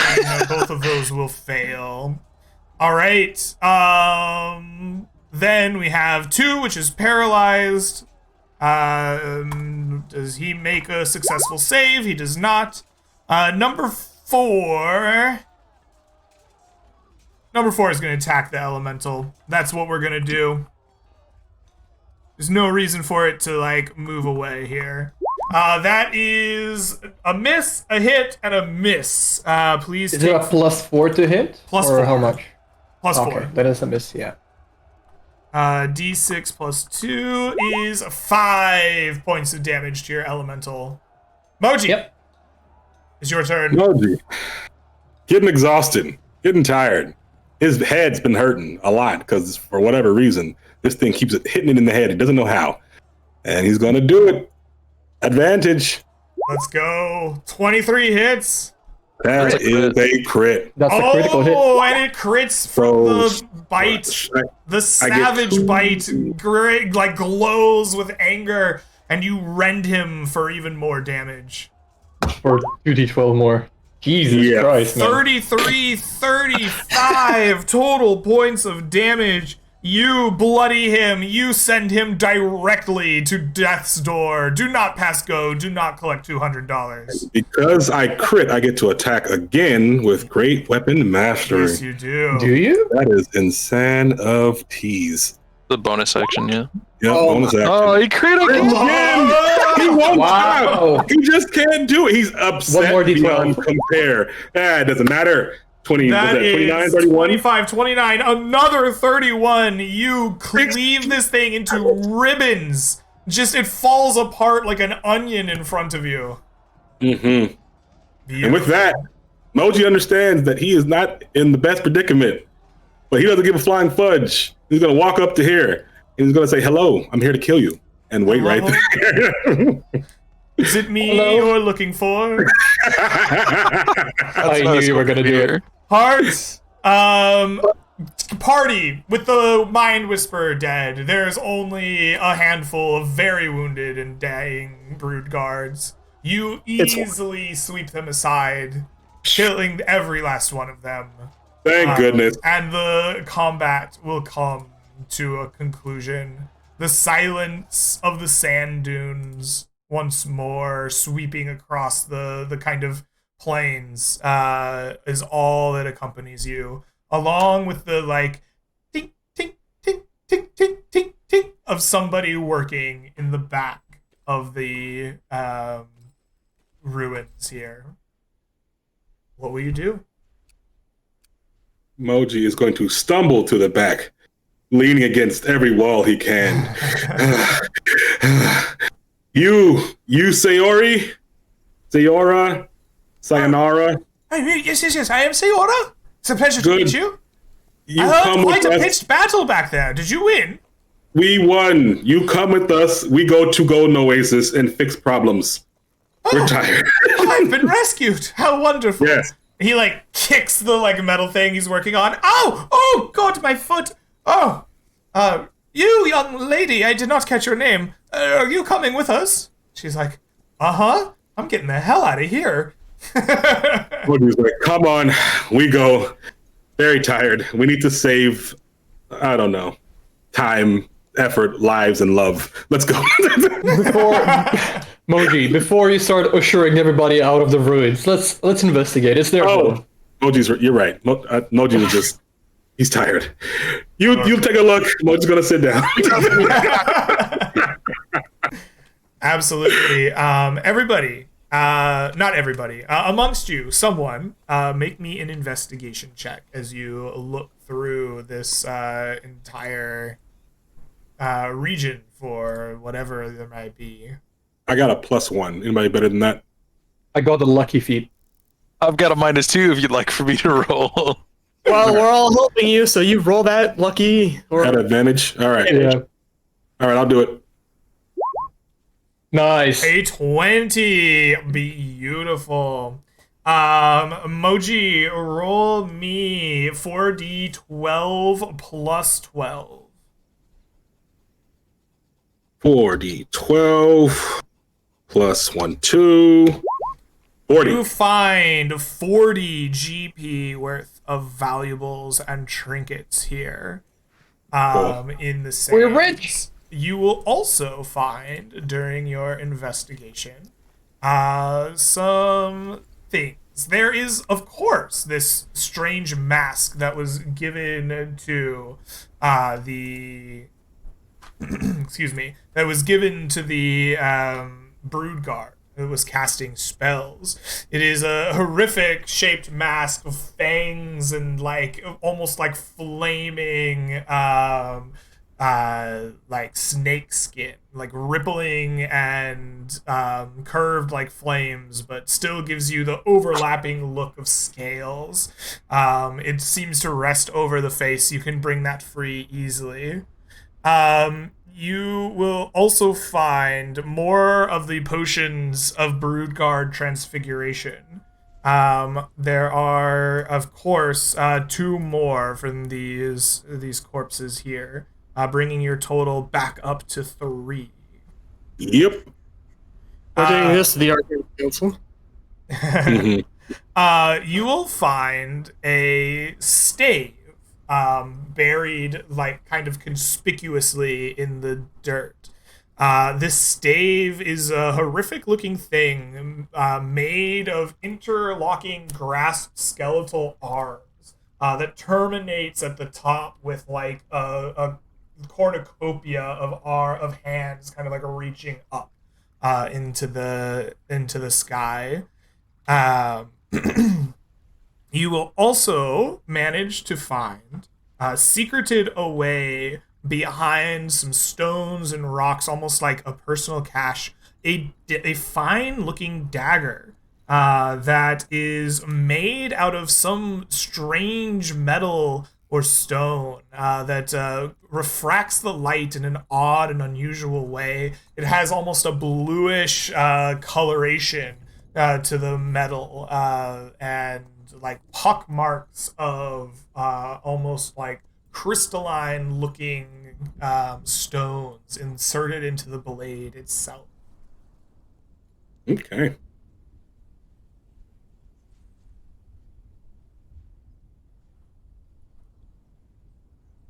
That's Well, wonderful. Nice. Yeah, that's great.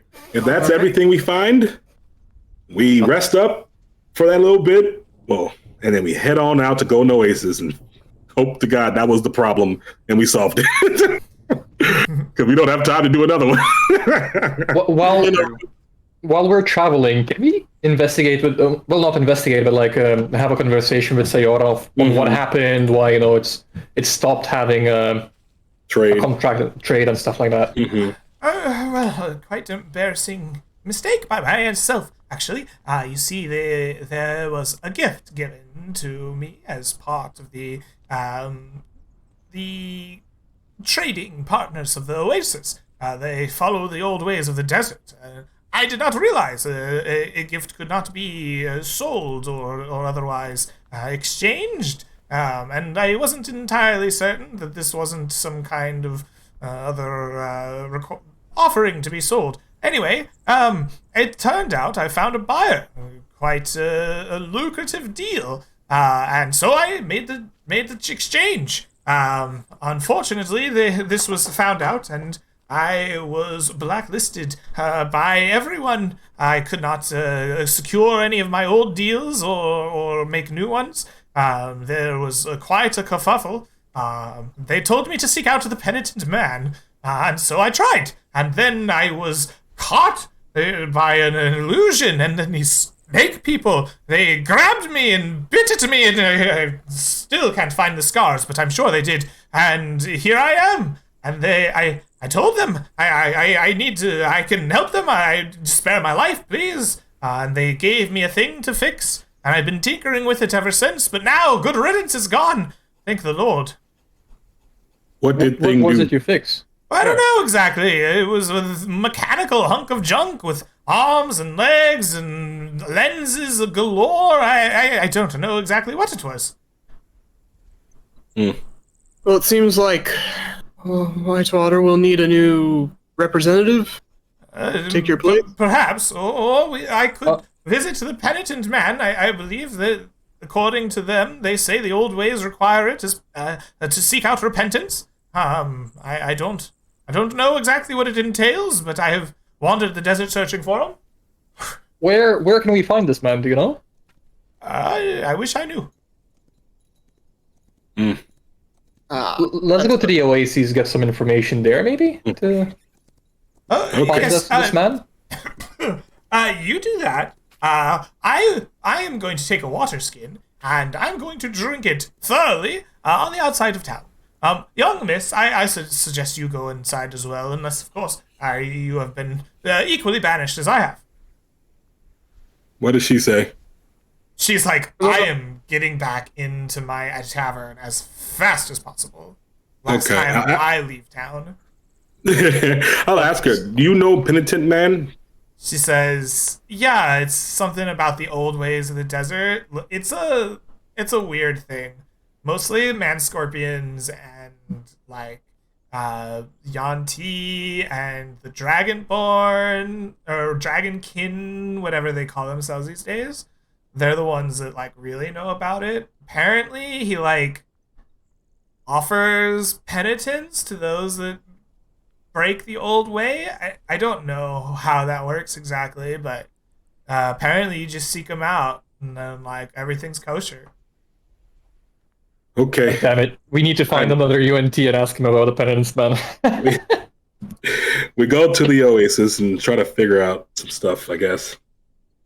Yeah. Let's tell Sayora to camp outside of the Oasis, and we know where he is, and Yes, we're gonna come back and that fetch was him. my suggestion exactly. Yes. Yeah. Could we take this like thing of junk that he's like working on, or is it like super heavy? I don't really wish to go back there. If you want to, feel free. Yeah, Norbert is gonna investigate. How much does it weigh? Oh, that's a good question. It weighs about 75 pounds. Are you okay with Norbert carrying it? And we have enough Yeah, that's poundage right fine. now. Yeah. If you have enough weight tolerance, you could like strap it to your back or like across your backpack or something. I don't We shift the weights off of the camel. Sure, yeah. You look at Norbert, who already has it like with one hand, on his shoulders, like, yeah, let's get going. Okay. All right. All of you make me history intelligence checks, please, as you look at this thing. 16. I'm really good at these. Same. That's my best stat. -1. I usually have a -2 to that roll. Thank you very much. I don't think I've seen a minus yet in the mists this day. There it is. Just did. Heart's got it. All right, Hart. You and you alone have some recognition of this thing that is being carried around. This looks like the husk of a modron. We should keep this with us. We can... I'm pretty sure the Arcanum Council would love to get this remains of a creature, actually. It's some type of construct, from what I could tell. Okay. Keep it. How are they carrying it? It doesn't matter. All right. With that, you continue on. It is about another day's journey from the ruins back to where you were before. And then it is the remainder of a half day or a 3/4 day to the Golden Oasis. I assume that you picked up 7 days of rations. You have enough to have made this kind of pit stop? Yep. Very good. All right. With that, you arrive at a sparkling desert town that looks a little something like this. The desert town is built entirely around a crystal clear oasis with kind of small buildings that lean out from either side of it. The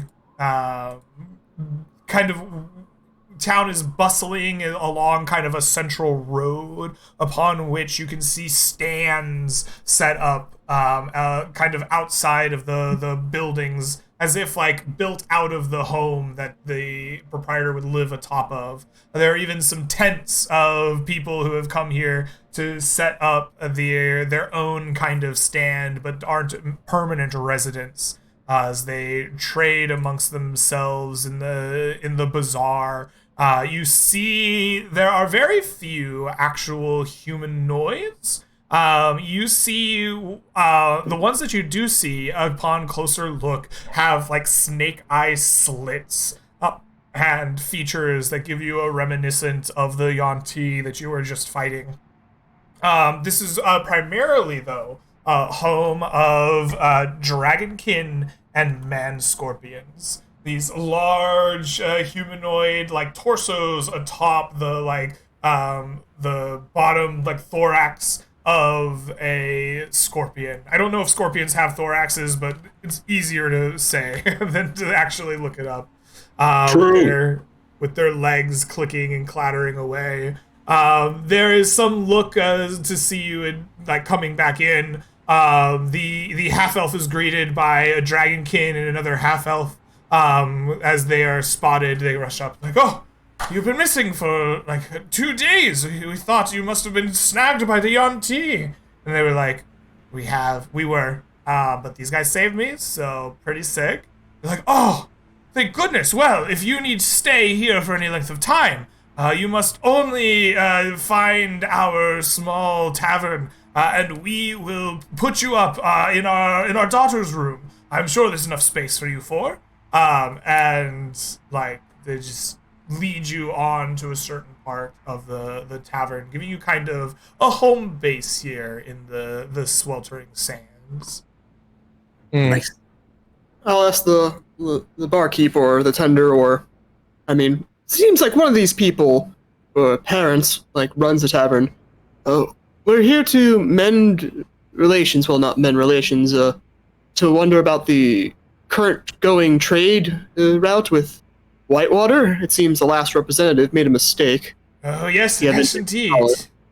He gave away. He traded the gift that is a harsh sin here in the Oasis. What is freely given is yours and yours alone. But all can find repentance in the abode of the penitent man. He was sent out some time ago. If he is able to brave the deserts and find repentance, then I am sure that everything can be forgiven. If the deserts claim him, then it was never meant to be.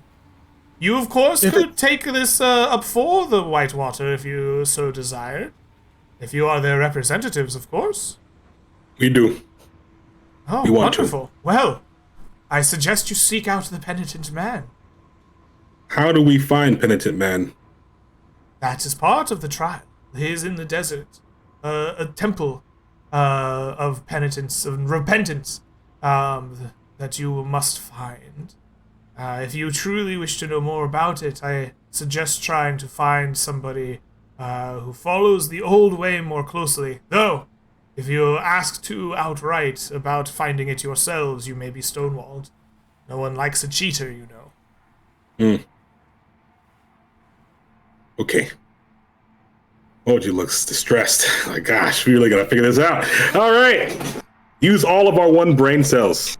We talk to his party. With all our brain cells combined, we get a +1 to our rolls. We need to find Minus a penitent two. man for our good halfling representative Sayora. If we start asking it outright blatantly ourselves, it might be considered cheating on his behalf, because he is currently banned. Mm-hmm. Is there like a little shrine or like maybe a small temple in here, or like a place where people pray, or is there just like houses to live in? There is no shrine, no temple. If there's any one gathering place here, it is around the Oasis. Moji's gonna look for a person, an entity that looks like it's older, wiser. Maybe it seems like people are lining up for it. Maybe there's some kind of guidance, maybe a fortune teller or something like that. Something around here that might make sense to look at and would give guidance to people normally. I don't think that you find like a clear like religious leader, right? I don't think you find an old wizened man or woman handing out daily advice. I think as you investigate the town, you will notice that there is like observances being made, whether they're superstitious or religious in some way around the water itself. When people draw from it, they seem to have a like a gesture or a like almost like small offering to the water. There seems to be a reverence around the oasis. Yuan-Ti, Dragonkin, Man-Scorpions walk freely amongst the bazaar, talking to each other. There is trade of, things being brought in, and, trade amongst the Man-Scorpions and the Yuan-Ti and the Dragonkin and whatever other humanoids there are. As you investigate, in the tented area, you will see what appears to be a Yuan-Ti pureblood, wrapped in kind of the garb of a fortune teller, that kind of carnival style silks and different colors that does seem to be willing to offer readings or thoughts of the future. Hear me out, party, the beefy boys. While we could go out and find this temple of penitence, that journey alone can take however long it needs. I wonder if we can just get a new representative for Whitewater to continue trade for in official capacity. We don't have to find this penitent man, the halfling person. Actually. I'm pretty certain that we already asked if we could be the representatives, and they said if you wish to do so, you need to seek the penitence man as well. I might have misunderstood, but I believe that's what was said. We can clarify. Yeah, we should probably clarify. We head back over to the tavern. The family of humanoids.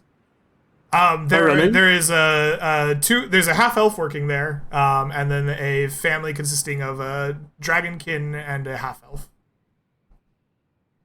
We clarify with yourselves. If we wanted to change the representative, obviously this one has slighted the beliefs of the old in the desert. How would one go about doing that? Oh, you wish to take his place entirely? I see. A representative of an organization here represents everyone associated with it. And so a slight of a person such as that is a slight of the whole. If you wish to replace him yourselves, that is fine. But we would ask, or I don't really care so much. To be honest, it's not my way, but the old ways here would request that you seek penitence. Or seek repentance at the penitent man.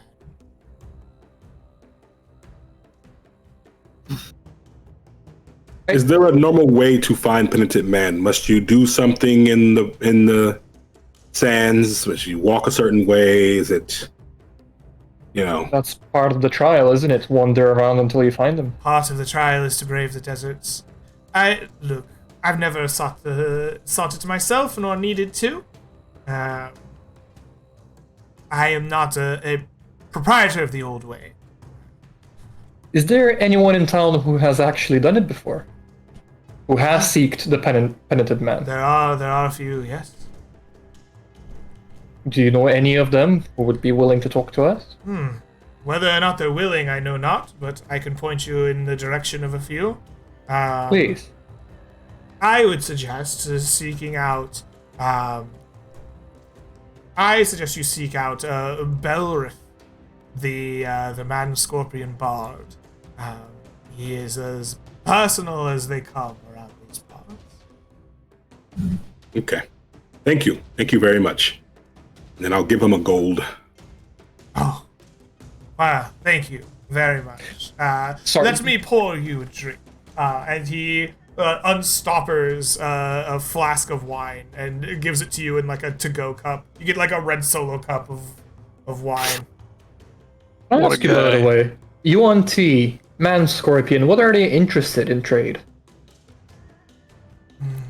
Well, many things. There is the man scorpions themselves scour the desert sands for all kinds of trinkets of old. They are rivals to the Yonti in the trade of adventurers and humanoids who brave the sands. But here there is no trade of people. That takes place elsewhere. But the old artifacts, they are the most valued. But you also see the results of their weavings. Man scorpions are, of course, experts in the creation of tapestries and threadings. The work of most of your fine silks will be of their make. Yanti, of course, are expert curers of leathers and are particularly fine-eyed the magics of mundanity. They can find the charmed and the enchanted quite well. Dragonkin, of course, are forgers of expert kind. The weapons are sought after by all who wander the desert, including the sect of the Great Serpent, somewhere deeper in. I just had a thought. If the representative who slighted the old ways, obviously he must seek out penitence, but what if he fails in the journey, particularly in the while traveling out in the sands, and dies? Then it was meant to be according to the old ways. Mm-hmm. Then his What does that repentance mean will for not be Whitewater? granted. I see. That sucks. So we have to assist Yeah. this man who wish Correct. Yeah. to complete the task with Whitewater. Mm-hmm. Could we... Norbert is quite interested in seeking out the Man-Scorpion Bard at this point, and Yeah, me seeing too. the pure-blooded UNT as well. In his tent to get a future reading for at least one of the party members. Okay.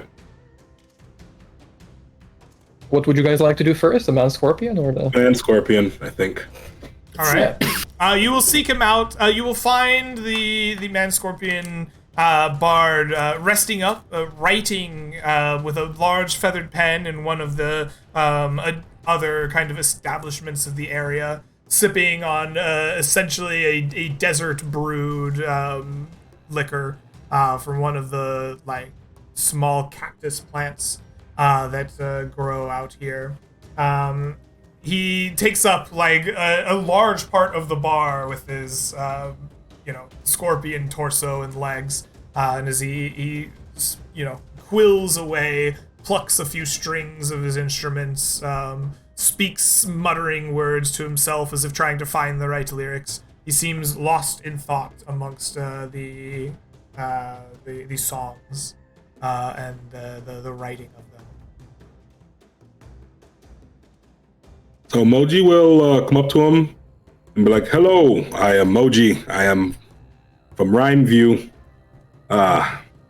We've come to help Whitewater, and we figured out that the associate that we had did something unforgivable, and we wanted to know what is best way to find repentance for Ah, what he's done." well, you must seek the penitent man. Yes. It is tradition amongst those who follow the old ways. I had done so myself once before. Turns out songs can get you in trouble around here. Well, when you find him, how would I say this? Is there a path you find, or is it just your soul searching? Straight out with it, I see. I didn't try to make it sound like that, but I couldn't do it emojis thing.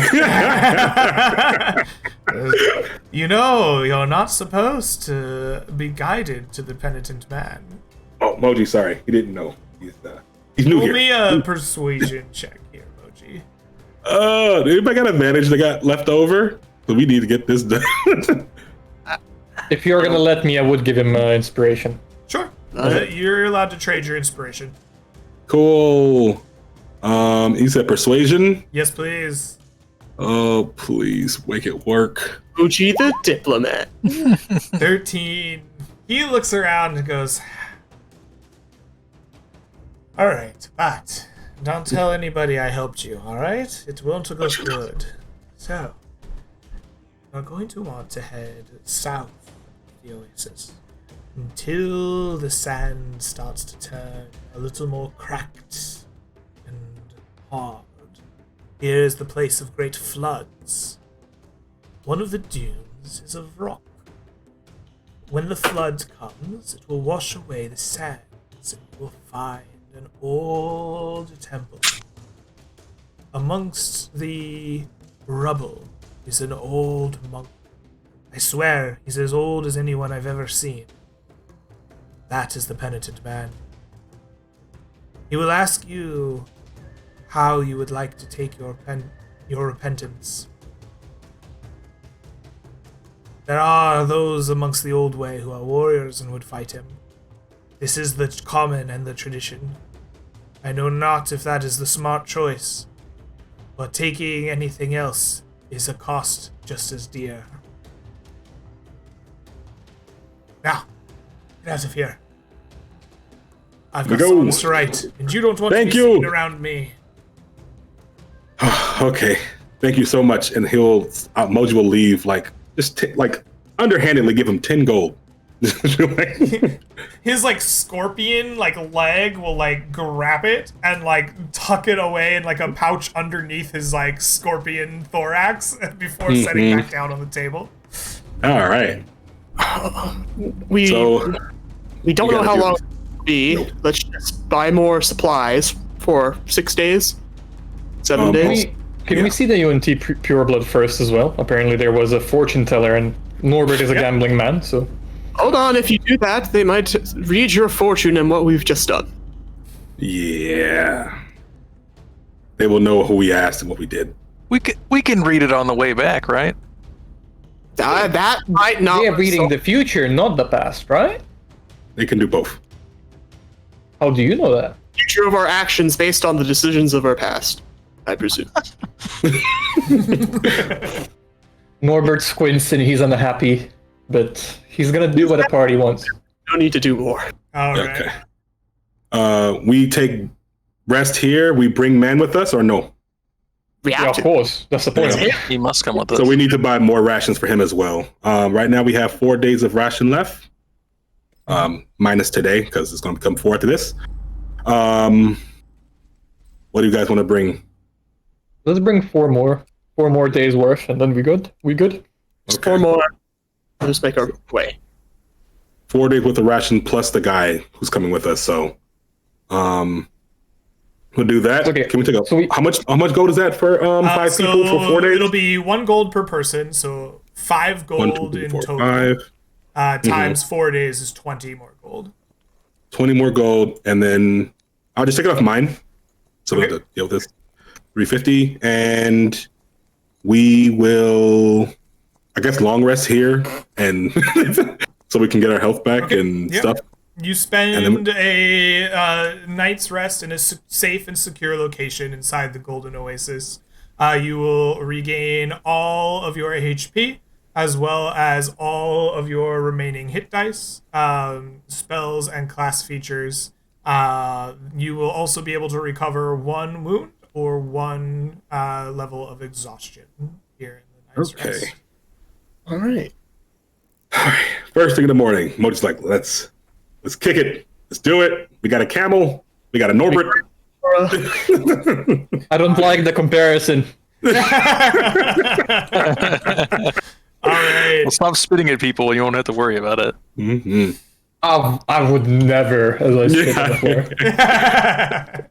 You set out south seeking the penitent man. Sayora is like, oh, well, yes, you found the way. Oh, Lord have mercy. And it is your chance to travel here. As we montage through, I'm just gonna rely on the same rolls you had before, rather than make a whole new travel phase, since we're trying to go a little quicker here, it sounds like.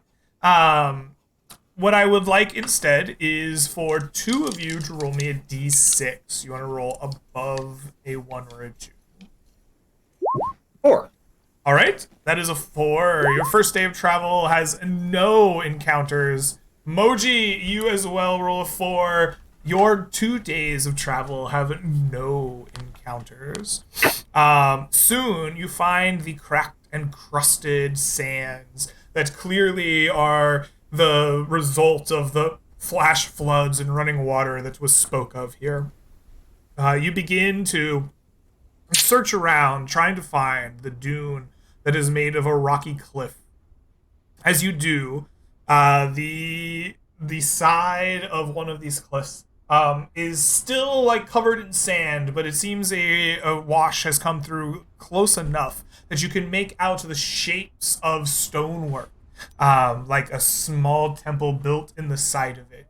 After about a few hours of searching, you have to dig through the sand in order to get to the entrance of the temple. This is hot and tiring, but you do have a treasure hunter shovel amongst you. and very doable with it. After maybe another hour of digging, you make enough headway that the sand kind of falls to the side, and you can make your way into the dark tunnel nearby.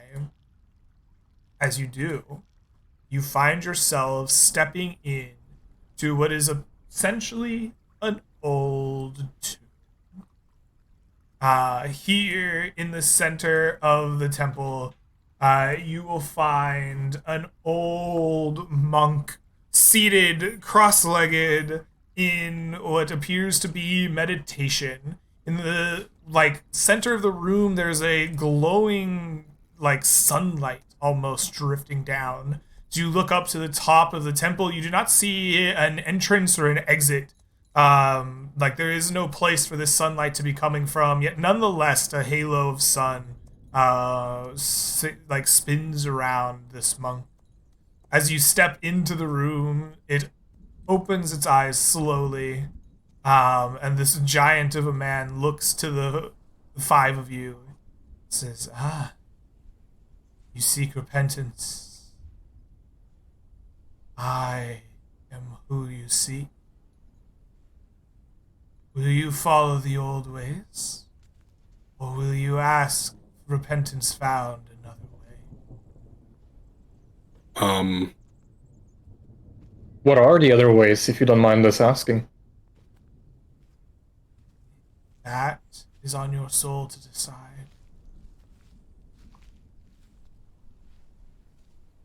Well, Norbert starts polishing his shield and sword. Yeah. Moji will guys. ask Randall for his Devil's Whetstone so he can slide it across the axe. That he's got. Okay, good luck, man. Doing this? Yeah. Doing this? Sorry, out of curiosity, we haven't been using the war pick that's +1, right? Would you rather me put the +1 on one of your lances for the time being? Sure. Okay. Yeah, I'll +1 the lance as well for the time being. All right. Oh, wait, were we even able to bring the camel in here? I would imagine that even if you did bring the camel in here, it's really not a place where you can ride around and use it like a war mount. You're just Sure. drifting it around in circles. So this is the time to do it. Warhammer. I'll hand the mace to Soyara as well. Okay, you got it. Do you give me the Devil's Whetstone, Randall? Yeah, you can borrow it. All right, so I put it on me, and I get +5 to damage, To right? damage. Yeah, when you hit, but also it uses your bonus action, so if you crit, you won't be able to Great Weapon Master hit again. No, I'm gonna do it right now before we even start because it lasts for a minute. It's for one turn. It's a one turn. Oh, thing. one turn. It's like as a bonus action, you slide this down your blade, and for that round, it Got has you. the devil's power to it. Yeah. I'll still do it. Yeah, on average, I believe that's still gonna work out better. All right. He smiles as he stands up and takes a pose and says, "The old way it is." Everybody, roll me initiative. Emoji will apply. Old way is best way. We're doing this fast. Ooh. Oh my god, guys, the initiative is horrendous. Well, Only either really good or really bad, right? I never roll good for initiative. I don't know what to say. quick thing. So with that, is it until I make my next attack, or is it just for that same turn? It's until your next It's turn, until the but it next also turn. lowers your AC to Yeah. 10 plus dex. Yeah. So I'll do it, I guess, before the fight even starts. Put it away, and then this time I'm gonna have if I hit. This sounds excellent. And my AC is 12. Let me. There we are. Where is your initiative modifier? It is only +5. Okay. He's gonna beat us. Only +5. 24. Oh, He's gonna beat all of us. All right. God damn it. We are going to add the penitent man. And the penitent man rolled a 24. Man, I love how Greg said, "Oh, the initiative is only +5," even though it doesn't go higher than that. All right, so the penitent man strikes his pose, and then he is going to step forward through the light, getting up to all of you. He is going to take his fist and he's going to swing out first at Randall. He will. Well, Yes. I would like to take a reaction. Please do. I go for the knees. That crits. Beautiful. Let me make sure I turn off rage. I'm not raging at the moment. Okay, there we go. 8 plus 6 is 14. Wonderful. He grunts as you hit him, smiles, and then with a flat hand strikes at you with a 22. Oh, yeah. All right. Please take for me. He has plus in the hit. Doesn't matter what our AC is. 785 D7. Strength here. Yeah, it's just plus 10. That's what I thought. Let me tank him if you guys run away and nail the range. 14 points of damage. With a bonus action, he takes his second hand and strikes out towards towards Hart. With a 28. That's a hit. Please take for me 12 points of bludgeoning damage. Okay. You know, Greg, this is the only chance you'll ever get to beat up Norbert. All I'm going to say is I can get to 32 AC with a spell, so good luck. Oh, no. Randall, it is your turn. Randall shall rage. And he will go for the knees. Beautiful. This is an old man. I don't think that he is a would hit 14. That the- will miss. Uh-oh. And again for the knee. Okay, all right, That will guys. also We're having trouble here. miss. I'm gonna move around to the back because reasons. Going for Okay. the other knee. Beautiful. That's, Moji, it is your turn. What will you do? Mojo's gonna pray that if he attacks recklessly with his giant axe, he'll work. Come on, big axe. I need you to. I need you. I'm talking to an axe right now. Okay. Recklessly attacking. 16 does hit. Thank goodness. All right. 29 damage. 31. Oh, 31. Yeah, that's right. True. Beautiful. right. Norbert. Norbert is just looking at Moji. He's like, "Holy shit, man!" Yeah, Norbert is gonna, as an action, I'm gonna cast Bless on all of the 3 boys that are not me. Okay. Oh, So +4 to hit, +4 in saves. I would like to step in over here. As a bonus action, I am gonna cast Searing Smite on myself. Okay. Oh no, I cannot cast 2-level spells, sorry. It needs to be a bonus action, yeah. Or, I mean, cantrip. Yeah. Cantrip, yeah. I'm just gonna action surge for the time being, and I'm just gonna poke him in the butt. All right. 27? 27, that'll hit. Sorry, I do activate my blade for 11. For 9 points of damage, right. You wouldn't have had a chance to activate your blade. He takes 54 points of damage, and he looks around and goes, yes. I will need more penitence for this. And he reaches up and forms in his hand a mighty blade of light. He flicks down. Hart, it's your turn. Oh no. we'll attack him with a warhammer. This should have a +1 to damage. Here we go. Normal hit. I miss. You do Don't- miss. Yeah, because I miss, I did not. Okay. I will bonus action attack him with the flail. Okay. Miss. 13 also misses, yes. And, I think I'm just gonna take it. That's gonna All right. be my turn. With that, the penitent man will go. He looks to Norbert, and he takes a mighty hand and shoves you Please make me a contest of athletics. So he might actually have proficiency in athletics. He does I'm gonna wait for his roll first. That is a 27. Oh my lord. What? He's been drinking a lot of potions of 27. giant. Oh, he's unable to shove you away. With a bonus action, the two he hasn't attacked are Moji and Norbert. That is going to be Moji. He is going to swing the blade at you. Bring it. Absolutely. Oh no, with advantage. It doesn't matter. I was gonna get hit anyway. She's gonna get anyway. I'm at a 12 AC right now. That is a 19. Yep, it'll hit. All right, that hits. You are seared by this magical light. Please take for me 24 points of radiant damage. Cool. Moji will take that, and you will make a con save for 15 or take 13.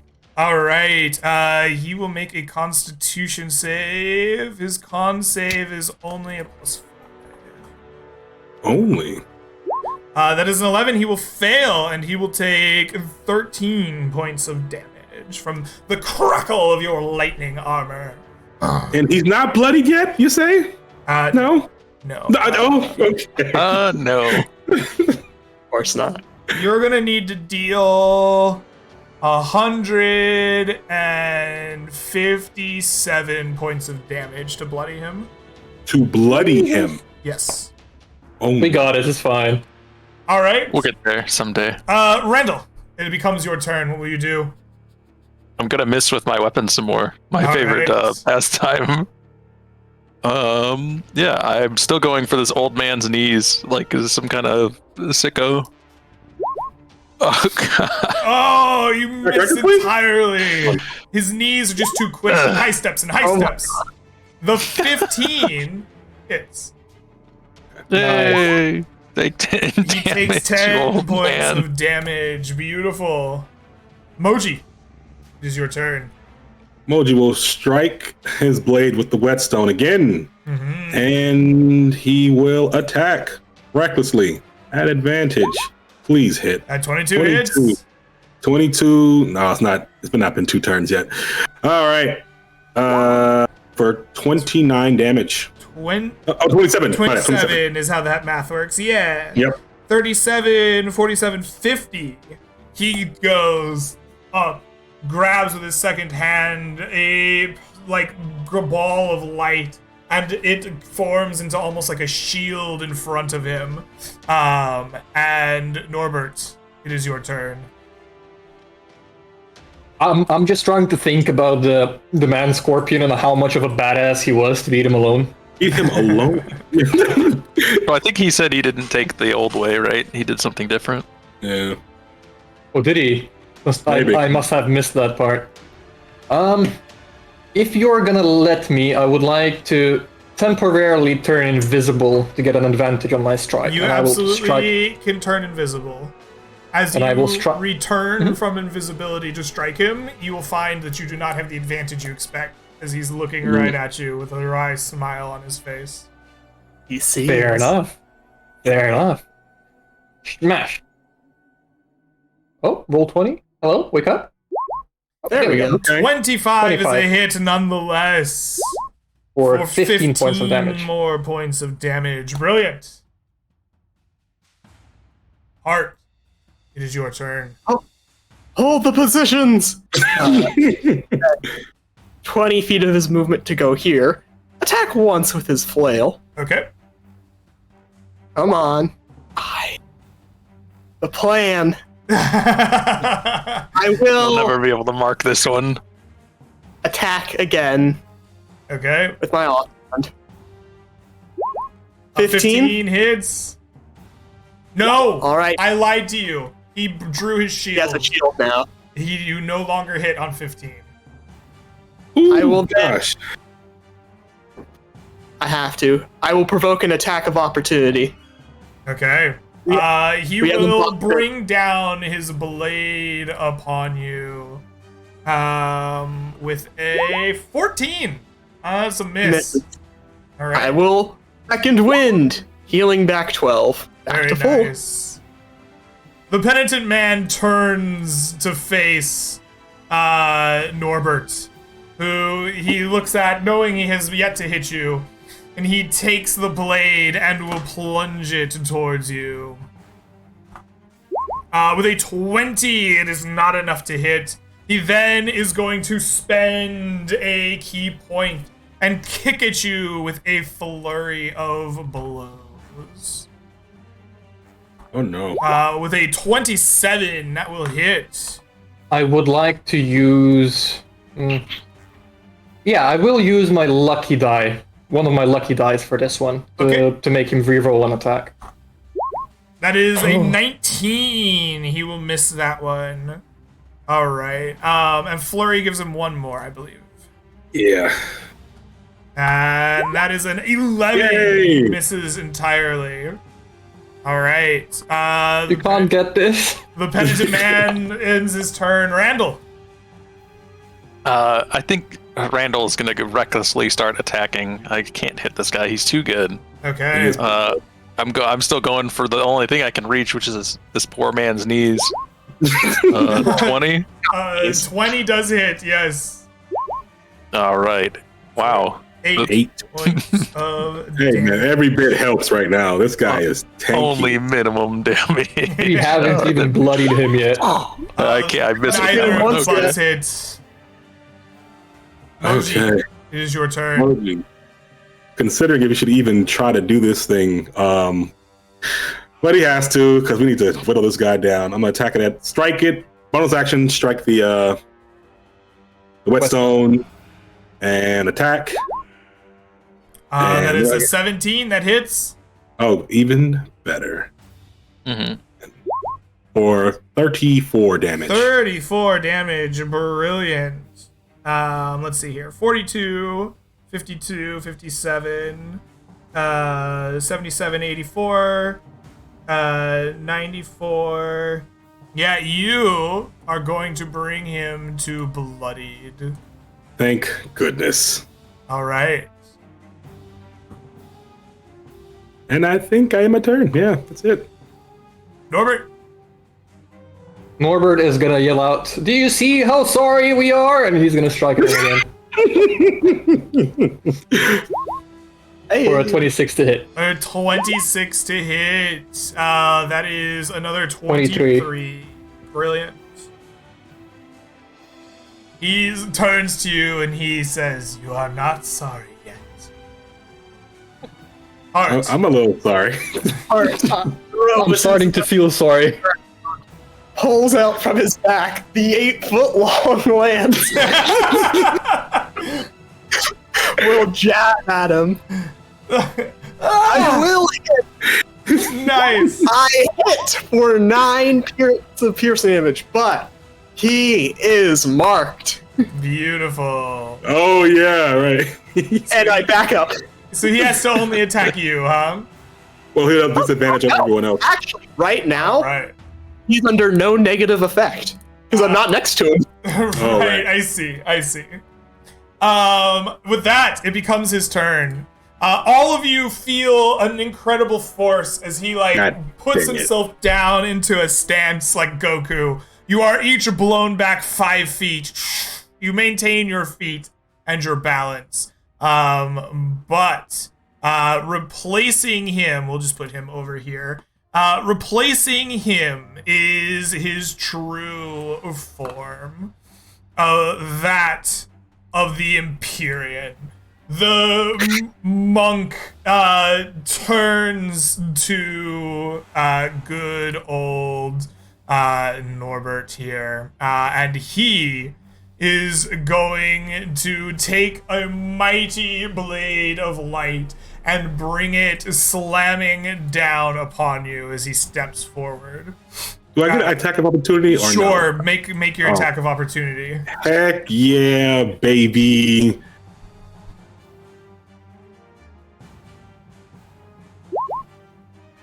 Does it hit? Oh, Oh, It hits. very nice. That hits.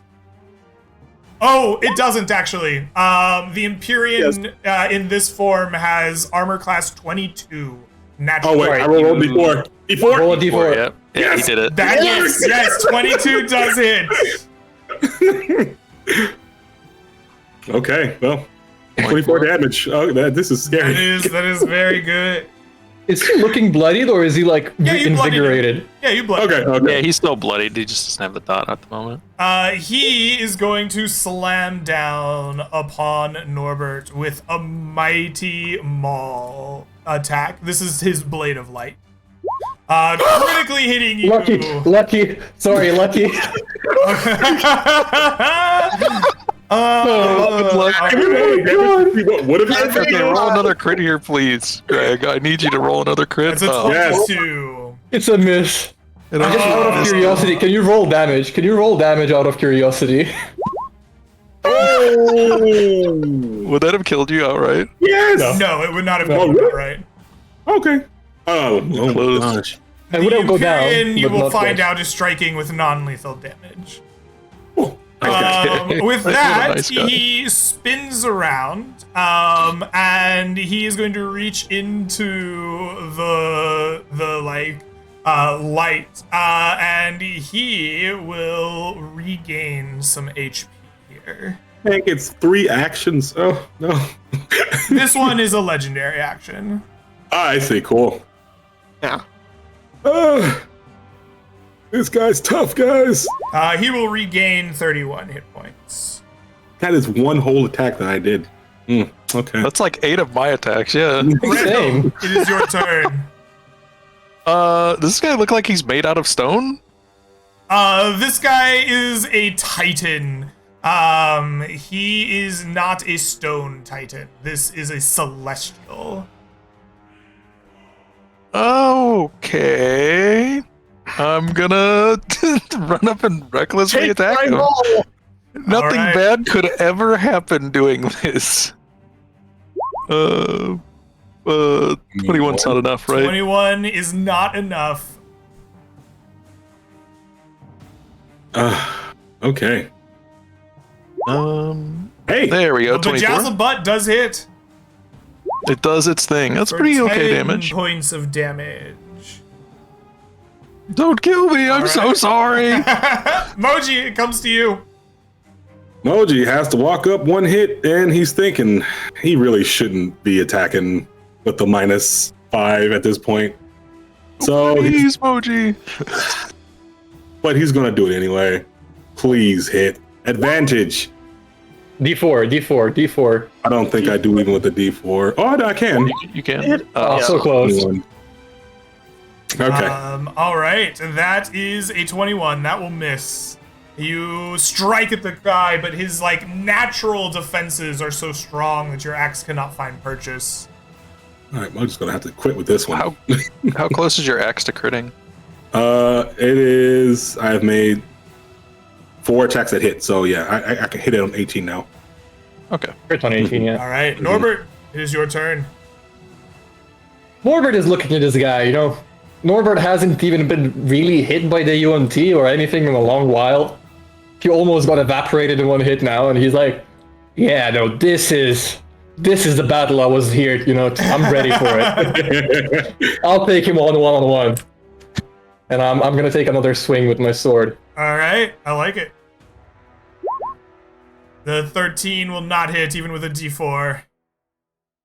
That's my action. All right, Hart, it comes to you. Hart will drop his lance to the ground, knowing he no longer has the reach advantage. He'll pick up the Warhammer. The still +1 Warhammer, right? Yeah. He'll grip it in 2 hands, and he'll summon the Wing of Death. Oh, baby.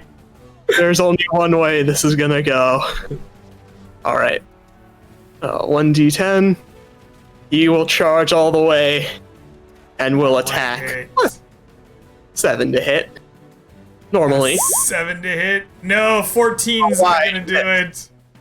But he is marked by my not mark of death, by my unwavering mark as a cavalier. His focus He attacked another creature, which means as a bonus action, I get to attack at advantage. Oh, fun. Okay. I'll bring the Warhammer around. Ooh, and this should have a +1 to damage. Oh, we can factor it after. 24 to hit. Nice. 8 plus 1, 17 is 34 points of damage. Oh, right. 34 points of damage. Excellent. That'll eat up what he healed. Plus another 13. I will then action surge and swing the magic Warhammer one more time. Excellent. Normally. 25 to hit for 26. For 26. Beautiful damage. All right. The creature grunts, looks at all three of you lined up so well. And he's going to spend some of his legendary points. And he is going to make a cleaving attack at all three of you. He makes it against everyone else at disadvantage because of my unwavering mark. All right. The don't first think it attack matters. against Emoji is going to be a 21. Does that hit? That is a hit, because, yeah. Please take 30 points of radiant damage.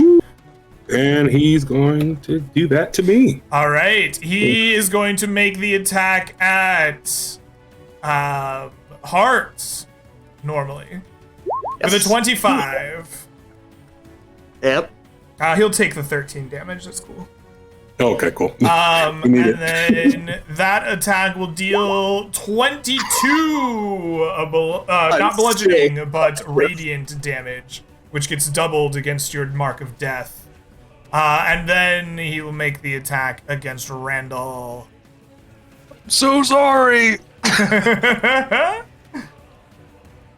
At disadvantage. With a 34. Oh my god. It's a 21 points so- of radiant damage. I was recklessly attacking, so it's just a flat roll, so he crits me. Oh, does he? Oh, man. Okay. Yeah. Well then, please take 42 points of radiant damage. I can do that. Yeah. Sorry, 31, right? Because you don't get the extra +10 from strength and stuff, right? That's yeah. correct. Yeah, minus 10. So 31 is correct. So 15. Okay. We're good. That's doable. That's fine. I'm alive man. still, barely. All Woo! right, Randall, it is your turn. What will you do? Randall's gonna look at this guy with like 2 black eyes. He's missing most of his teeth. He's like, "I will defeat you, great villain." As he will first bonus action, second wind. Again, 4 HP. Beautiful. Yeah. Perfect. And then I'm gonna Beautiful. I'm going right back for the knee. Give me that knee. 17 is not enough. And then I'm gonna move over here so I don't get cleaved again. Thank you. Okay, Okay. beautiful. Moji, after learning that that is a bad deal to stand next to his party when this is going down, will not strike the axe anymore. He's going to just attack. Yeah, like this. At advantage. The 17 will not hit. Golly, dude. I need more. All right, well, actually, Would a 21 hit because he does have bless? A 21 would not hit. wouldn't hit. Yeah, it's at 22. Okay, well, can I still strike the thing as a bonus action right now? The double whetstone? I'll do that. Come Sure, on. I don't Yeah. think that's the intended use, but I'm down for Okay, no. doing it for this fight. For this fight, yes, I'll do it. All right, cool. I'll take it. All right. All right, we'll do that. Norbert, it is your turn. Okay, Norbert has a little bit of piss dripping down his leg, but he's still going. It's his battle. Let's attack him. 27. That'll Hey, hit or for 16. 16. Moji's like, bring up the elemental. We need him. Scoot over, Norbert. Hard, Don't let it him is your cleave us turn. all. Are unwavering till the end. I don't have where. No, he has 10 feet range, right? 23 to hit. Scoot left. Oh, I guess that's a pillar. Never mind. Yeah, okay. I could move here, technically. For 30 No, you're fine. No. 32 points of damage from the pickaxe. Beautiful. With that, Sure. he reaches into the light once more. Clearly, what we would consider on death's door, though for him that's still a fair number of hit points. Goodness. And it becomes his turn. And as Nope. I still have a bonus action. Still have a bonus action. All right, he's reaching into the light. Something's happening. What do you do? Attacking his allies. Heart's able to, as a bonus action, as a cavalier, he gets a number of bonus action attacks. And he attacks anyone other than me, That's which he true. did with his cleave. Yeah. And so Heart attacks once more at advantage. Okay. 21. One will not hit. Dang it. Oh, So close. unfortunate. It becomes his turn. He grasps what looks like holy fire, and he says, "Then by fire may your sins be purged." And he slams the flames into the ground. They erupt around you in a storm of radiant fire, raging through the area. All of you, please make me a dexterity saving throw. Let's take a look at what his spell save is. I get advantages for this. His dexterity saving throw. This is going to be a You get a D4 on that emoji. DC 18. No. I passed. Spell save, blah, blah, blah. I was doing the math wrong. The Empyrean's innate... Here we go. The Empyrean's innate spellcasting ability is Charisma. It's the wrong one. The spell save DC 23. Holy crap. There we go. What? Alright, Moji, you're the only one who can save yourself, bud. Save yourself. Depending on how much D4. damage it is, I can You fail. maybe absorb element it. Yeah, 3 plus 19 is not. Oh, actually 3 plus 17 because it's 20. All right, well I don't. No, there was no way. All right.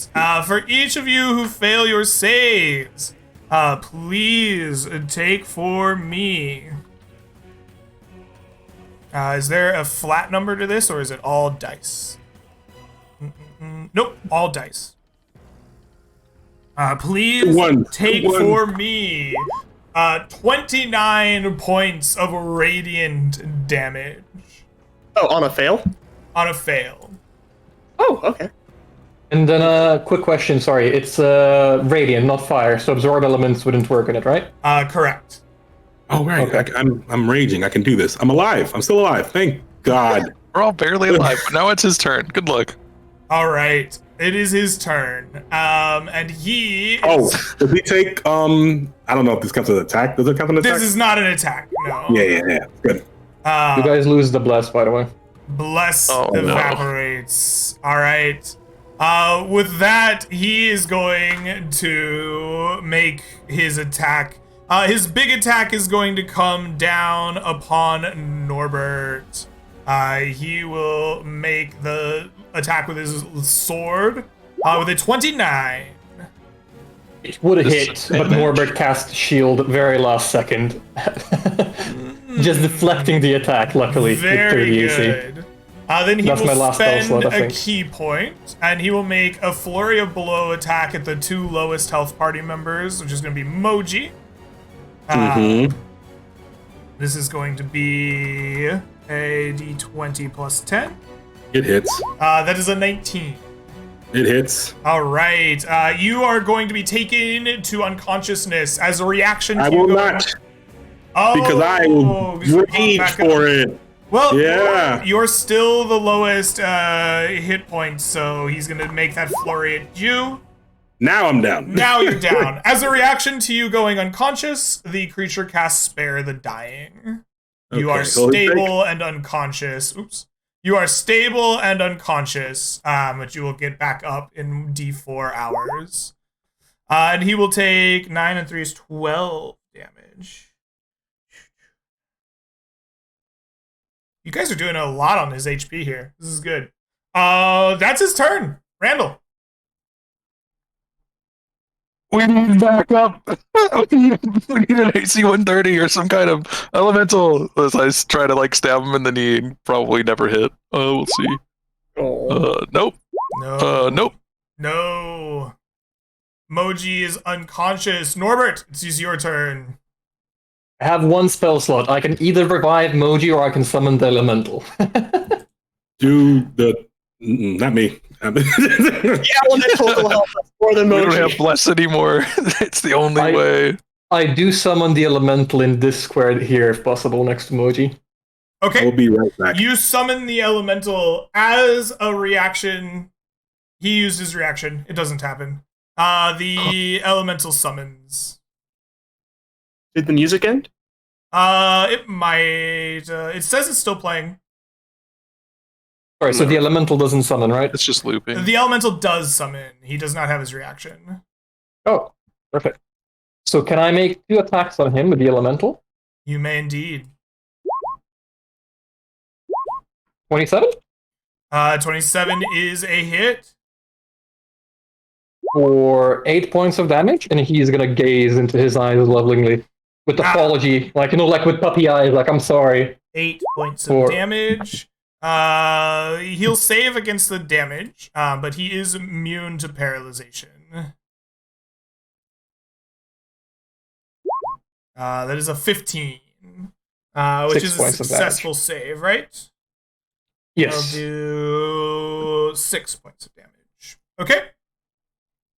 Heart, it is your turn. He swings out once and then twice. A drastic miss, but with the unwavering mark, he's able to strike as a bonus action at advantage. Will miss as well, but thankfully it doesn't have a reaction. He backs up. Not want to get caught in the blast again. All right. The penitent man reaches into the sky and says, "By fire may your sins be purged." The cubes he can draw range 150 feet, but he only gets 10 10-foot cubes. Yeah, he's gonna get you there too, my friend. All of you, please make me dexterity saving throws. We learned DC 23. Oh God. Well, it was close. All right. Yeah. I forgot to use my bonus action. I might have healed enough, but oh well. This time, please take 51 points of radiant damage on a fail. I think This will all outright down. kill me. You will not be outright killed, as you are spared from dying by the magics of this Empyrean. Nice. If I healed, I could have survived this round. I forgot my bonus action last round. Very impressive. Very impressive. All right. You will all wake up in D4 hours. The penitent man, once again, in his simple form of the monk. And he says, "You have your sins cleansed by right of the old ways. You may return to the oasis. You performed admirably. Your mastery of the old ways is incredible." And he lifts something out of his robes to hand to you all. He says, "This is your reward for such strength and prowess in martial combat." And they are these wrappings, these leather, almost like gloves, that are more of a band of leather that kind of hooks together in a mesh, and then ends in some studs around the knuckles. How can we prove that we've passed your trials in the Oases? Are people just gonna know? They'll know. Look at these bands. They know. And Moji will bow and thank him and said, "This was a great fight." Moji appreciated. He learned a lot. Moji's not as strong as he thought he was, but he's getting there. Thank you. You are most welcome. Should you need repentance again, feel free to seek me out. I hope not. He smiles, and then returns to meditating in his little circle of light. Take the wrappings and leave. We have quite the journey back. Mhm. Yeah.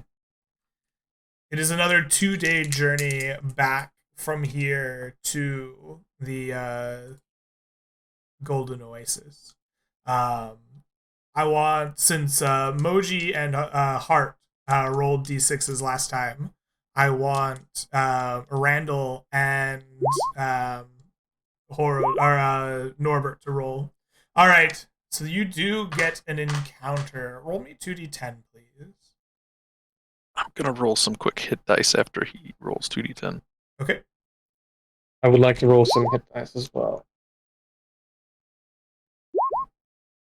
Both spectrums. That's All better than one. right. Very good. So let me take a look and see what happens on the first leg of your journey here in the desert. You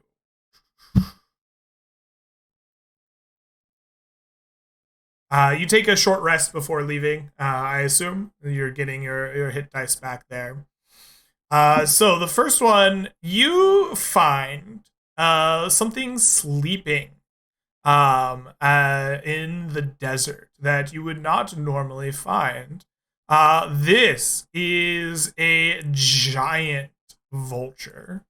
There are 3 of them asleep in the sand dunes, and between them there are like a nest, and there is the shine of treasure kind of buried in the sticks and twigs and leaves of these giant vultures.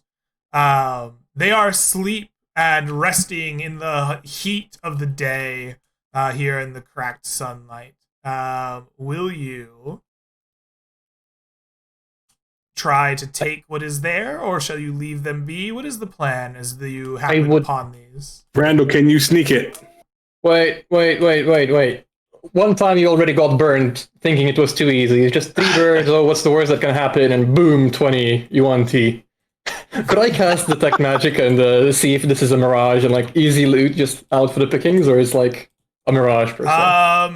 You cast Detect Magic, your Furbolg heritage. There is a magic aura from the bird's nest, but there's not a ping to you back an aura of illusion magic. It is a aura of transfiguration. We can sneak it. Yeah. You can try to sneak in there and get it. All right, guys, don't be too far away. I don't want to die to giant birds. I'm gonna please. cast Blessing on you trying to sneak in there. I don't think that helps. If you want to give me guidance, maybe. No, guidance has to be. I think guidance has to be something that's resolved in like 6 seconds, right? So I would like to try to sneak up on these birds and steal some loot. Okay. Give me a stealth dexterity check, Randall. That's not too bad. 15 is not bad. While they're asleep, I will give them disadvantage to find you. Or to hear you, anyway.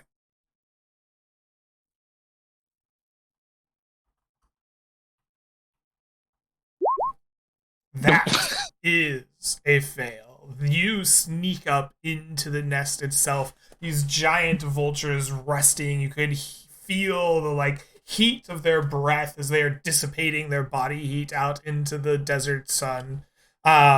It is uncomfortably close as their breath is loud. Their bodies shake sometimes. The twigs snap and crumble.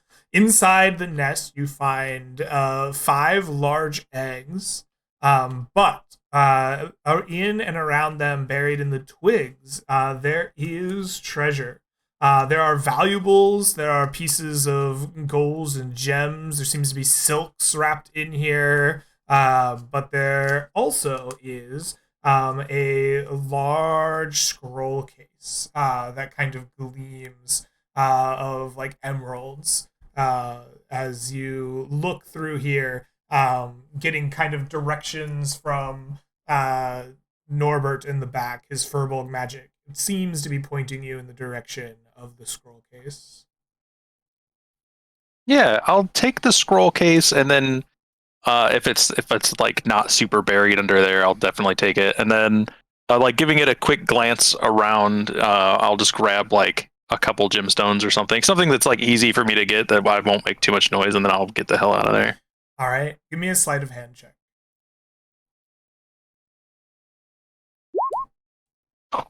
Oh, you reach for the scroll case. You slide it out, no problem. But then I need some gems. I need some wealth. You grab the gems. You pull them out, but as you do, a piece of the bird's nest kind of breaks away, crashing down. They're going to get another chance to wake up and notice you. Which they fail to do. Fast asleep they are. You quickly bolt away. Roll me a 4d100 for the gemstones you've collected. That's pretty good. You found 285 GP worth of precious stones. Large and valuable in your hands. You know what you got here is worth quite a bit. With that, you leave behind the sleeping vultures, and you all make your way into the Golden Oasis. It is clear that word has traveled that you have bested the penitent man, or at least survived, and you are welcomed back, including Sayora, as ties to the Whitewater Guild can once again be renegotiated. Because, of course, you can't go back to the old deals. With that, I think we will end our session here. You've reached a safe and secure location. You can buy your passage back to Rhymeview with no troubles. And I'm going to add up some experience and some gold for all of you to take home with you today. While you guys are, or while I'm doing that, I'm going to hand the stream over to you guys. If you want to give a shout out to where people can find you on the internet or anywhere else, which you might have going on, now is the time to do that. Usually there's a bunch of dead air here while I wait for somebody to jump in. But instead, I'm just going to shove it over to Horo. Take it away. The floor is yours for the time being. Sure. So, as always, a big thank you for Greg for running us through the mists. It was another incredibly fun session for me personally. Hope many more to come. And yeah, I'm just glad to see that Norbert has finally not only taken damage, but has actually failed at accomplishing something he set out to do, which was super fun. Awesome.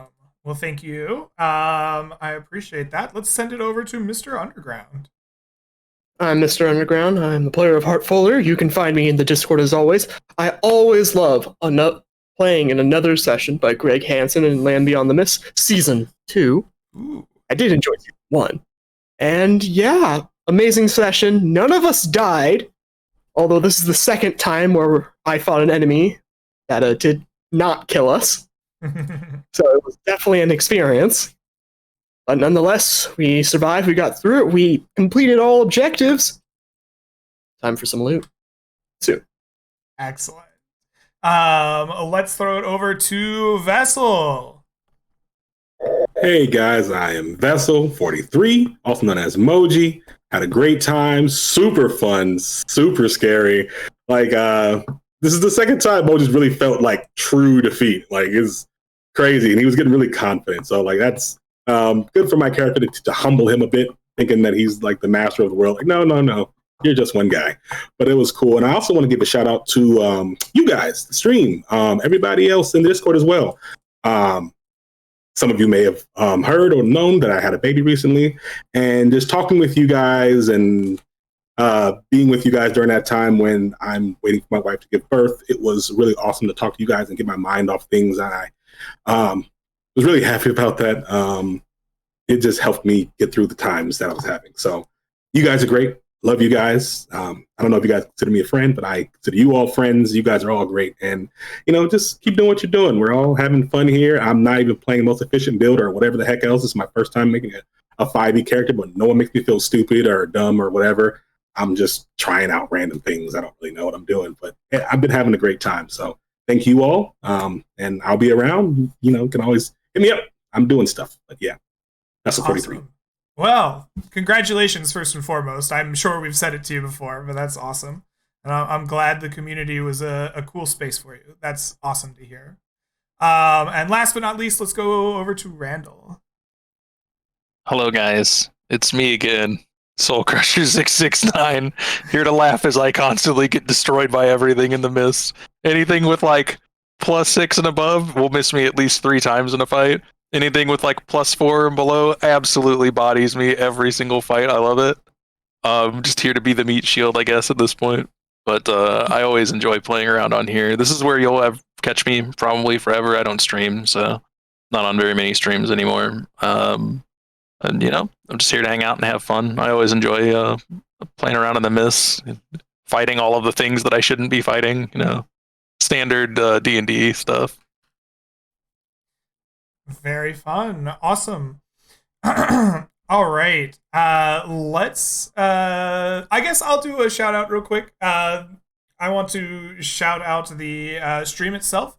It is a lot of fun, and if you want to play, come hang out with us. The Discord link is below me on both Twitch and YouTube.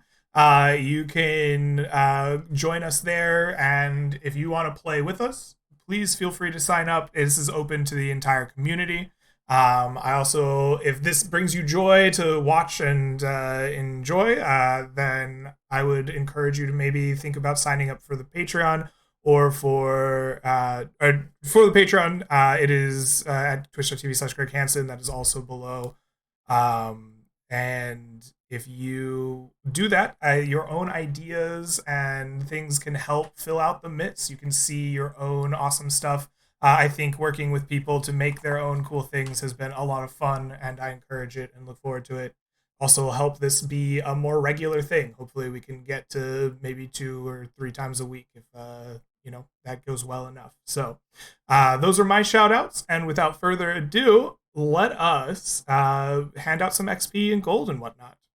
For each of you here, I want you to take home 1,512 experience points each. 1,512. I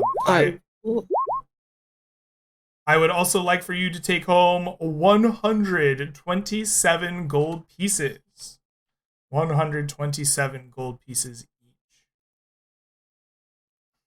You will gain +10 with the Whitewater Merchants League. Reputation, that is. And you are giving the Modron Shell to the Arcanium Council, yes? Yes. Then you will Correct. also take home +5 with the Arcanium Council. All right. Let's hand out some items. People have liked it when we went through all of them, and then we we rolled for them afterwards. So that's going to be my plan here today as well. So the first set of items that you have were the Ring of Potion Resistance, which we've already gone over. That is a by-the-book Ring of Potion Resistance. We also have an Enchanted Astrolabe. This Astrolabe needs to be identified. I will not tell you what it does exactly, other than it has magic in it. There are 3 potions of Broodguard Transfiguration.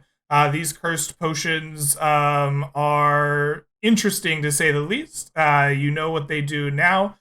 As a reminder, they have the ability to make you an NPC controlled by me for a little while. But they will give you a significant bonus if you can pass the difficult save. The next item that you received is called the Helping Hands. This stave can be used as a weapon, or as a spellcasting focus for your spells while holding it. The weapon has 9 charges and regains 2d4 extended charges daily at dawn. While holding this weapon, when you cast a spell that doesn't have a range of self, you can spend a number of charges equal to the spell's level, minimum of 1, to target a second creature or area in the range with the same spell. I will point out that this is a cursed item. I will not tell you what the curse is, but the beneficial effect is always going to be there, but there is a curse attached to it. The next item that you got was the Mask of the Desert's Thirst. While attuned to this mask, when you cast a spell of first level or higher that targets a creature, you must cast Firebolt at the same time to the same creature. That is that. And then you were given the Star Dagger. You found this one. This is a +1 dagger. It contains 4 charges, regains 1d4 charges at dawn, and can be used as your spell focus. When you cast a spell while holding the Star Dagger, you can expend a charge to increase the area of the spell. Line spells enhanced in this way gain an additional 10 feet in length. Cone spells gain an additional 5 feet in length. And cubes gain 5 feet to each side. Spheres and cylinders gain 5 feet to their diameter. That is the Star Dagger. And last but not least, you have been given Atlas's gauntlets. These gauntlets of wrapped leather will set your strength to 20. In addition, unarmed strikes are treated as D8 weapons when you are attuned to and wearing these gloves. All right. So let's go back to the top here. Who would like to who would like to take the Ring of Poison Resistance? Heart will take it. Yep. If no one wants it because it's an attunement item, did you instead want to donate it somewhere?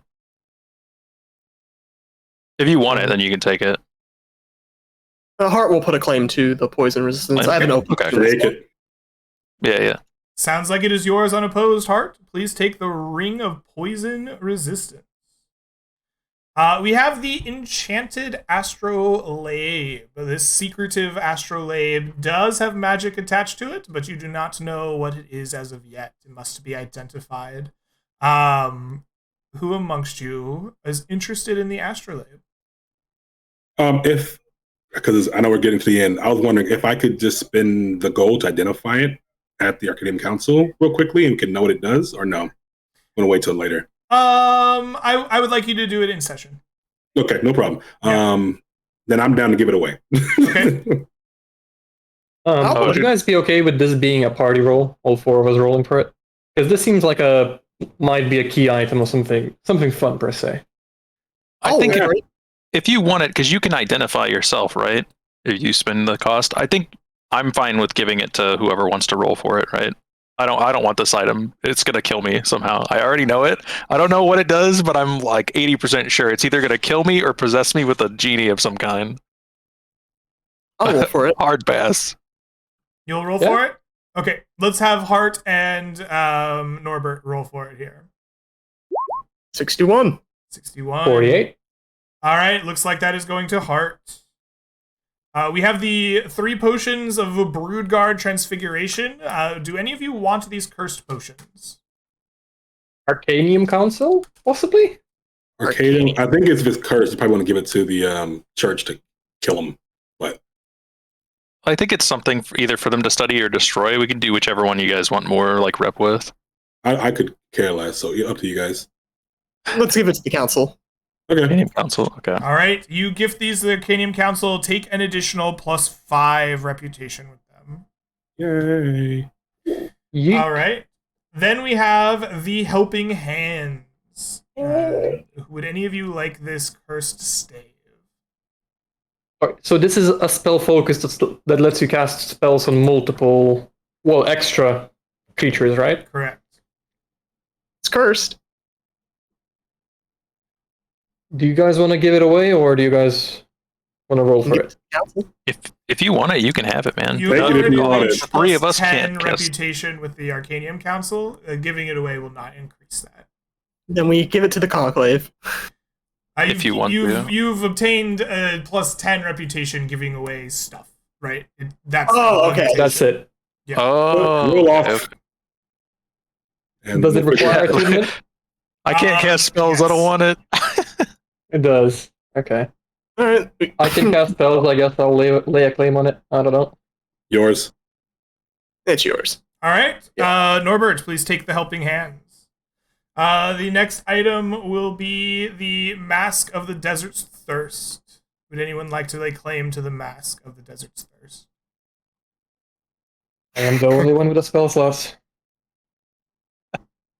Okay. This is true.